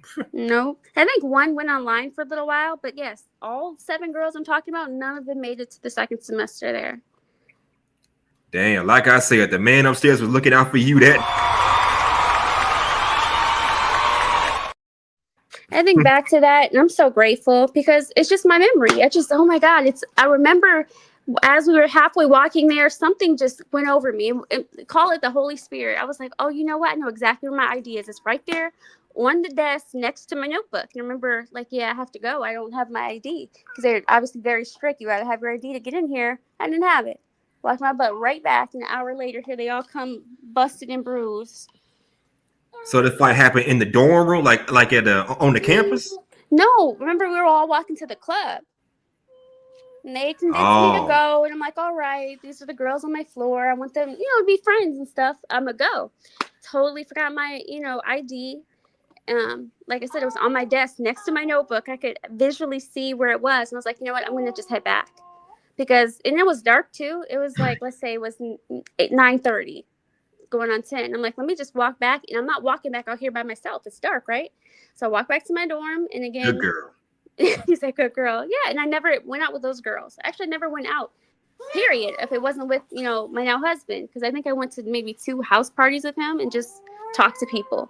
But these college parties everybody was talking about are so amazing, blah, blah, blah. No, it's a bunch of kids acting like kids. Well, technically, we are kids. Well, not kids per se, but we're grown adults in college. So, I don't know, calling us kids, that seems like it's pushing it too much. We're not in high school. I'm just saying. I've been to college. I've been to adults acting like young adults. Yeah. Yeah. I've been to multiple college parties when I was in. So that's what. Yeah, that is stretching. I've been to multiple college parties when I was a kid. Nothing bad really popped off, but I see what you're talking about because I know the environment all too well. I've been to a club for some 10 years, but I ain't forgot what the environment was like. So, yeah, I get it. I've seen brawls take place at these clubs. I've seen fights between guys and girls. Well, not each other, but, amongst themselves. So I know exactly what you mean. Mm-hmm. Like they used to say college kids. So I guess that's what I was alluding to. Because these college kids nowadays. Yeah. But no, young adults acting like young adults. And again, I do feel in a lot of instances, somebody or something was looking out for me. Because that would have been my second week on the college campus, And then people were bringing in, illegal things, and we had to leave the dorm so they could check everyone's rooms. Like, it was so invasive and so silly. Simply, they're bringing in substances, things to make things with, weapons, and at one point we had to stand outside the dorm while the SWAT team came in there and checked everybody's dorm. They obviously found the weapons. And got rid of them. A SWAT team? Whoa, hold on. A SWAT team, not just the campus security? No, it was multiple floors. I just remember seeing a bunch of, police and big trooper cars for them to, that's right. No chaser. They had those too. But somebody was pretty much growing and selling things out of their dorm, but then also had, that's correct. And then also no chaser said mushrooms. What kind of, you mean the mushroom that you sniff? I don't know what they look. I know what mushrooms look like because they grow outside, but what kind of mushrooms we talking? The ones you sniff? Enlighten me, somebody.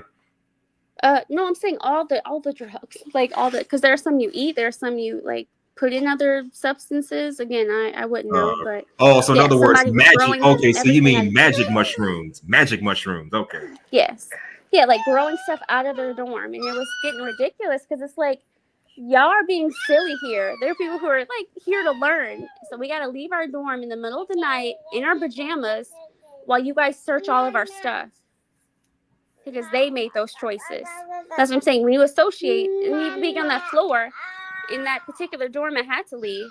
Because I didn't stay on that campus for the following semester, but then I got back the semester after that. I'm like, I'm not going to live here because only freshmen can live in certain places, and I didn't want to live in those places anymore. So I got my credits up, stayed with my parents for 6 months, and then after that, I was back on campus, and after that, I just lived with my husband. And then I was done with college. Oh, I see. And No Chaser says, shout out to Brienne. She grew up with both parents, and I think that's a minority. While a majority of children are not taught that in the household. Yeah, that's an unfortunate truth. They're not taught that kind of stuff in the households. Yeah, I just really hate that a lot of women aren't being taught this. My mom wanted me to go to college so bad. She didn't go to she went to college and got degrees, but she didn't stay on campus, back in her day. And she just wanted me to have all those experiences. And I kept telling her, I don't even want to go to college. I just want to get a job and kind of move on with life. But it was important for her to have all of her babies in a college degree. So I got my degree, but I wouldn't recommend it to my daughter. She's over here playing. If she wants to go into, like I said, a trade. If she wants to learn how to, sew, do hair, like I would much prefer her to do something creative than what I had to do. That was stressful, and I can guarantee you college is no better now. You know what I mean? Just the environment, the culture. Unless you're telling me there's a college out there where she can actually learn and not have to deal with those experiences and people out on their own for the first time acting crazy. Me and my husband are in agreement. Like, there's nothing she can learn in college that we can't teach her. I mean, as someone that went to a 4-year college himself, yeah, I believe you. I went to college, but I didn't stay on campus. But, keep in mind, I went to college throughout the 2000s. Yeah. I'm talking between 2000 and 2010 because I went to 2 different colleges. One was a community college, one was as a major university. So I've been to colleges. I know what goes on, kind of what goes on in there. I never stayed on campus, so I can't give too much of personal experience on that. But I've heard stories of people smuggling liquor and weed onto the campus, so ain't nothing new. Mm-hmm. Yeah, and that's what was happening. But the problem is, once you find that out, it's a liability. So the college could lose funding. People are doing that, so that's why they had to literally, cue the alarm, have everybody leave, check everybody's dorm. Literally, they went through my underwear drawer, my socks. You know what I mean? All my food. My little mini fridge. They had to go through everything in everybody's dorm. So the fact that you're paying all that money to be there, but it's not really yours, that's an issue for me too. I'm like, dang, I'm not even the one doing this crazy stuff, but you guys are going through every single drawer. Like, literally, all of my clothes, everything was unfolded, taken out of every drawer. Everything was off the hangers. It was, you know what I mean? Like, that was partially traumatic. Like, what did I have to go through that for? I could have had my happy butt in a little apartment somewhere, or, just stay with my parents another 6 months until I saved up to get my own apartment. Because the first apartment I had was $420 a month. Damn. Yeah. Well, it was a studio. And my mortgage is Ohio. well. I find it amazing that apartments cost that damn much. Imagine paying. If you think paying rent is stressful, try paying a whole damn mortgage. Right. Shoot, I wish I got a mortgage instead of going to college. The money I spent, I could have had a house. You know what I mean? So yeah. Absolutely not. Yeah. Oh, salute to you, Killer Swag. Getting that bag. Don't care about price tags. Hi. One half of my inspiration is here, and don't you say H&M? I don't know. You're a hinter. I guess he means Gen Xer. Y'all was sniffing back then, just regular mushrooms. I'm a Gen Xer. Yes, born in the 80s, coming up in the 90s. I think Brienne's a Gen Xer as well. I think so. I don't know. If you were born after 1980, I believe that makes you a Gen X. Well, we're part of the MTV generation. Put it like that. Oh, okay, then yeah. Hi, Killer Swag. Same thing with Swag. No, I think I've talked about this on their panel a lot too. When you are talking about the college experience as a woman, only the women who did the stuff that they they weren't supposed to do enjoyed themselves. There was nothing enjoyable about college. The last year starting to date my husband, but like college as an institution, like I would have just rather did online. I would have rather just did online, dealing with those people and all the different emotions, and having to live with a stranger a couple months. Like, none of that was worth it. I didn't learn anything. I learned what not to deal with, I guess. But when it comes to college, it's its own little bubble. So I mean, it's not the real world, is what I'm saying. Yeah, Swag said we're millennials. There you go, Swag. Yeah. We're millennials. Yeah, millennials, exactly. Girl, if you don't somersault on my leg, girl. So I think college is pretty good. I'm sorry to cut you off. My college experience was pretty eventful. My first year at university was pretty eventful. Went to my first college party between 2006 and 2007. It was a pretty eventful year for me. So yeah, I enjoyed my college experience for what it's worth. The overall feel of it. It's like, damn, we're not in high school no more. I'm in the big leagues now. So I think college can be whatever you make it out to be. But to your point, Brienne, yes, a lot of ratchet BS does happen on these college campuses. Again, I hear the stories. Again, when I was on campus, I wasn't on campus, but I hear stories. You got people smuggling weed, smuggling drugs, smuggling alcohol, and like Chaser said, growing mushrooms around the campus and stuff. That was happening. Even when I was in school, I wasn't part of that group. I knew of it happening. I heard stories from people who went to college and they experienced something like that. So I believe you. Even this old ratchetness was going on back when we were in school, so really nothing new. It's just worse now. Yeah, but I swear, everybody I talk to, they're like, "Oh, go to college; it's so worth it." And I'm like, "Worth it to whom?"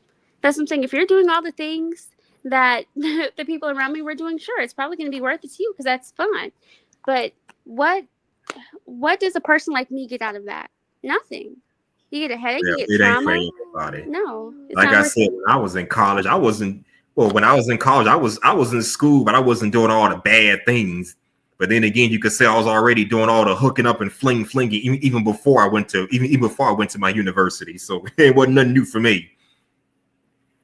But I wasn't doing drugs and alcohol. I was never into drugs and alcohol. I never went there, not once. Alcohol, yes. Drugs, heck no. Just saying. That's what I'm saying.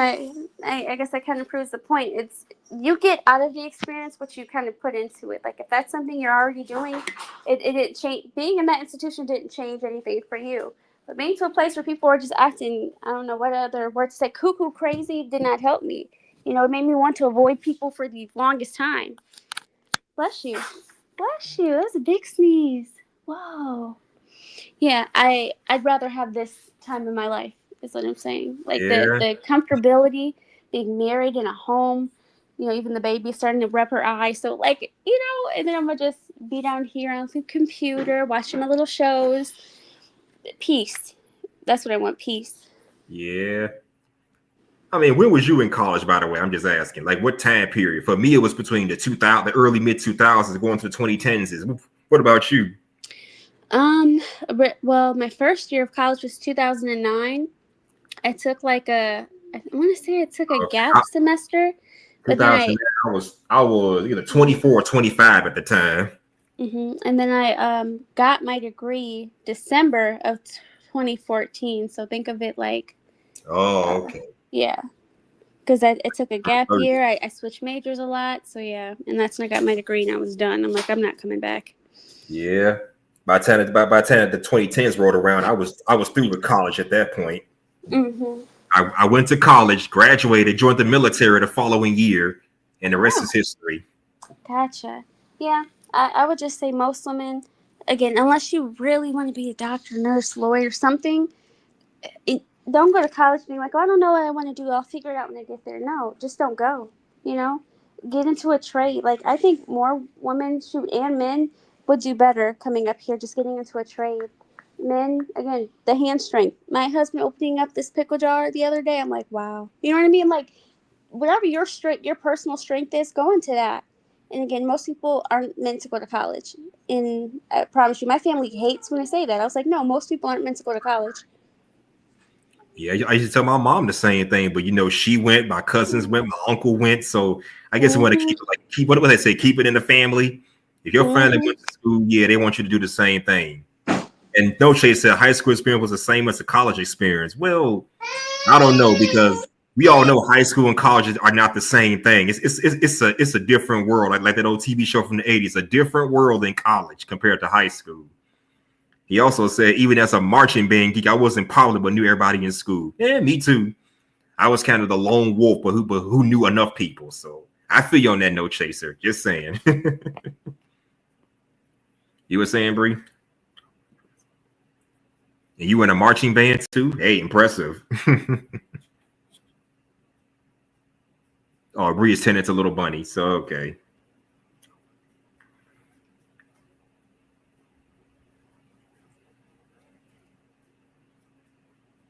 Hello? I'm here. Whew, okay, I have to get this baby some blueberries. Goodness gracious. Yeah, do your thing, super mom. Thanks. But no, it was the blueberry time, so I had to run. Yeah. But no, marching band. Heck yeah, I was I think I said that before. I was in the band. I was a flag girl in the rifle line. So I was one twirling the things up in the air. Oh yeah, band shows. Yeah, those little fake rifles or whatever. Yep. Mm-hmm. Can you still do that today? Ooh, I bet I could. They're in my closet right now. I literally shipped them across country. Those are good memories, right? But I was busy being in the band and doing all types of stuff. I was not trying to, wasn't trying to do what the other girls were doing. because those practices started at like, I want to say 6 in the morning. So yeah. Damn, 6 in the morning. Mm-hmm. That's boot camp hours, you know that. I remember when I was in basic training, we had to get up at 6 in the morning just to do combat drills and stuff. So, Mm-hmm. Well, I think some were based on like when certain professionals could be there to like help us to make sure we didn't get injured. But I think the majority, like during the summer, that's why I got to be on campus, earlier because the marching band practices started then. So we get there. Usually, everybody would come to campus like the last week in August. We'd be there the second week in July. Oh yeah, color guard. Mm-hmm. He's exactly right. okay, No Chase said we call it the color guard, whatever that is. Yeah, I was that's a what he's talking percussion drum lad and played all the bass drums. Okay, I've seen that before. So Yeah, I know yeah, what he's he's right. talking about. It's called the color guard. Mm-hmm. Oh, okay. Yep, the ones that because I was in the color guard and the rifle line. That's what it's called. So yeah, yep, he's exactly right.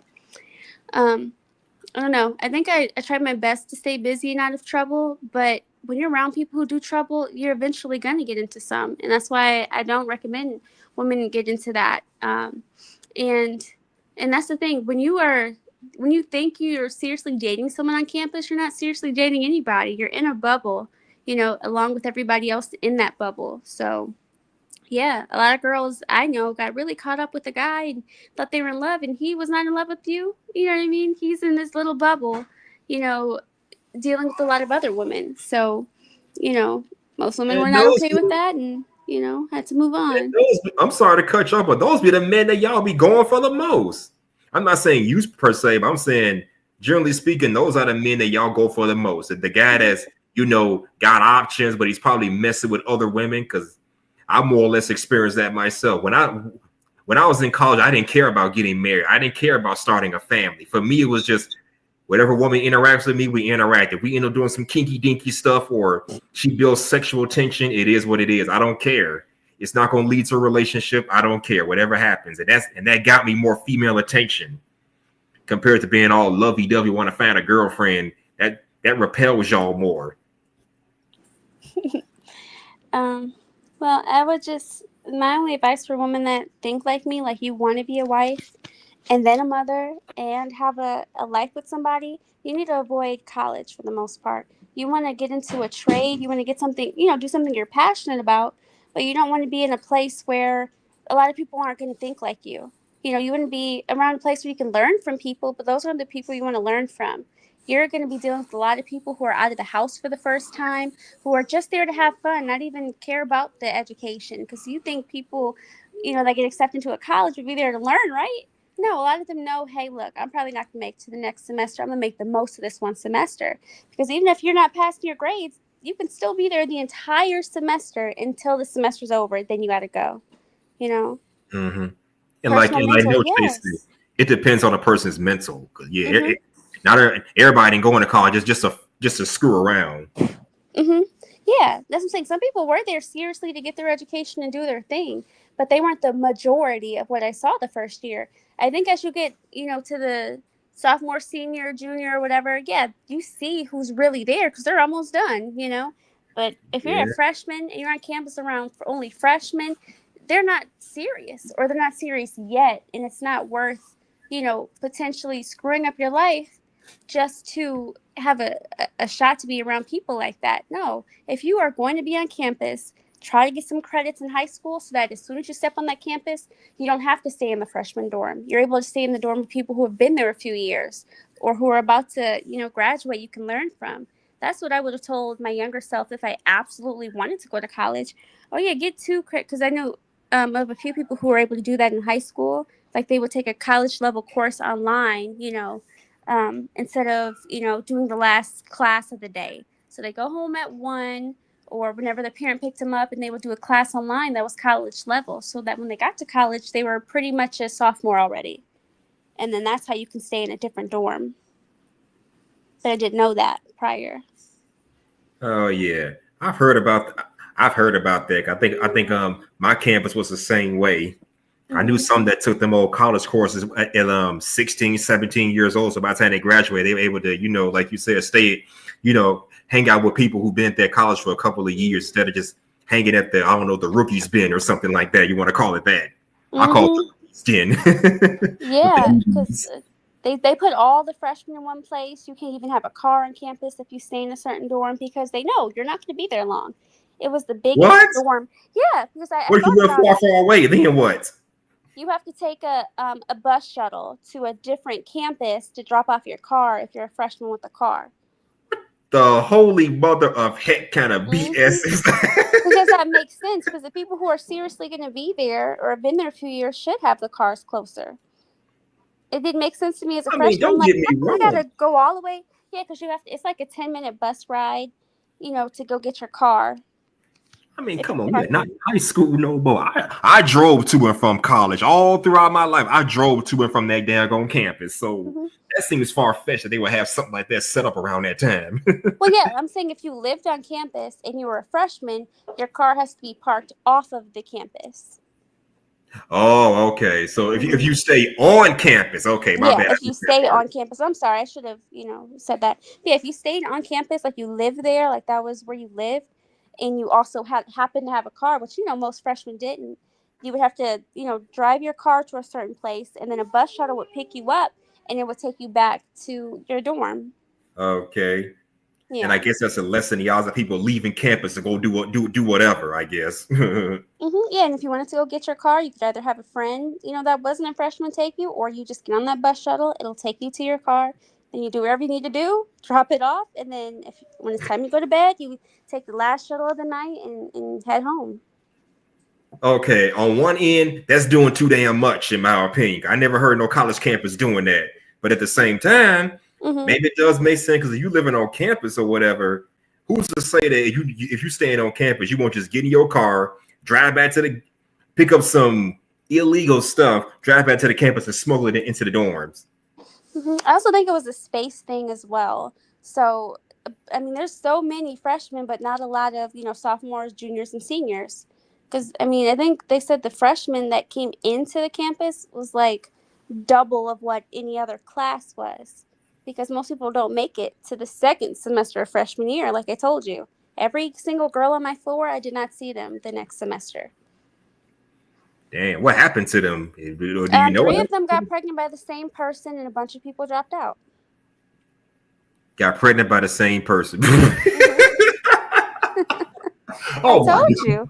That's the problem. I was sometimes seen with these girls, and we had similar names. So yeah, I didn't even know. So it was the same girls them same girls you damn near went to a party with. Excuse my language. Almost went to a party with, and the fight broke out. Those girls. Well, yep. In that case, I can't say I'm surprised because if they willing to go out there, it's bad enough they try to get you involved in a BS drama. But if these girls want to go out there and start getting into fights on campus, that lets you know right then and there where their heads are. Unless, of course, they learn from their mistake and probably not to do it again. Like, oh, this is what happened. I'm sorry, Brienne. I'm just glad you didn't go there. No, they were like, man, you missed it. I wanted to see you fight. And I'm like, no. So they had little to no empathy, or what's the word I'm looking for? They had little to no empathy, or at the very least, no sorrow or shame for what happened. Correct. They were like, they were excited. It's like the chaos was thrilling. It blew my mind. But yeah, I just can't put it together. Like literally, I think back to that, and I'm like, they were that excited to fight some girls that they said looked at them crazy. Like, come on. Wow. That lets you know where their brains are right there. That right there lets you know where their brains are. And I don't think they got into another fight, but they certainly went out, time and time again. Yeah. So if those are the girls you're referring to, them same ones that started a brawl fest at a club, then it's no wonder they didn't come back for a second semester. I'm not surprised in that case. Right. Okay, Noche said in 2010 they had shuttles, but we would stay out past time, which was a bad idea. Oh, is that a curfew for y'all? Okay.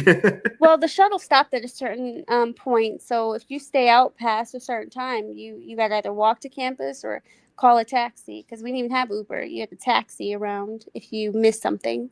Well, this was 2010, so of course Uber and Lyft didn't exist back then. Taxi cabs, yes, but Uber and Lyft now. Yeah, that would have been my second year in college. But again, I would go to campus for classes, but then go back to my parents' house at night. So that was miserable. Okay. So I guess no chaser can relate. I guess you say it was a bad idea for not to catch the shuttle buses or whatever. I knew of some CTA buses that would go on and off my college campus, but they were just regular CTA buses, not no on-campus shuttle buses. I never heard of that up until now. Just saying. Yeah. Man, I really wish the girls nowadays like luck, because now there's technology, now there's actual phones. Like, we had phones, but the camera wasn't that good, you know, and it's just all the stuff, you know, all the social medias. I mean, we had what, Facebook and MySpace maybe, but there wasn't a lot of stuff to compare. Yep. Yeah, there wasn't a lot of stuff to like compare to. Now you got all these, you know, different ways to compare yourself to other people. See a snapshot of life, think it's real. Like, I can't imagine, you know, what college is going to be like, you know, for my little cousins, you know, my nieces, you know, and then I don't even want to think about my daughter. Like, no, like, absolutely not. Yeah. No, and that's something to think about for this next generation. Because yeah, like you said, but we were in college. I know I can vouch for myself because I started using MySpace and YouTube. This, you know, not this space per se, but YouTube and MySpace. I discovered sometime in 2006. I think the difference between back then when we were in school to today, yes, we had social media. But first of all, we had to use that stuff more sparingly. In other words, home computer, or if you're lucky enough to have a laptop, you had that too. Yeah. We use it more sparingly. So we still have to go outside and actually meet people. And second of all, when we did use MySpace and all these other dating sites like Black Planet, eHarmony, we put in effort to actually meet somebody off of these sites. Because back in the day, I met a few women off Black Planet and MySpace when I was in college. Not on campus, mind you, but I did meet a few women through, you know, who had MySpace accounts and Black Planet accounts. So people actually put in work to meet somebody back in those days. Now they all want to do is just clout chase, get likes, get subscriptions, thirst trap, and they just want to, I don't know, project their problems on social media. People weren't doing that stuff 15, 20 years ago. No, they weren't. They weren't doing that back then. So I see the change.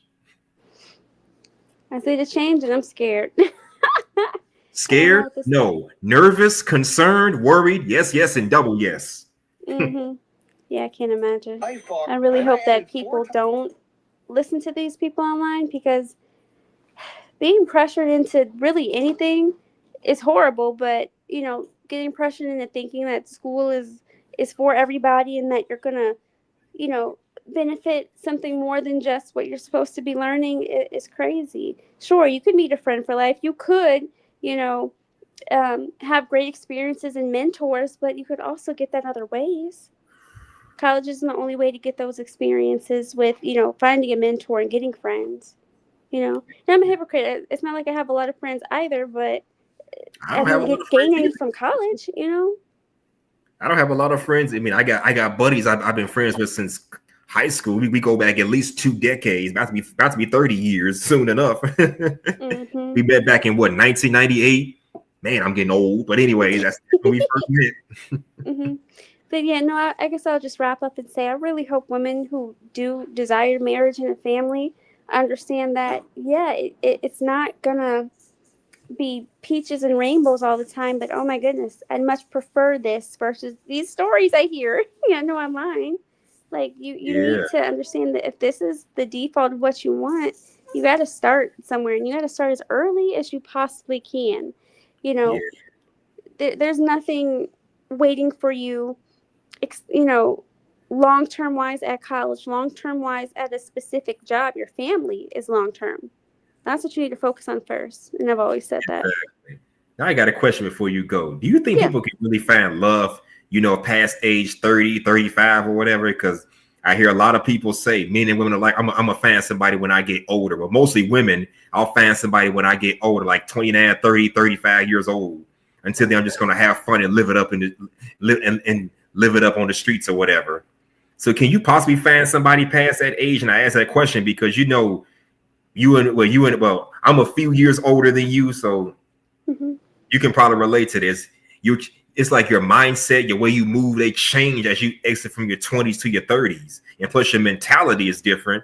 What I mean is, look at us. We're in our 30s and 40s. We too old for clubs, too old for bars, too old for late night hangouts with your girlfriends or our guy friend. We too old for that kind of stuff now. Now it's just casual gatherings and stuff like that. And plus mentally, as we get older, we become set in our ways. We don't want to be told anything. We're not as open-minded as we were back when we were in our 20s. So it's going to be hard to try to adapt to brand new people. And plus your social circle shrinks. I had a lot of friends in college and high school, but I'm going to say fast forward to age 27, 20, we start seeing a lot less of each other. Yeah. So how can you find love when you don't have I don't know, the necessary vicinity to meet somebody and build a relationship, knowing you're older, setting your ways in a small social circle? How does that work? Explain that from your perspective. I will say that because I absolutely think it's possible. I don't think the age is necessarily the issue. It's the opportunities. Like, yes, it's possible, but is it probable? Again, now we're not talking about a place you're obligated to go. You don't have to go to school anymore. You can choose to go to school when you become an adult. You don't have to go to certain extracurricular activities that your parents made you go to. It's a choice now that you're older. That's why I'm saying those choices close when you don't have to absolutely do something and you have choice now. So yes, possible. Yes, probably not. You know, those exact reasons you just listed. Okay, so it's possible, but highly unlikely. Correct. Like because I you said, have less obligations, you know, because you have to go to school as a kid, right? You have to do, you know, the extracurriculars. You have to do the things your parents told you to go to. You have to go to all the parties in the church and the, you know, all the things that your parents or the people raising you told you to go to. After that, it's all up to you. How much work are you willing to put in? What are you willing to do? Where are you willing to go to find who you need to find? And most people, the person you're supposed to marry is already down the street, or was already your classmate, was already at all of those obligated things you went to as a kid. But sometimes people grow up and think, okay, I want better than that. And if you can't get really better than the person that you grew up with, you know? Yeah, Most absolutely. people are supposed to be with that person.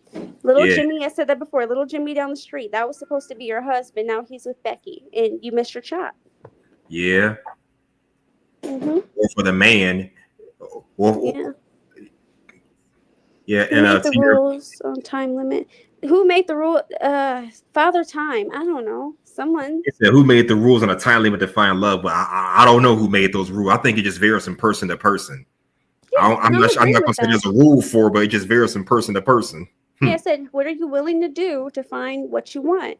You know, that's on you at that point. Because before that, you had every opportunity to find someone, like you said, at school, at church, at your extracurricular. Now that you're older, you have to put in a different type of work. Yeah. So in other words, no more doing all the things you feel like you obligated to do. Now that you're older, you got more choices. But like I said, now that you're older, you have more choices. But now, again, small social circle, mentally setting your ways. So now it's like, where do you go from there? And I have reason to believe this as well. I think the older people, they say you should not get married for all the wrong reasons, such as I'm getting too old, I'm going to be alone, I'm sexually deprived, I'm tired of watching everybody else with husbands and boyfriends, with lovers and spouses and children. I'm tired of hanging around other people's families because it's a reminder of what I don't have. I have reason to believe that the older people get, the more those desires to get married, the more those wrong desires kind of surface up. In other words, at 35 years old, now you're going to get married because you don't want it, because you're lonely, you're sexually deprived, you're envy of other people who got things that you don't have, such as a family and a solid foundation. Now at 35, you don't want to get married for the reasons you want to get married to when you were young and in your 20s. Now you're just looking for, I don't know, a convenience. For the women, just a partner to help pay the bills so I ain't got to be by myself and lay in bed with. For the men, I just want a partner I can give myself to sexually, so I want to go out here in the streets trying to get it. Kind of like that. Oh my. I mean, because again, we're too old for that kind of stuff now. So what do you think about that? Do you think we just change up our rules and change up our, you know, what we want the older we get? Ooh. Oh, hey. Oh my goodness. I think she's ripping up her book. Before I give my little baby and my husband some dinner or, you know, some food, I think the best thing to realize is we already have what we need inside of us. We know most people have the desire to want a family, to want children, to want, stability. If you do anything in contrast to that, you're setting up for a world of heartbreak. Most people want that stuff. They think they can have fun in the meantime, and that's where the misdirect happens. You want what you want. That doesn't really change. Like, even when I was younger, I always wanted to be married and have children, but the work you have to put in to get what you actually want, that's hard for people. You want it to come to you, of course, because that's easy, right? But the life you want, and even the goals you want, a lot of us had to struggle through school. A lot of us had to struggle, in a job to, get the most out of that. Think of your family like that. You have to work for the family you want, and you have to keep improving yourself. I lost 70 pounds. You know what I mean? That wasn't easy, but it was something I had to do and figure out. And if most people thought of their lives the way you want it to end, work with the end in mind. I want a family, a house, a kid. Start your life, as soon as you're a young adult, start thinking that way, and you can close the gap a little quicker. That's what I think. And again, yes, you can find love later in life, but you really, really have to be open to what that person is going to want also. It can't just be about your wants and desires. Yeah, that's true. You can't be stingy with your wants and desires. Mm-hmm. Yeah, I got to make my husband some food. It's been a pleasure talking to you. Hey, save some food for me too. I mean, I can try and ship it, but it might go bad. You know what I mean? Well, you better feed both. You better feed that man and the little baby. Alrighty, will do. All right, nice having you up here, Bree. Nice having you up here. Happy New Year, my girl. Merry Christmas, Happy New Year. Yes, Merry Christmas, Happy New Year, Happy Kwanzaa. Kwanzaa? Well, I don't celebrate that, but okay, I get it. No, it's just something people throw in just to be silly. But no, all the blessings to you. We'll talk soon. Sure thing, Bree. Sure thing. Nice having you up here. Yes, salute to Brienne LaFay. She's quite the marvel to talk to. Okay, I've been up here for over 4 hours now.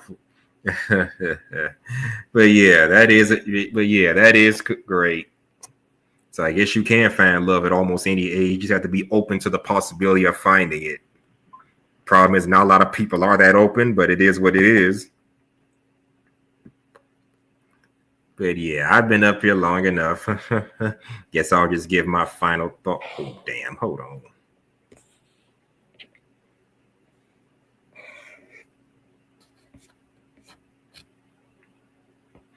Guess I'll just give my final thoughts on the whole thing. This was an excellent stream. It kind of went better than expected. I'm just glad people were able to come up here and show their support. Again, my apologies for canceling that last stream, but something really bad just came up and I wasn't in the mood to deal with anybody. Not even people I know in real life, but I appreciate y'all's support and I appreciate everybody for stopping by to show your boys some love. And there will be streams coming in the future.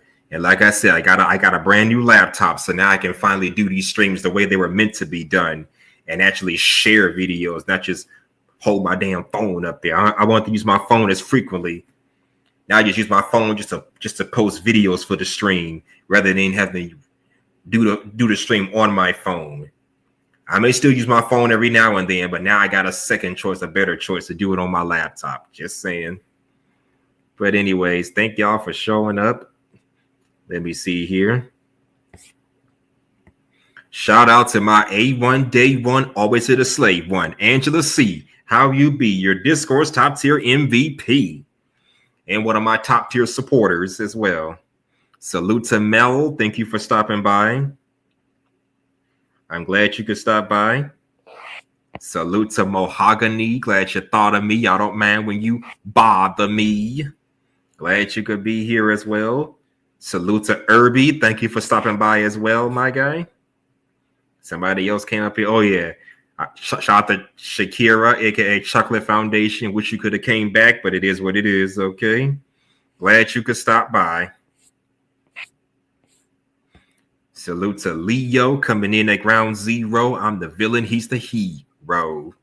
And salute to my other A1 Day 1, always to the slave one, Scented Cole, unpredictable, always at her pentacle. Give it up for my other top tier supporter. Salute to Brienne, my number one fan, always cooking like a frying pan. And salute to my newcomer, No Chaser. I have a rhyme for you shortly, okay? Just give me time to work on it. Oh, yeah, last but not least, salute to one half of my inspiration. Salute to Killer Swag, getting that bag. He don't care about them price tags.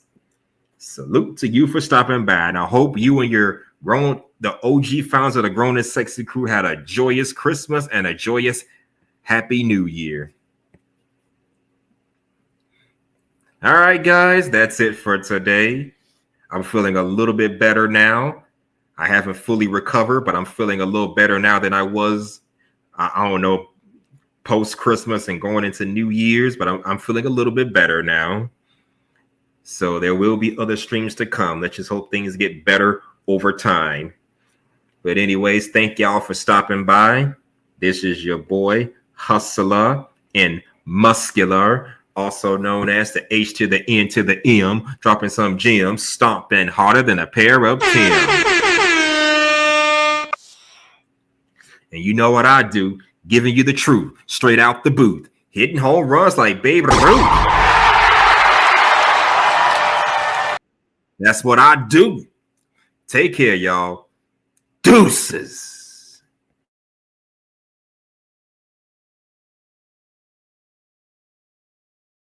Tana add 10 to you. They be mad when I 10 to you. That's what the bay like. Call me Buffy cause that's what I slay like. These bitches, I sun them like it's daylight. These niggas wanna know what it tastes like. What it tastes like, yo. What it tastes like, yo. They wanna know what it tastes like, yo. All this ice, it just tastes like snow. Get kimonos and let's rock to Tokyo. Pretty, pretty, please, baby. Won't you pop this for me?